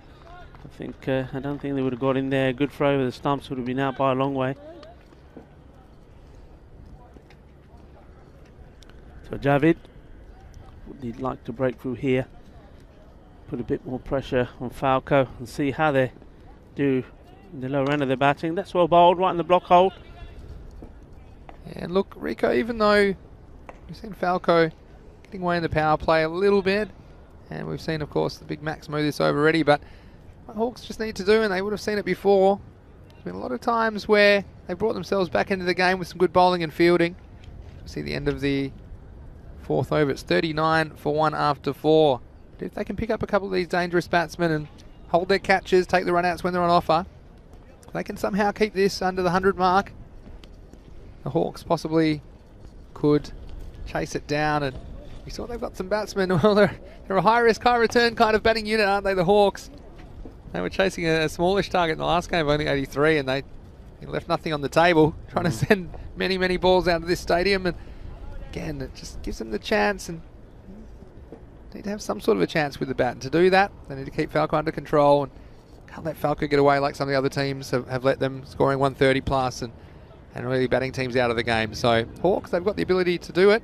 Just a reminder, the European Cricket League is coming to you from the 31st of May on the European Cricket Network. This is the Champions League of European Cricket. It's the domestic champion clubs from 15 nations around Europe this year, as well as the returning champions VOC Rotterdam, who held the trophy aloft in 2019 in La Manga. So make sure you put that in your diary or in your smartphone or whatever it is you do. Put it on the wall. Umar Latif, key player. Well, the first one drifting down leg, and well, anything over there is going to be smashed away. What an awesome shot that was. Loving that one from Yasin the Assassin. Well, this one was dead on arrival, wasn't it?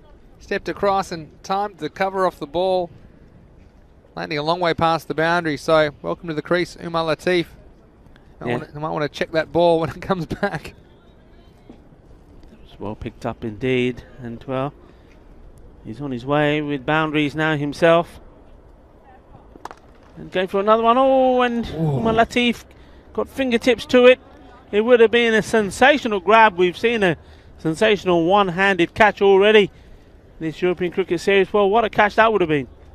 Yeah, watch this come back. It was bowled at a decent pace, but it came back twice as quick. Have a look at this, and it was well done to stick his hand out. Tried it just off the end of the fingertips. And they don't tickle either. Umar Latif. Well, he'd love to get a wicket for Hawks at this point. They can get 1 or 2. That might just keep this Falco innings under control, otherwise it's spiralling out of it. That's how the off stump. Now that's got to be stinging. Yeah, you got to shake those fingers. That was travelling so fast. I mean, how fast do you reckon that was going, Vinny? Well, fast. I mean, I was going to say, I hope he hasn't just had his nails done, although I don't know if the beauty salons are open in Barcelona yet, but yeah, that can be very nasty if that gets all on the end of the fingers. So see when he come back with Latif. Straight a little bit on his legs, but this time along the ground, fielder gets down. Yeah, that had to be travelling, what, 80, 90 clicks for me? Oh yeah, more than that probably. I mean, it's probably being bowled at probably getting bowled around 100, you know, so it's probably coming back quicker than that. So yeah, probably around 110, 120. It's hard to say off the bat, but it definitely was pretty well struck by the batsman. But it was good. I'm glad he went for it as well, though. Might have been pulling the fingers out of the way, but he tried for the catch. Unfortunately, couldn't hold on. That one's wide. Played out hard along the ground.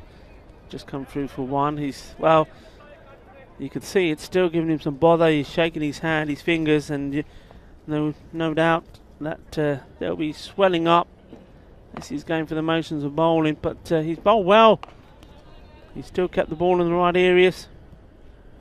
Yeah, Umar Latif. Well, he's an X-factor kind of player, isn't he, for the Hawks?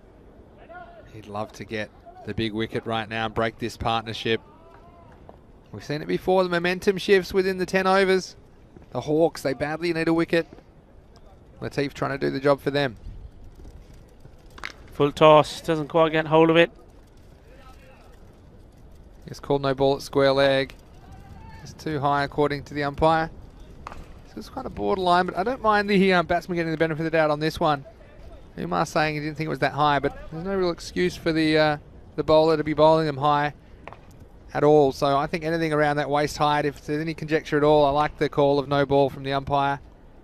You see Squelling umpire calling it straight away and just communicating, I think, to his partner at the moment that it has been a no ball, but we'll just get confirmation of that in a second. Yeah, not sure what the debate is really about. It's been called and that's the end of it as far as I'm concerned. There seems to be some conversation. Get on with the game, boys. Come on. Let's play ball. Yeah, so it'll be a free hit as well, and Again, just going to wait. In fact, we're just waiting on the final decision from the umpires. Of course, it's always good when they go and have a chat, and eventually everyone will agree. So, just waiting again, and maybe we're going to have another chat about it. But I'm not sure it's been communicated to the bowling team at least. I get the feeling that maybe the bowler couldn't continue because of that injury. So, somebody will confirm. I think this is still the same over. We're going to get clarification soon. Well, we'll find out, won't we? But at any rate, it's going to be Wahid Alahi to bowl this ball. And it's going to be a free hit. Yes, I think you're exactly right there, Rico. So there's a ball to go in this 5th over. It's going to be a free hit. And he bowls him, but unfortunately, that'll go down as a dot. So, well, that was an eventful finish to the 5th over. And because there was no ball the ball before, the next ball, the batsman couldn't be dismissed, bowled. And at the end of 5 overs, it is 50 for 1. Halfway through the innings, so 10 and over the rate at the moment. But Falco with those 9 wickets in hand, they'll be looking to accelerate through the second half of this innings. That was expertly called by you, Rico, noting that the bowler would be taken off in the middle of an over, which of course is rare circumstances, but it is possible for the bowler to be replaced in the middle of an over, whether due to injury or due to sufficient warnings that the umpires order him off. But anyway, now this will be an interesting bowling change because it's going to be the slinger to continue. The slinger, eh? This could be a chance, or, well, for one moment I thought it was going to come down. Fielder was coming across to it, but it's gone all the way over the top. That's a good shot from Sawa. Once again, not trying to hit it too hard. We watch this again. Just gets into position and well, lofting that over. Nice shot. 6 more runs. Very important stage of the game now. We're halfway through. Hawks have to keep battling. That's good work. Really good work on the boundary, wasn't it? Alahi, well, I was saying a second ago, he bowled him off the free hit. It's the only ball that he's bowled. I wonder if he'll get another over now. That does count as basically a whole over for him. That as does well, indeed, yeah. Even though it was only 1 ball. So he's on a hiding to nothing there, wasn't he? But he did well. He's bowled the ball without conceding a run. This is Faisal Aslam. I called him the slinger a moment ago. I think he'll be an interesting little customer because it's not an easy action, like I said earlier, for the batsman to pick up, and it's can be a little bit deceptive when you have these kind of slingy bowlers. Not easy to get away. Oh, well, that has gone away. It's gone a long way. Biz away. Super 6. Kinna Bada Shaka. Well, you see here, not easy to get away, but it depends where the bowler puts it. And this was falling on the pads. We've seen it time and time again here in the European Cricket Series. Got to stay off the batsman's pads. That one was too full, and paying the maximum penalty was Faisal Aslam on that occasion. Has to get it outside the off stump. Has to get it in the right spot. Short outside the off stump. That's a lot better though. I mean, at least you can protect that area. It's very difficult to protect that leg side and force the batsman into an offside shot. It's exactly what happened here. They're good enough to hit you over the offside for 6. Well, fair enough, I think. But you're going to have a better time if you put it outside the off stump. Well, we saw Mohamed Yassin play some beautiful shots over that offside boundary.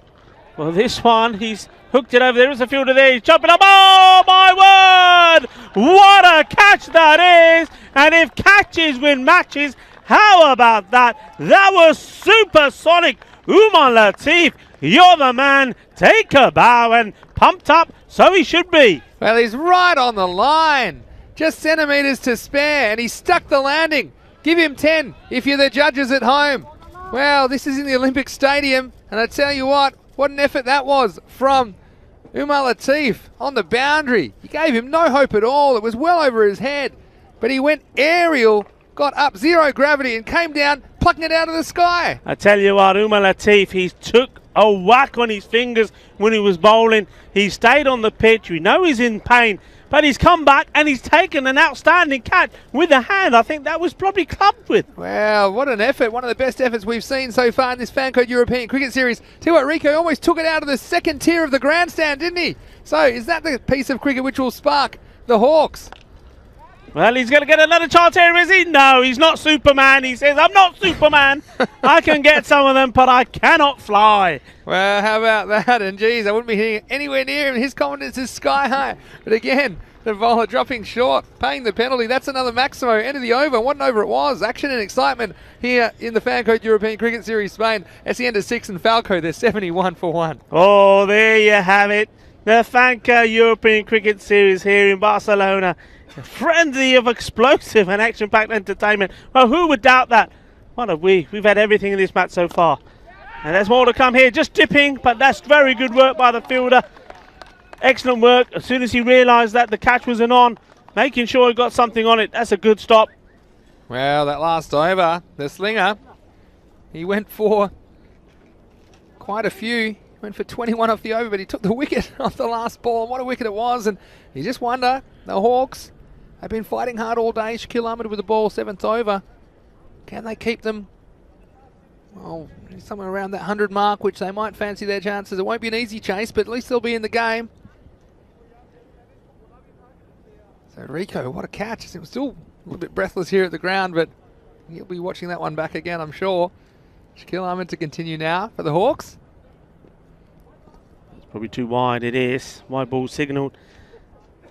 That's probably, I mean, we've seen some good catches today. We've seen a couple of one-hander catches in the outfield. I mean, I don't think that there's been any better than that one. The reason was he was so close to the boundary line, he had to negotiate his foot position, and that one, you could say, it was almost behind him, wasn't it? And, geez, it would have landed a good 2 or 3 metres over the boundary. So he had that to contend with. And, well, it was an amazing piece of work, and I'm sure we'll see that. And I'll show you where you can see that is the social media at European Cricket. I'm sure that'll appear before the end of tonight at European Cricket on Facebook, Instagram and Twitter. Make sure you follow us. Don't forget you can catch all the highlights of this match on our YouTube channel as well, ECN European Cricket Network.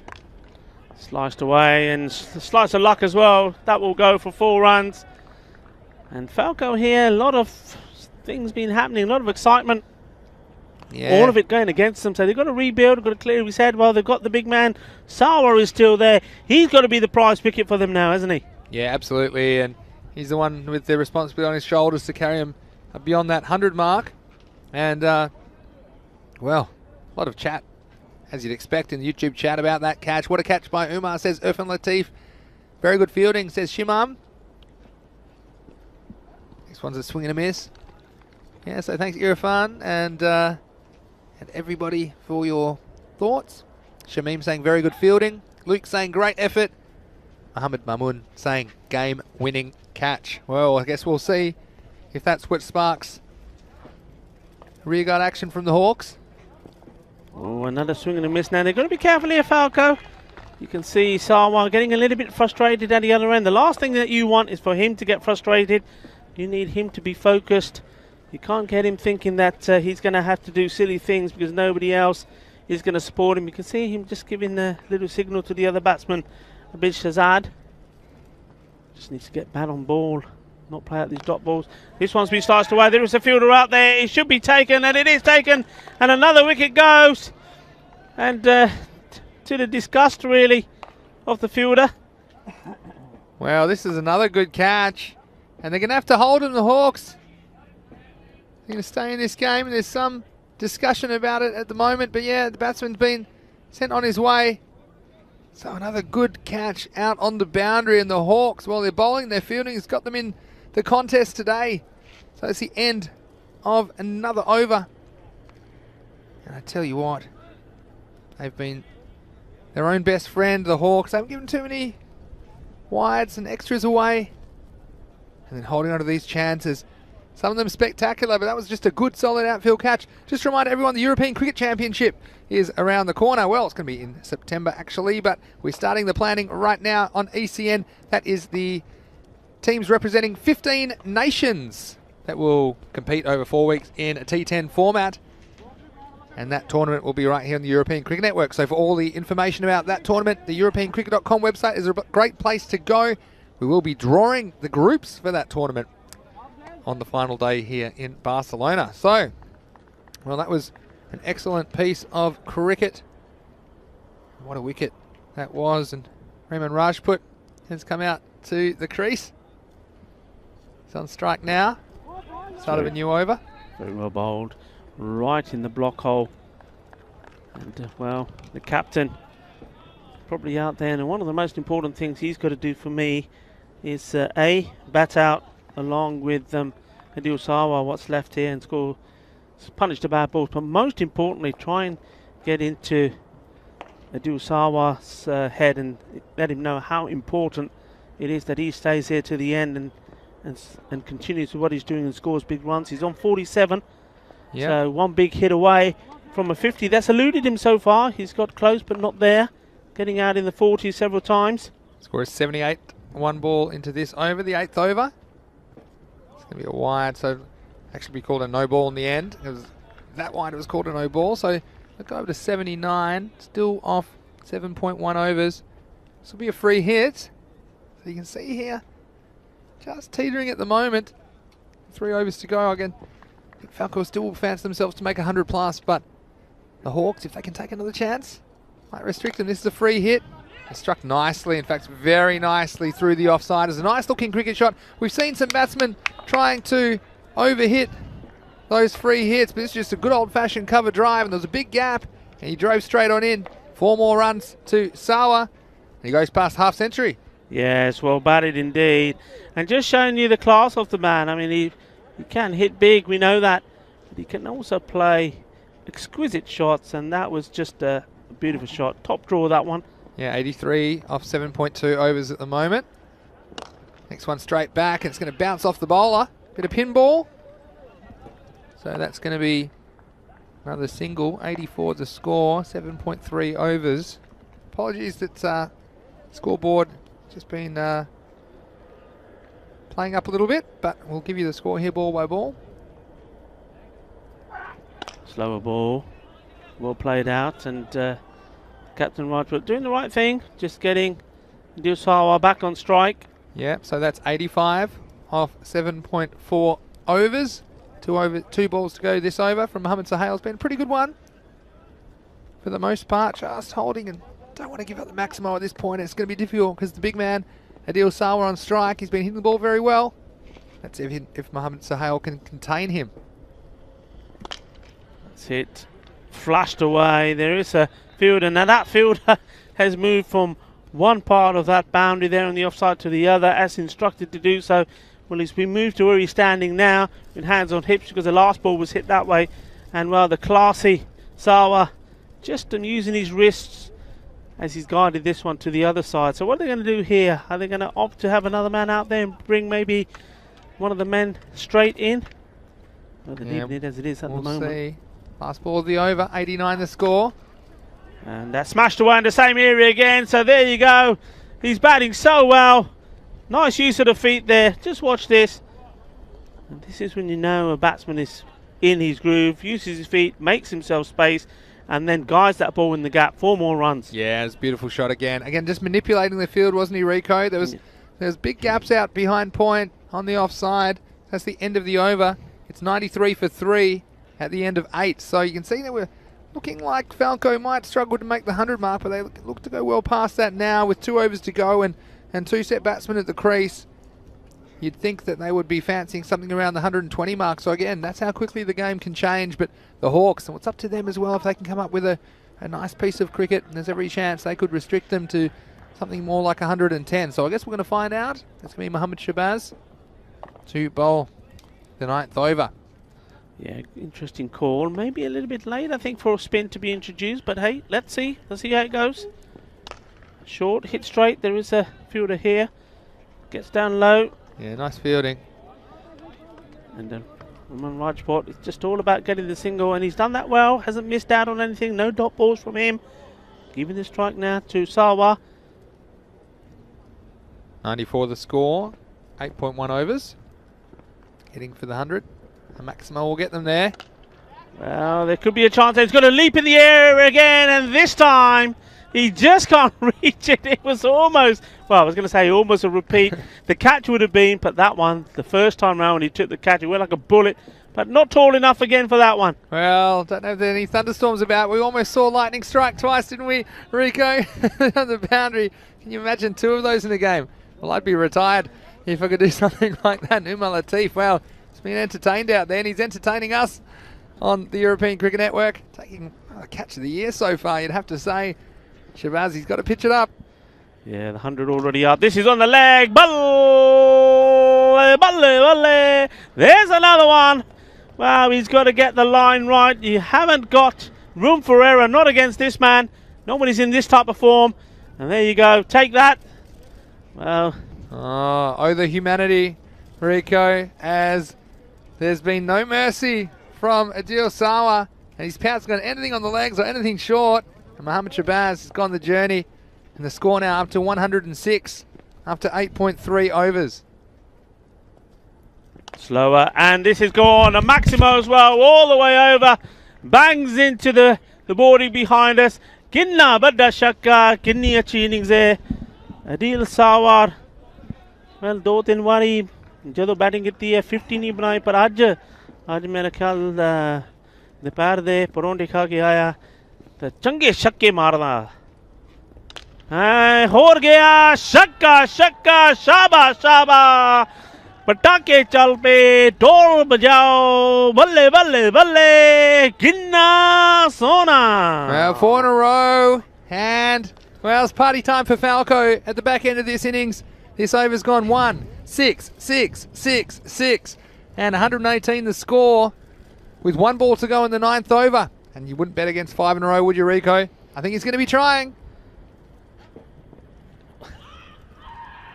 Good call, but no luck. And well, I thought sometimes I'll get a frog in the throat with that one.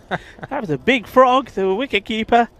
Well, he spotted something there. He's going for that appeal, but only he interested, nobody else. The end of the over, and what a good one it was. Yeah, 118 for 3. There were 4 sixes and a single off the over, and a dot in the last ball. So again, we said they might end up somewhere around that 120 mark. Well, with hitting like that, they've made it with an over to spare. It's going to be the captain, Raman Rajput, to bowl the last over. So, sorry, to face the last over. It's going to be Aslam. Yeah, Faisal Aslam, the slinger. Well, he got a bit of punishment in the last over. Maybe eyeing off something in the 130s now, but again, Rajput, he's going okay himself, but I wouldn't mind taking a single and watching from the other end. It's exactly what's going to happen as it hit down the ground to Mohammad Shabazz. And well, hasn't there been some nice shots played by Adil Sawa? As soon as he's hit that 50 mark, he's gone absolutely bananas here in Barcelona. And some really, really beautiful stroke play all around the ground. Short, and it should be gone here. It's top of the bat. Well, the only criticism there, I think, for me, for Sawa, he's done his job. He had to go for the shot, but I don't think his head went down. He knew he was out. What he didn't do was run, and I don't think the batsman crossed there. I think they might have just crossed. It was borderline, actually. Looks like perhaps you're right, Rico, and Rajput going back to the non-strikers end. So, again, he was disappointed. You can't blame him, though. You're going for the big shot, and just pushed through nicely. Good bowling by Aslam, just surprising the set batsman with a bit of pace, and again, important that was held on to. So, we said to Falco, Hawks didn't want them getting to this kind of point of 130 being in play, and looks like they might end up with something in the 120s. I guess we'll have to find out, but it'll be a big chase for the Hawks. But I mean, the way they batted earlier, they showed they were capable of clearing the boundary, so it could be a fascinating chase here in match 45 of the Fan Code European Cricket Series. Yeah, I think 120 keeps it interesting. And, well, what a great knot that was from Sawa. He kept his team in it. Smashed away, and that's 4 runs. Nobody there at all. In the gap between the two fielders. Not the best of deliveries. That was a full toss. Full toss to a new batsman. And Rafiki says, thank you very much. Yeah, and bang. If there's a criticism of Faisal Islam, he has bowled too many full tosses. See, the one before was pitched well. At least he has the benefit of the surface, perhaps helping him out with a bit of extra bounce or one keeping low. But when you bowl the full tosses, You can only blame yourself, and nice start. Not easy for the new batsman coming out and hitting that one in the middle, but that's exactly what happened. See there, late in the day, the sun's a bit of a factor as it gets a bit low in the sky for those fielders in the mid-on region as well, so not easy for them at this point. Score is 123 with 3 balls to come. Oh, he's drilled that. There is a fielder there. Does good work. He's done good work all afternoon there for me. It's not the easiest place to field. You got that baseball mound as well, where sometimes the ball rolls on and shoots off. Yeah, a few obstacles there, but it was a nice piece of work on the square leg boundary. But yeah, 124. The score now, 9.4 overs. And captain gets a dirty ball on the legs, and that's been smashed away. It's gone out of the ground and, well, almost into the road there. In fact, you can probably still see that ball there right on the edge of the fence. Well, that's the second full toss in the inning, and this one was down the leg side as well. And bang, fetch it. Well, that's exactly what he had to do. Last ball of the innings. 130 on the board for Falco with a ball to go. Well, somebody's got to catch it. Wicket keeper. It's mine, he says, and it's mine. He makes it, so finishing with a dot ball. Yes, and it's important stuff. I mean, if just in case it does come down to the last ball, that was a nice piece of wicket keeping to go around and take that catch. So you can see that the score at the end of 10 overs, 130 for the loss of 5 wickets, and well, Rico, we had some action here in match 45. Well, and we saw Falco winning the toss, electing to bat. And this was the run out. And it was a nice piece of acrobatic wicket keeping, getting that ball up and then down onto the stumps. Yeah, I like him that. He was in the air, good bit of action. And, well, our production partner, Spring Productions there. Good work from them. Yes, and then you saw a few balls disappearing as they went to work at Dil Sawa. Well, he was dangerous, and he hit shots all around the ground, not just on the leg side, but on the offside as well. And you see there was some excellent stroke play. But I tell you what, there were a couple of moments that the Hawks can be proud of as well. See, they're trying their hardest, and they did excel with in the field and with the ball in their previous match, and they tried to take that into this game. We saw that was the moment that, well, we thought, Umar Latif thought, I won't get another one-handed catch today. But then, lo and behold, wasn't too far away that he'd get another opportunity. You saw this one right on the line, and he took it out of the third row, and wasn't he happy about it? Umar Latif, it's the catch of the tournament, and you saw it right here on the European Cricket Network in match 45. And although they held on to some of the chances as the batsmen tried to stay suitably distanced, it was Falco who ran away, and in particular Adil Sawa with some big hitting. He was able to clear the field several times, including 4 consecutive sixes in the 9th over. And we've seen some big 9th overs, Rico. This one went for 25 and broke the back of the Hawks. You'd have to say that was the end of him in the last over. And then we saw a couple more good shots from Falco. Wicket off the last ball. And the score at the end of 10 overs confirming it is 130. 130 for the loss of 5 wickets. Falco, that means that the Hawks, well, it's a big chase, but the way they were swinging, if they get a couple in the middle of the bat, maybe they can just get this 131 for victory. Yeah, you know, I think it's the same rule, if you like, applies to them. You need 2 batsmen to get established and take them all the way. 120, I thought, was going to be chaseable. 130, well, it all depends now on that power play. If they can do that power play and be on around 40, 45, I think then they're going to be up for it. It's going to take some doing. They've got the introduction of Inzamam Gulfam, as we said. I think he's going to be key. But they batted well, you know, the last game. But sometimes, listen, they were very, very good in the field. Now that 130, if it weren't for some outstanding fielding and catching, you could have been looking for one at 150, 160. They really were that good. We saw quality, world-class fielding and catching from them. And, you know, that's what they've got to focus on. Look, we did a good job. Yep, they're a good team to score 130, but we can go and get them. And if they get them, it'll be an absolutely fantastic victory for them. Well, it'll be essential viewing, that's for sure. Just responding to a question in the chat, Simon asking about the field. You know, it was used for baseball. Is it still used for other sports? Yeah, it was still mainly a baseball field, and there's Question about the condition of the outfield. Well, again, it's not necessarily the best possible outfield for a cricket match, but you got to remember also, Simon, it's still February and it's still winter here, so that's why the field can be a little bit slippery at this time of year, but it's great that we're out here, and the fact that we're able to convert it into a cricket field is amazing, and great work by Rob and all the ground staff here at the Montjuic Olympic Stadium.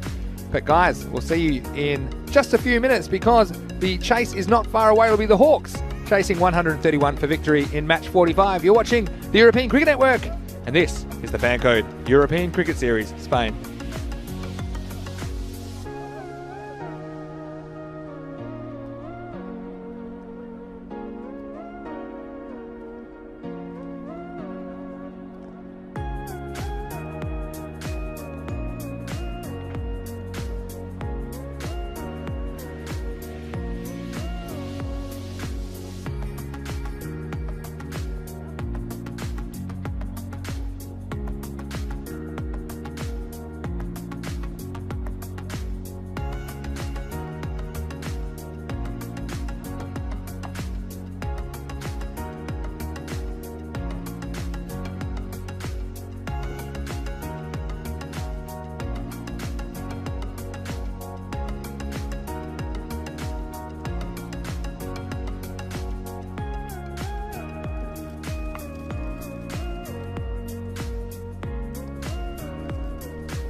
Welcome back, and well, welcome back to a very buzzing Olympic ground here in Mount Dewey. Everybody's buzzing after that innings. It's only been halfway through, and everyone's buzzing.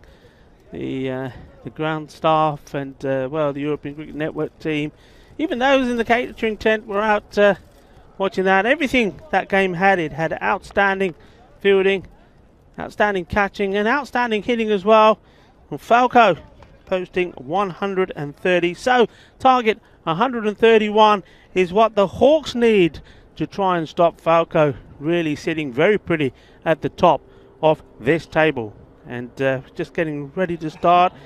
Looks that Falco opting for Shiraz Mohammed to bowl the first over.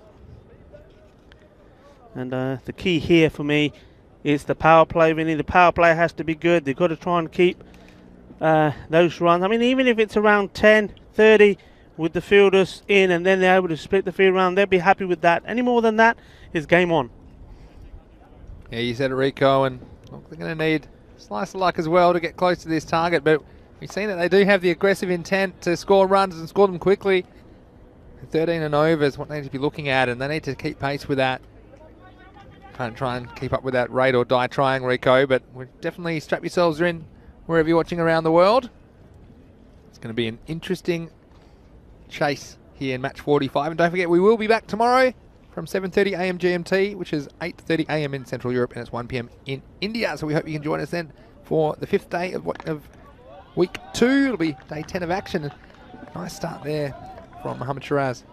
Yeah, good first ball up to David. And it's Karum Shazad is the non-striker. It'll be interesting competition. Yeah, with some chat about the openers for the Hawks. There was some talk of perhaps throwing Gulfam up there, or the captain as well.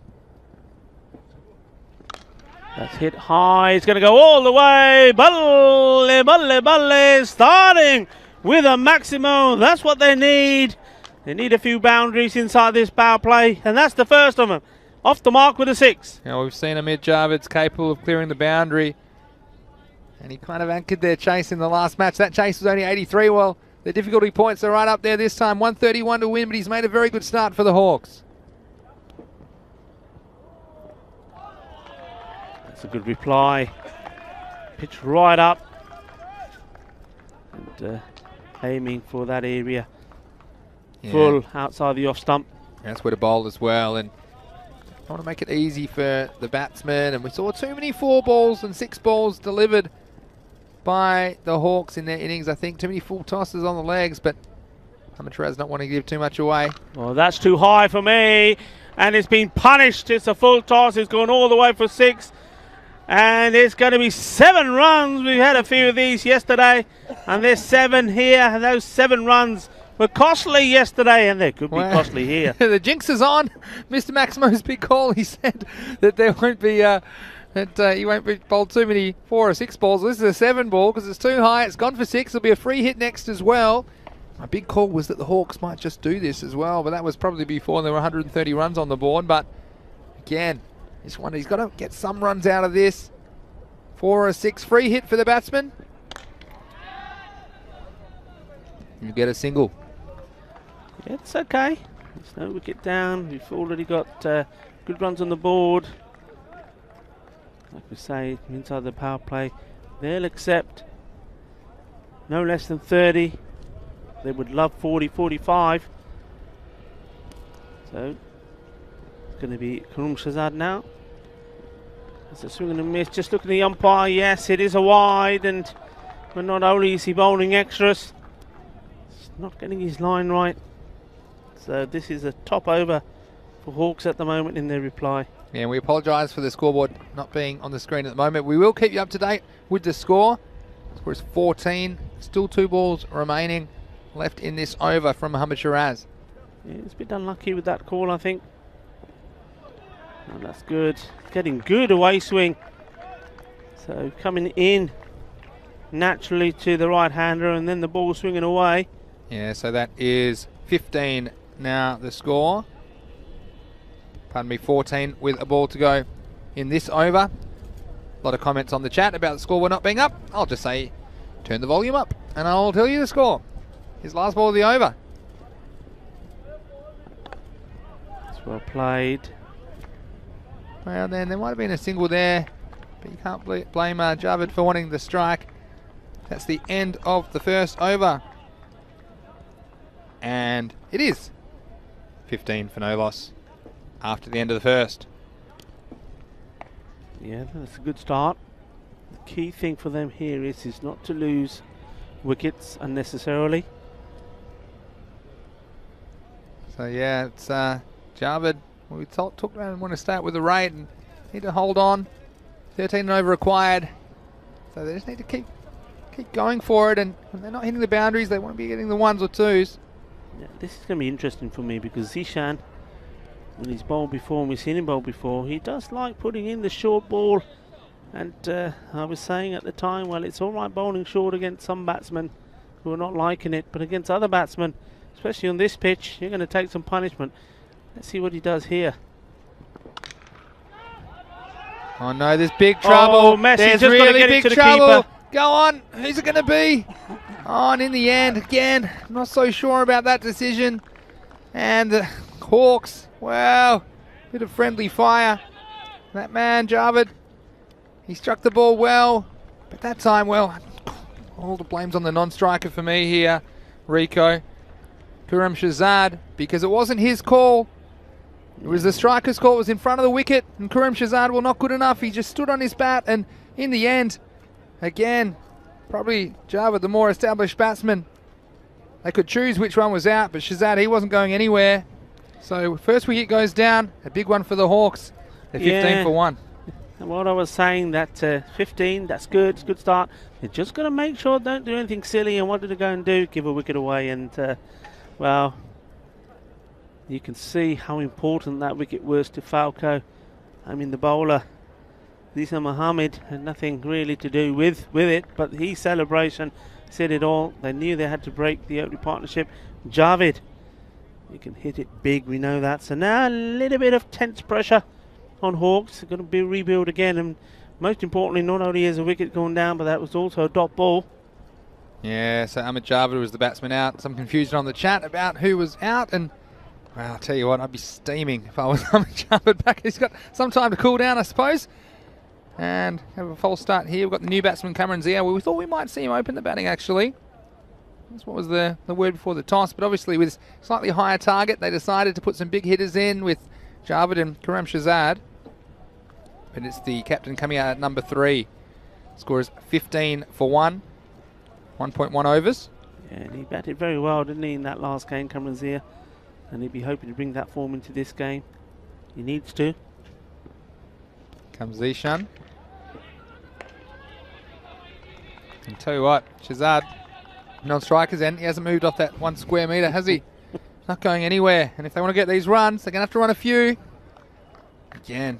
How much does a run out like that play in the mind of the non-striker? I mean, he knows it's a key thing. I mean, he probably would have got a few words in his ear from Javid. So he's got to try and put that out of his mind, isn't he? Yeah, well, more about that in a second. Here's Zishan. It's up in the air. So got the distance. It's going to pitch just inside the field of play and go for 4 runs. So 1.3 overs. The score's 19 for 1. 1.3 overs. Yeah, you took that run out, and again, like, there's some things you can avoid. Look, run outs are going to happen, miscommunications are going to happen, but it was dumb cricket, and the reason I'm saying that, Amir Javid, he was the man hitting the ball, he was hitting it well, and when you realise, well, look, you're both at one end, and really it was selfish cricket from Shazad. I hate to say it, Rico, but I've got to call it like I see it. He had to sacrifice his wicket and leave Javid there. In the end, he put more pressure on himself. I mean, knowing how I normally call him in game 5, we'll probably score 100 now and take him to victory, but it puts a lot of pressure on you. And yeah, I think in the first place with that run out, it's the striker's call. He's hit the ball, it's in front of the wicket. Yeah. And even if you don't agree with it, well, it's the striker's problem. He's going to the danger end, the bowler's end. But here you got a situation where almost Javid couldn't believe it that Shazad wasn't coming through, and in the end, they were too close for comfort, and a wicket went down. Next ball's whipped away. It's over The square leg boundary for 4. Yeah, so well, he's not showing any signs of it affecting him. Mohammad Shahzad playing that one out. There's nobody there out there at the moment. We are inside the power play, so valuable runs these. The second boundary, second 4 runs. Yeah, so the score now 24, 1.5 overs. 24, 1.5 overs. There you go, put that in the chat, Luke. He's dictating everything for us in the chat. Love your efforts there. 24, last ball of the over. Hit that in the same area, and well, we needed to get a hand onto that, or that would have been 4 more. Yeah, that's the end of the over. So they're after 2. It's 25 for 1, the Hawks, and again, just keeping pace with that rate. Again, apologies that we don't have the live scoreboard on the screen. There's a technical issue that we're working on behind the scenes, but we will tell you the score after, or at least after every ball or two, just to keep you up to date with what's required. And at the moment, the story is that 105 runs are required from 48 balls. So you see that 13 and over benchmark that we talked about. You know, they want to be around 39 or so then off this over. High 30s at least, and just can't let that slip up too high, that required run rate. At the moment, 105 required off 8 overs, so it's at 13.12 and over. Shiraz Mohammed is just adjusting his field as he comes to bowl. Went for 15 of his first over. Oh, what a catch! That is an absolute peach of a delivery, and the catch itself, well, 5 stars. Well, Mohammed Yassin, the assassin, he's got another victim. Well, we've seen some one-handed catches, haven't we, in this game already? And watch that absolute ripper. It's almost past him. And Yassin, the assassin, you called it. It was a big, thick edge. And tell you what, we've seen various levels of wicket-keeping in this Fancode European Cricket Series. That was first class. It was well balanced. He watched it all the way. He had to go, and he did. Throwing out the glove, and it stuck. What a piece of wicket-keeping from that man. And an important wicket. And I tell you what, Khurram Shahzad, well, he's got some issues. And he's going to have to go out and face Ahmed Javed off the field as well. And the Hawks, well, of course, we just saw them secure their first win in the last match since the 20th of October. They've got some serious problems at the moment. They're 25 for 2. Yeah, Mohammed Sohail, the new batsman coming in, and he knows that he now has to build something, a partnership with his captain.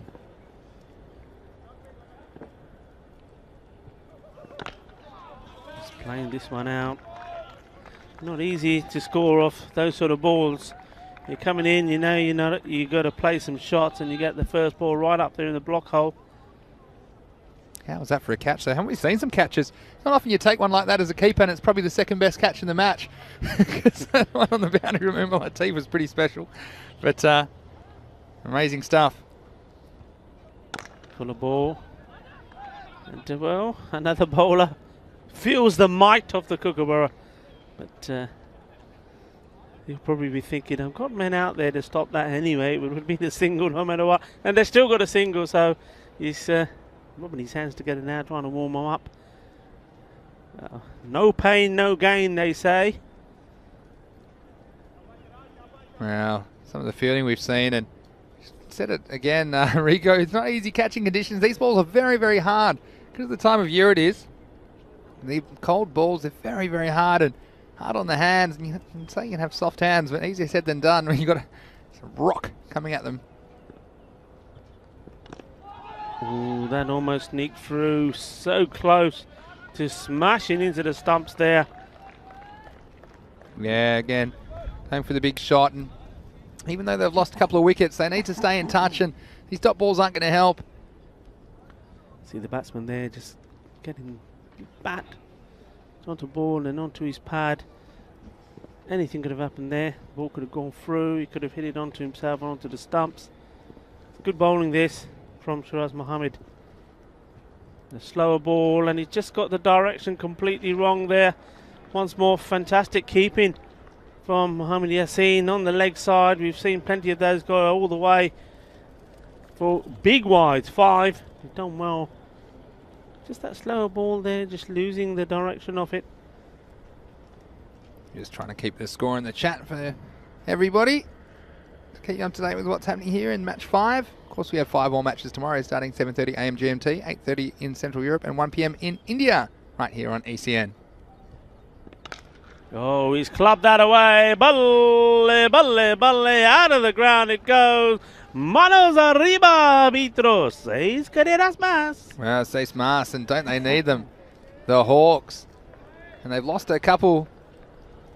One to a crazy piece of cricket, another one to an outstanding catch behind the stumps, but it's this man, the captain, Kamran Zia. We saw him get his team almost to victory in the last game, just getting out when the scores were tied, but he's the one that did the heavy lifting, and he's got the job to do if he's going to rescue the Hawks in this match, match 45.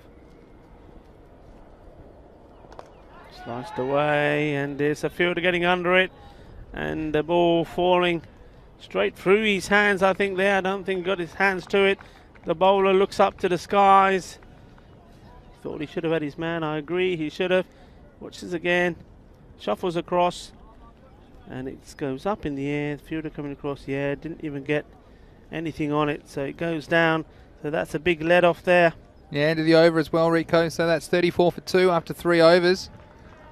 And the equation, it's 96 required of 42. So again, plenty of time left in this game. The Hawks, well, they need a combination of big hitting and a bit of luck, I think, if they're going to get anywhere near this target of 131. But I guess they still 7 overs to go. Now that's the end of the power play, so 5 outfielders will be allowed from now until the rest of the game. And it's going to be Kawajava to come into the attack to bowl the 4th over. Yeah, I mean, one thing for sure is the Hawks are going to keep hitting the ball. They're going to keep hitting boundaries. So you see this ball here. It's well played for a single. So really, I think it's going to come down to either Falco are going to take all these wickets, or the Hawks are going to get to the runs. Really, that's the way I said, because we saw that, didn't we, in the previous game. Even when they needed, 8, 7, 6 and over, they didn't change the way they played. They still went for the big shots. Yeah, that's for sure. I think it's going to continue. That's too wide. And it's been signalled that as well. Nikesh Patel. Yeah, good consistent application of the wide rule. And the umpires have done a very good job. These local umpires, under the scrutiny of the world watching, and they've held up, I think, Rico, and they can be very proud of their efforts. So thanks to them, and of course the match referee, Shub Navjot. Here's Kawajavad. Short one, that's pushed away. Well, more than a push, I should say. Punched away. The fielder did well. Yeah, and they only get the single, so that is a good stop. So Javid. 37 for 2, Rico, after 3.2 overs. So again, after the 4th over, they'd hope to be around 50.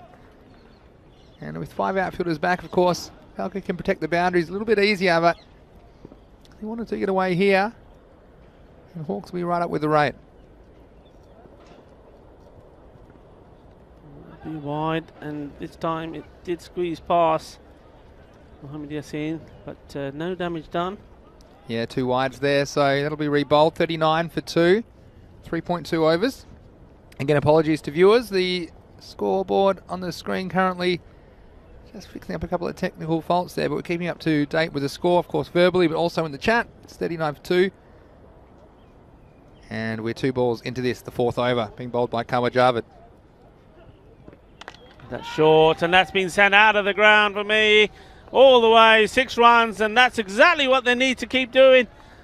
They take the extras whenever they're there, the wides, take the singles, but every so often, a couple of boundaries and over just keeps them in this hunt, keeps them in this chase. Yeah, and height is everything, Rico. This one just got up enough in the sky, and that little breeze just taking it over the fielder, and it was a good effort from the long-on fielder. He gave himself every opportunity, but carried over his head. 6 valuable runs for the Hawks. He's come back strong. Quicker ball from David. He gave himself a few extra paces in his run-up. Yeah, so that's 46 for 2, 3.4 overs. So we talked about them needing to be about the 50 mark to stay on target at this stage, and they're just hanging in the game, the Hawks. They wouldn't want to lose another wicket. Mike Andre says, Maximo. He wasn't wrong. I'm just getting over the fielder for 6. Swing and a miss. Shabash, shabash, shabash from his team players. You just feel that another boundary here at the end of this over. Yeah. Will keep it interesting. They'll be more or less where they'd like to be. I mean, okay, they've probably lost 2 key wickets, but like I say, I don't think that's the key here. The key for me is that rate. Keep up with the rate. Last ball, the over. It's gone. It's gone. It's disappeared. And, well, that's what they needed. That keeps it interesting.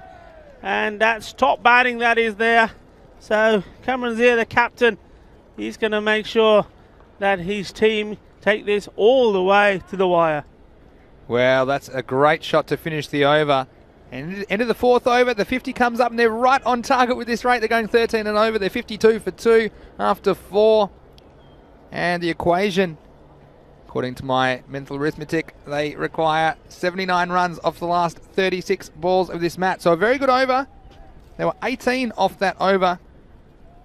And you see, they're the kind of overs, not quite one of your magic overs, but not far off, was it? Rico, and look, the Hawks.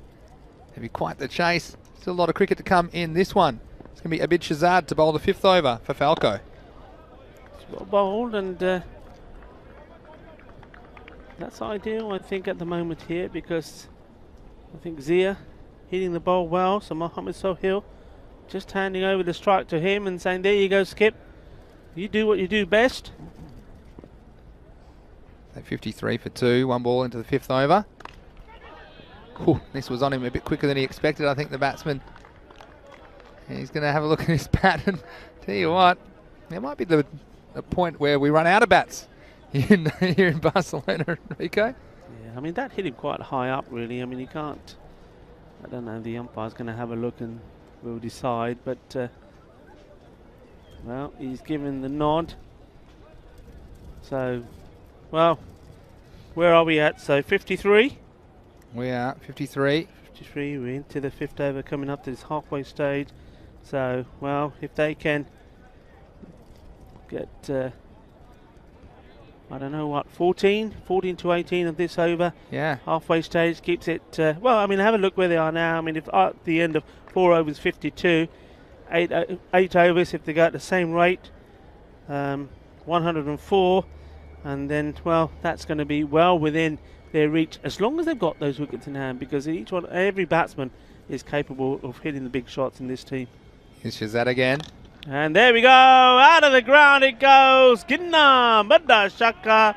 Well, they're loving it there in the dugout. That's a lovely shot, and well, the captain, he's having fun. He's enjoying himself out there. Well, this one, just when they need it. He is having some fun, isn't he, the captain? Well, we saw him dismissed with the scores tied in the last match.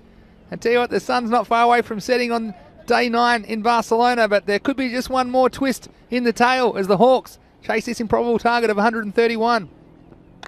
Short again, this time along the ground. And well, maybe Falco, they've got to throw the dice while they've still got runs on the board to play with. They've got to turn to spin. Is it going to be spin to win for them? Well, I think so, because otherwise all of this bowling is very much the same. It's got to be something different that's going to take this, well, they need this wicket off the captain, Cameron Zia. He's at the non-strikers in at the moment, so there's a wicket there, and it's Mohamed Sohail, but it's not the one they want. And that was well bowled, right up there, Sohail going right across the line. Wicket goes down. Yeah, the 3rd one goes down. The score 60 for 3 now with the ball to go on the 5th over, and a good over from Shazad. We just saw the momentum heading towards the Hawks, but like you say, it wasn't the man that they were really after, Cameron Zia, but still an important wicket for Falco, and if they keep taking wickets, they'll stifle this run rate. Brings a new man to the crease. So it's 60 for 3, 4.5 overs. Yeah, this was well bowled. And we may see that again, as you see a little bit of debate happening there. The captain having a chat with Mohamed Zishan, an experienced player. And I think it's all about who's going to bowl who and who's going to bowl when. I mean, he's got 1 over left, but they would like to hold on to him. He's reliable, but I still believe that he's there for the taking. I think if one batsman gets in, I mean, for example, I think it'd be a great contest. Cameron Zia against Mohammad Zishan. Anyway, new batsman has come out. Umar Latif, who we saw take that sensational catch earlier today, and he's going to start with a Maximo. What a lovely shot, and well, he knows what he's got to do. I think we saw something very similar from him when we've seen it before. First ball, smash over the top for 6 runs. Well, yeah, they have got a wicket, but they also got very valuable runs there as well. So 66 the score at the end of 5 at the halfway stage. Again, even though they lost a wicket, Rico, they got 14 off the over, so that's just keeping ahead of the rate and just shows you these batsmen are capable for the Hawks. And like I say, they won't want to keep losing too many more wickets, but what's more important is they keep up with the rate however they can. And 66 for 3 at the halfway mark. Well, if you double 66, you get 132. That's one more than they need to win the match. But again, it's going to be very difficult in the second half of this innings. And again, do we have another twist and turn the day's play? You see so many in their 5 matches every day right here on the European Cricket Network. It's going to be Kawat Java to bowl his second over. Short, didn't quite time it.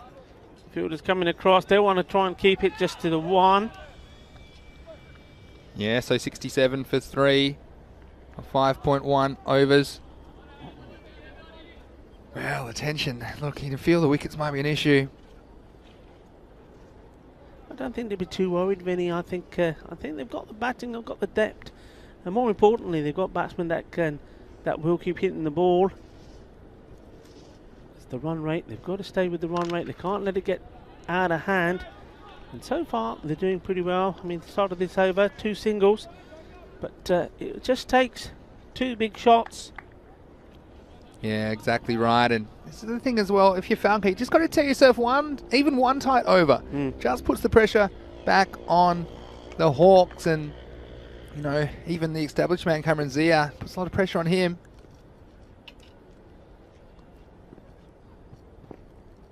Oh, that's wide. And that's one thing where Falco be kicking himself with. It's been too many extras already for me in this innings. They're an experienced side. These are all experienced players. They've been here before. They played 3 of these European Cricket Series last year, October, November, including the smaller bash. So, well, to bowl wides and have to, well, giving the run A and then having to bowl the extra ball. Just losing his run up there. And the other thing, of course, Vinny, in these tight games like this, a lot of tension, a lot of making sure the field placements are right. Time is of elements as well, isn't it? I mean, a bowler running in, not completing his bowler, already bowled a wide, so has got to bowl an extra ball anyway. Short, and I think that one is okay. It's within the perimeters. He gets, well, it sounds like we've got an audience of people watching, which we haven't, of course, but that round of applause echoed around this ground, didn't it? Yeah, it certainly did, didn't it?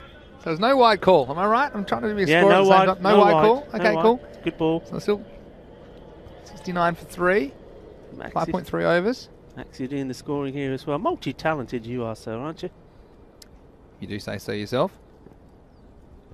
Full of ball, and wow, that's been picked up beautifully. You know, Mark, that wasn't a particularly bad ball for me. It was right up in the slot. Okay, maybe we'll see more with the replay that it was probably too much down the leg. Here we go.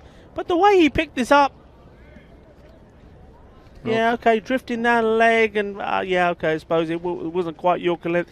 Made it into a full toss though, but still a good hit.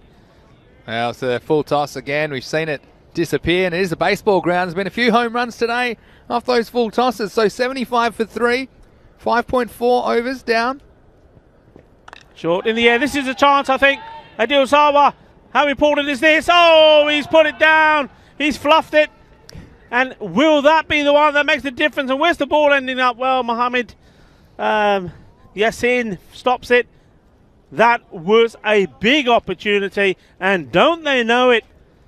Both Sawa and Zishan there heads to the skies, knowing what an opportunity that was. Well, it certainly was, Rico, and that was the chance to deal. Well, he batted so well, didn't he? But it was up in the sky a long time, and he couldn't put it down, couldn't come down with it. So 76 for 3, 5.5 overs. Last ball of the over here. 10 off this one so far. Well, make that 16. That's gone all the way. And how many have sailed over there? Not just in this innings, but in the last as well. That's been the most popular part of this ground. 6 after 6 after 6. 16 off the over. Game on. Well, certainly is. And 82 for 3 after 6 overs. And that means they require 49 off 24 balls. And so with these two there, you wouldn't put it past them. It'd be an amazing chase. Remember Mr. Maximo's big call right back at the start of this? I said the Hawks to win. And I know some of you were doubting me. That's why it's a big call. It's not an easy call. And the Hawks, well, can they continue the assault here?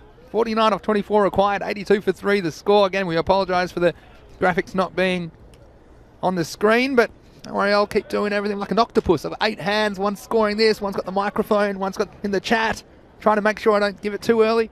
Right, here's Always Khan to bowl.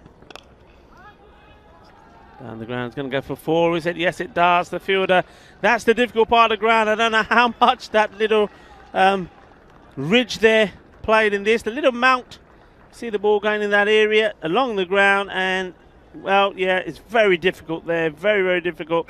4 runs though. This is a big call. A young man coming on to bowl here. Always Khan. Just for me, you see some fancy camera up there of the animal lifestyle that we have here, and it's that time of day. But going back to that, I think they're just missing the trick. They need to put a slower bowler on, otherwise they're just going to play the same shot over and over again. And they're playing it so well as well that you can put, well, you can, if you're allowed to, of course you're not. You can put 8 men on the boundary there, all waiting to take that catch. But the ball going over you all the time makes no difference. Maybe you need to try and take the pace off the ball for me. Always Khan. Yeah, we've got lots of good comments in the chat at the moment. Mike Andre saying, tension boys, what a good game. Well, it certainly is. Finishing up a great day's cricket here in Barcelona. Short, well bowled, dot ball. Lucky to get away with that one. I'm telling you what. Balls are gold dust. Very lucky. That was short, and that could have disappeared for 6 more, Rico. Could have done, but the good thing about it was, Vinny, that it wasn't short and down the leg side. Short and into the body. Yeah. And you don't see too many of them. So for me, it was not a bad delivery. Let's see what he does with this one. This one is on the legs, and it's going to be sent away. 6 more. He just cannot bowl at the legs, and once more it's in that area that I'm talking about. That's where they're ending up. Well, another 6 of the best, and score moves along to 93 for 3 off 6.4 overs. So they require 38 runs off the last 20 balls of this match. High tension and drama here in Barcelona. Short, and that's 4 runs, is it? No. Oh, he's bobbled all over the place. Well done to the fielder. You're already calling it early, weren't you? But he was hiding behind. He was hiding behind the umpire by the time he got to the ball, and then I saw the ball bobble, and I thought, oh. But no, okay, it's only a single. Yeah, that's right. So 37 off 19, and just flirting with that tour ball at the moment. But look who's on strike. It's the captain, and you know how he likes to play. Slower ball, just like that. There you go. Fetch it. Don't bowl that to me. And that's 6 more. You know what? They may even finish this with an over to go at this rate. Well, that's incredible work. Now the rate comes down. Only 10.33 and over now. They need 31 off the last 18 balls. And the 100 comes up on the last ball of the 7th over. So the Hawks chasing an improbable 131 for victory here in match 45. They are 100 for the loss of 3 after 7. Well, this is just exceptional batting.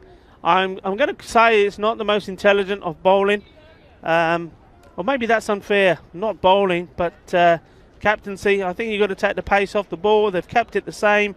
And, well, they've kept it the same, and Hawks have kept it the same. They're just putting it away.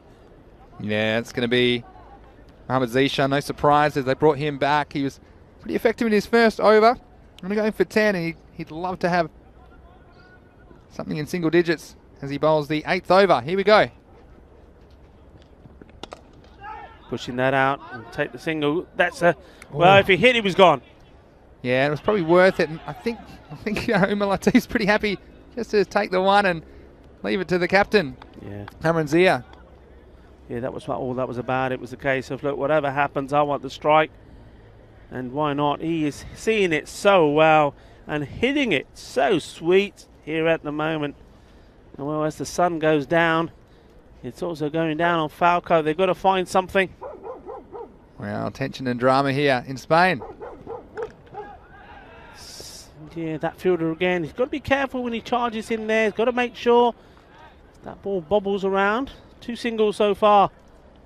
Yeah, so 29 off 16 the equation now. The score moves along to 102 for 3, 7.2 overs. Martin, the cameraman, is also showing us a bit of the wildlife here. Some of the birds. I think all the cricketers in the world, around the world here, are saying, what's your cameraman doing? We want to see the cricket. I'm going to show you 12 very, very happy hawks. If you're talking about wildlife in this match 45, if they can get these required runs to knock off Falco. Swing and a miss. A rare dot ball, a rare bit of gold dust. Won't that help Falco's cause?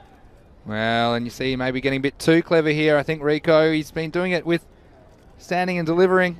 You just have to start getting funky at this stage. So 29 off 15. James Stewart commenting, nothing a batsman likes better than facing consistent bowling. Again, apologies, the graphics aren't on the screen, but here in the chat. I think I'm timing it pretty well now. We got 102 for 3, 29 off 15 required. Here's Mohammed. That's hit hard. What he will do is get the oh dear, oh dear, oh dear. Awais Khan left a great big gap there. It's gone through his legs. 4 runs, and well, at this stage of the game, when this over was going so well. We've got a cliffhanger. We've got Mark Lovell saying here for the golden ball. That makes it 106 for 3, so 25 required off 14 balls. Oh, Rico, are we heading for this last over finish and perhaps a golden ball? No, you know, the way this hitting is going, well, I can see it being finished before then. Hit it high in the air, fielder giving it chase. And just taking the single. How happy would the Hawks be? Very, very happy Hawks. A lot of chat off the ground, a lot of support for their teammates here. 24 off 13 required. Now last ball of the over. Last ball of this, the 8th over.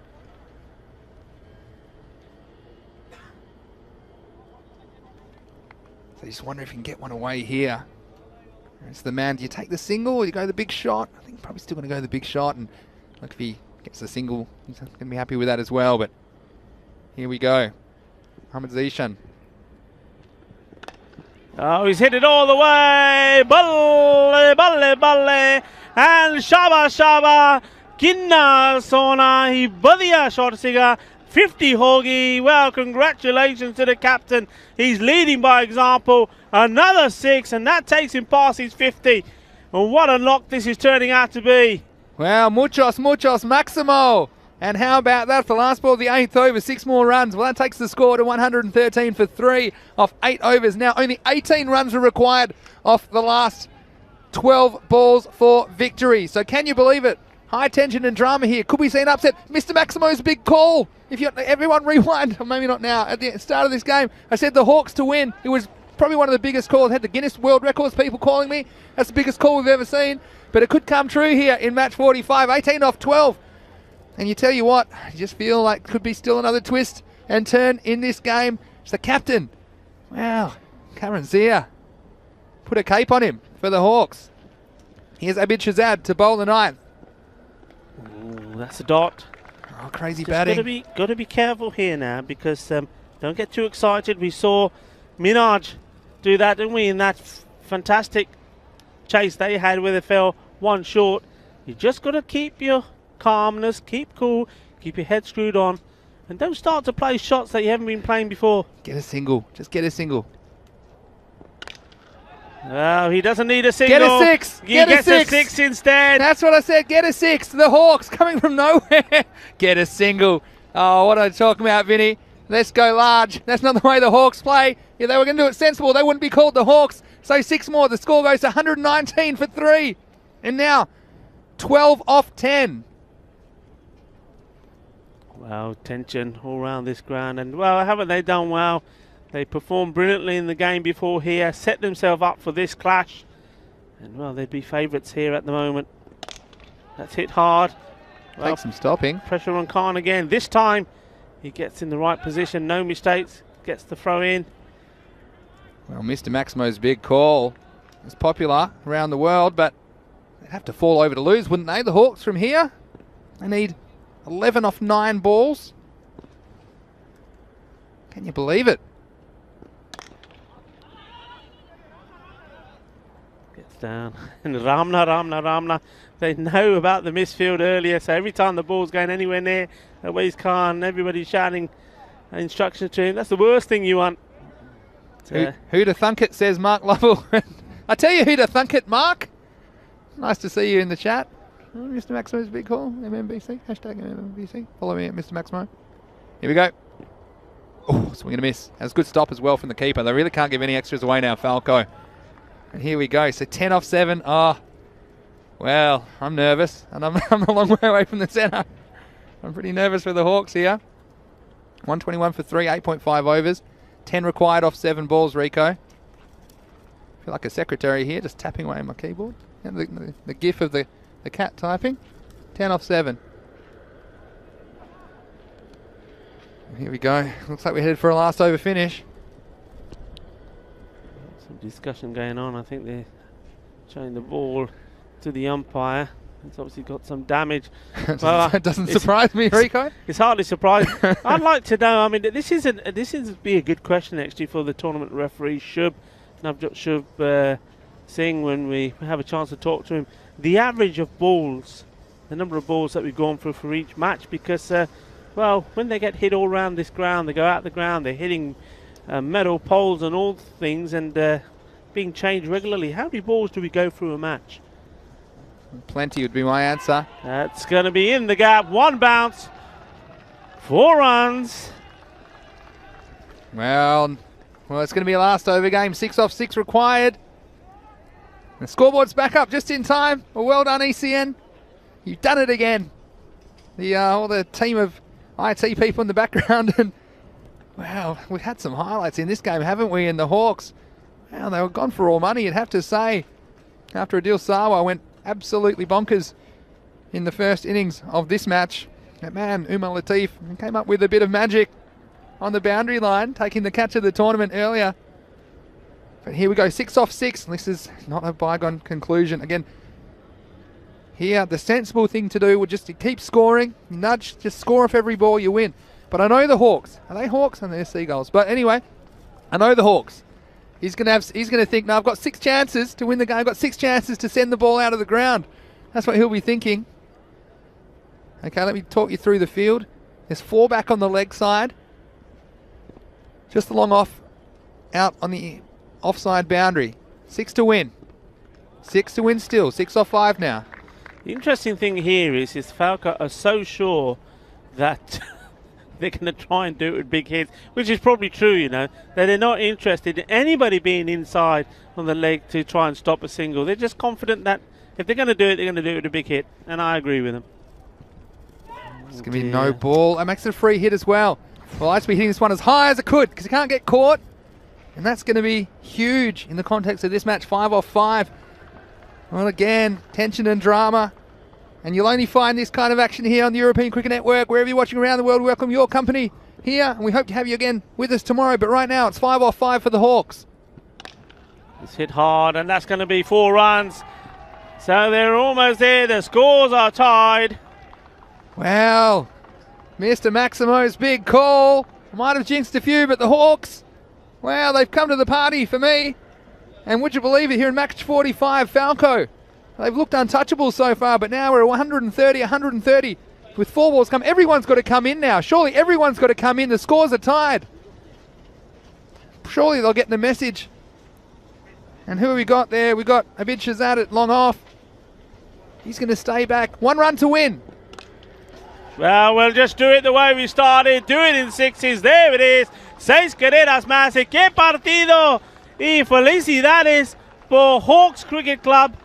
Que fuerte, que guay, genial. Well, what a win that was.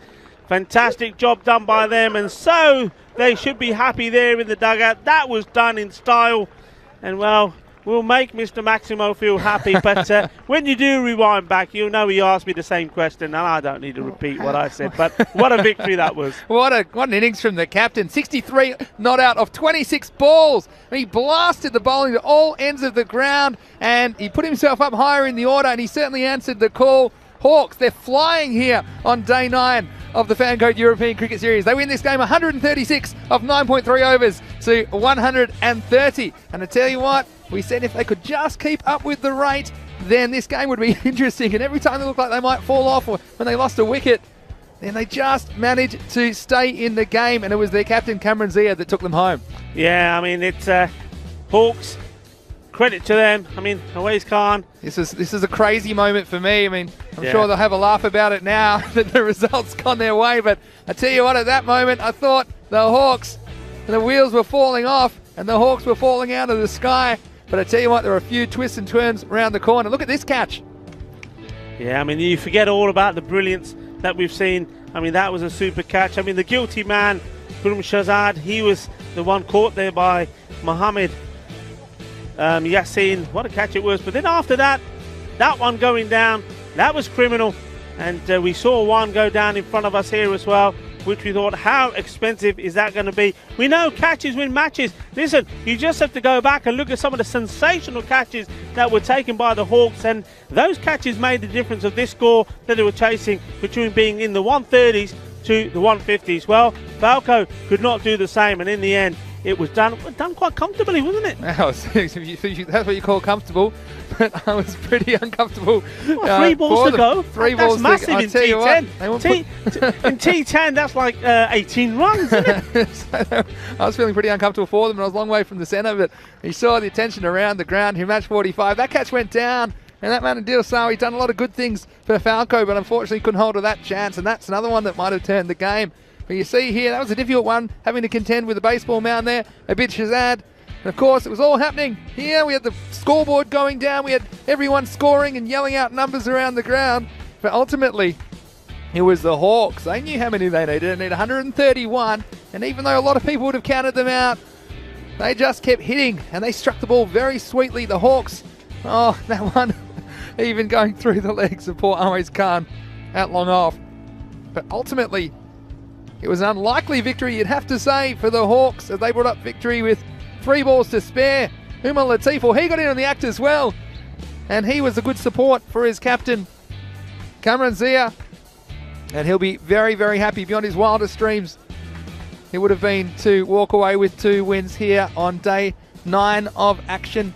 Just a reminder, please join us again tomorrow from 7:30 a.m. GMT, which is 8:30 in Central Europe. It's 1 p.m. in India. It's always great to have your company. It's Vinny Sandhu here, along with Rico Full for the European Cricket Network. And tomorrow it will be Group C back in action. I'm going to see the Bangladesh Kings. They're going to play 3 times, so we'll get to see a fair bit of them. Also, Garia, as well as Skyways, Raval Sporting and Menage will all feature on day 10. Well, it's the last day of week 2 tomorrow, and of course, it'll be a really fun Friday, I'm sure. But still 3 more weeks to go after that in Barcelona. And Rico, I tell you what, we might need to just have a nice calming walk on the way home, because it was a lot of tension and a lot of excitement there in the final match of the day. Well, wasn't it, Justin? Well, just look at that. You see that shot on your camera there? That tells you how beautiful it is here at the moment, and what a lovely end to the day. And you know what? It's the cricket has just been fantastic. I just said, remember Mr. Maximo getting his call right, and I was saying that before the start of this game, I just had a feeling that we were in for a real run feast, and didn't we get one? What a way to end this super Thursday. And Friday tomorrow, teams coming back, big teams coming back, and we're going to do it all again, and I'm sure we're going to have some fun. And it's always fun to be here with Mr. Maximo. Yeah, look at the scorecard there a second ago. You got Cameron Zia coming in at number 3 after that disastrous run out, but 63 not out of 26 balls, supported ably by Umar Latif, came in striking 4 Maximos on the way to 37 not out of 15. And the bowling, well, there's a bit of pain there. All the bowlers going for double-digit economy rates. And 13 and over, well, we said that if anyone could chase it, it'd be the Hawks. Yeah. And they ended up doing it with 3 balls to spare. So Rico, again, I'd just like to thank everyone for tuning in. If you're one of our 163,000 YouTube subscribers, we do thank you for tuning in. Please tell your family and friends about the European Cricket Network, as I think you'll agree there is nothing quite like it in the sporting world, or in the world at all, really. And it's been great to have your company today. Thanks again for all the kind comments that we have on the YouTube chat. And we do enjoy your company, and it's so great that you're enjoying the European Cricket Series. And we love bringing it to you. And again, thanks to all the team on the ground here today, all the ECN crew, as well as all the players and the officials, and all the caterers, of course. We're going to thank the caterers as well, Rico. And we're going to talk about probably food on the way home. But we hope that you enjoyed the action here. It certainly was a heart-stopping game 45 here of the Fancode European Cricket Series. But Rico, we'll be off for the night, but then we'll be right back in the morning, won't we? We'll be right back in the morning, yeah. Muchas gracias todos. Y vale, gracias por todos los mensajes. Sí, gracias por todo de Cricket Familia que nosotros tengo en todo el mundo. Y cricket is amor. Cricket is fantastico, and we love being here with you. Yeah, you see the group there. It's wide open really now with Badalona Shaheen. They've got games in hand, and the Royal Stars Falcon up the top. So again, that's a very interesting result in the context of this group, Group D. So it'll be Group C back in action tomorrow, as you can see, starting with Garia versus the Bangladesh Kings. Then they'll follow up against Skyways, and the Kings will return to take on the Gladiators in the 3rd match of the day. Raval Sporting, well, we'll get to see Little Maestro and co in action in Game 4 against the Bangladesh Kings, and Minaj will return to the stage in Game 5 to take on the Gladiators. So again, lots of great action coming your way. Friday, it'll be the last day of the week here in Barcelona, but like I said, it's just the end of the 2nd week and a 5-week tournament in total. So 3 more weeks to go in Spain. Rico, it's been a pleasure having your company. I'll see you tomorrow. We'll see you tomorrow. That's right. So this is Vinny Sandhu, Mr. Maximo, and along with everyone in the European Cricket Network family, we wish you a good night. We'll see you tomorrow. This is the Fancode European Cricket Series.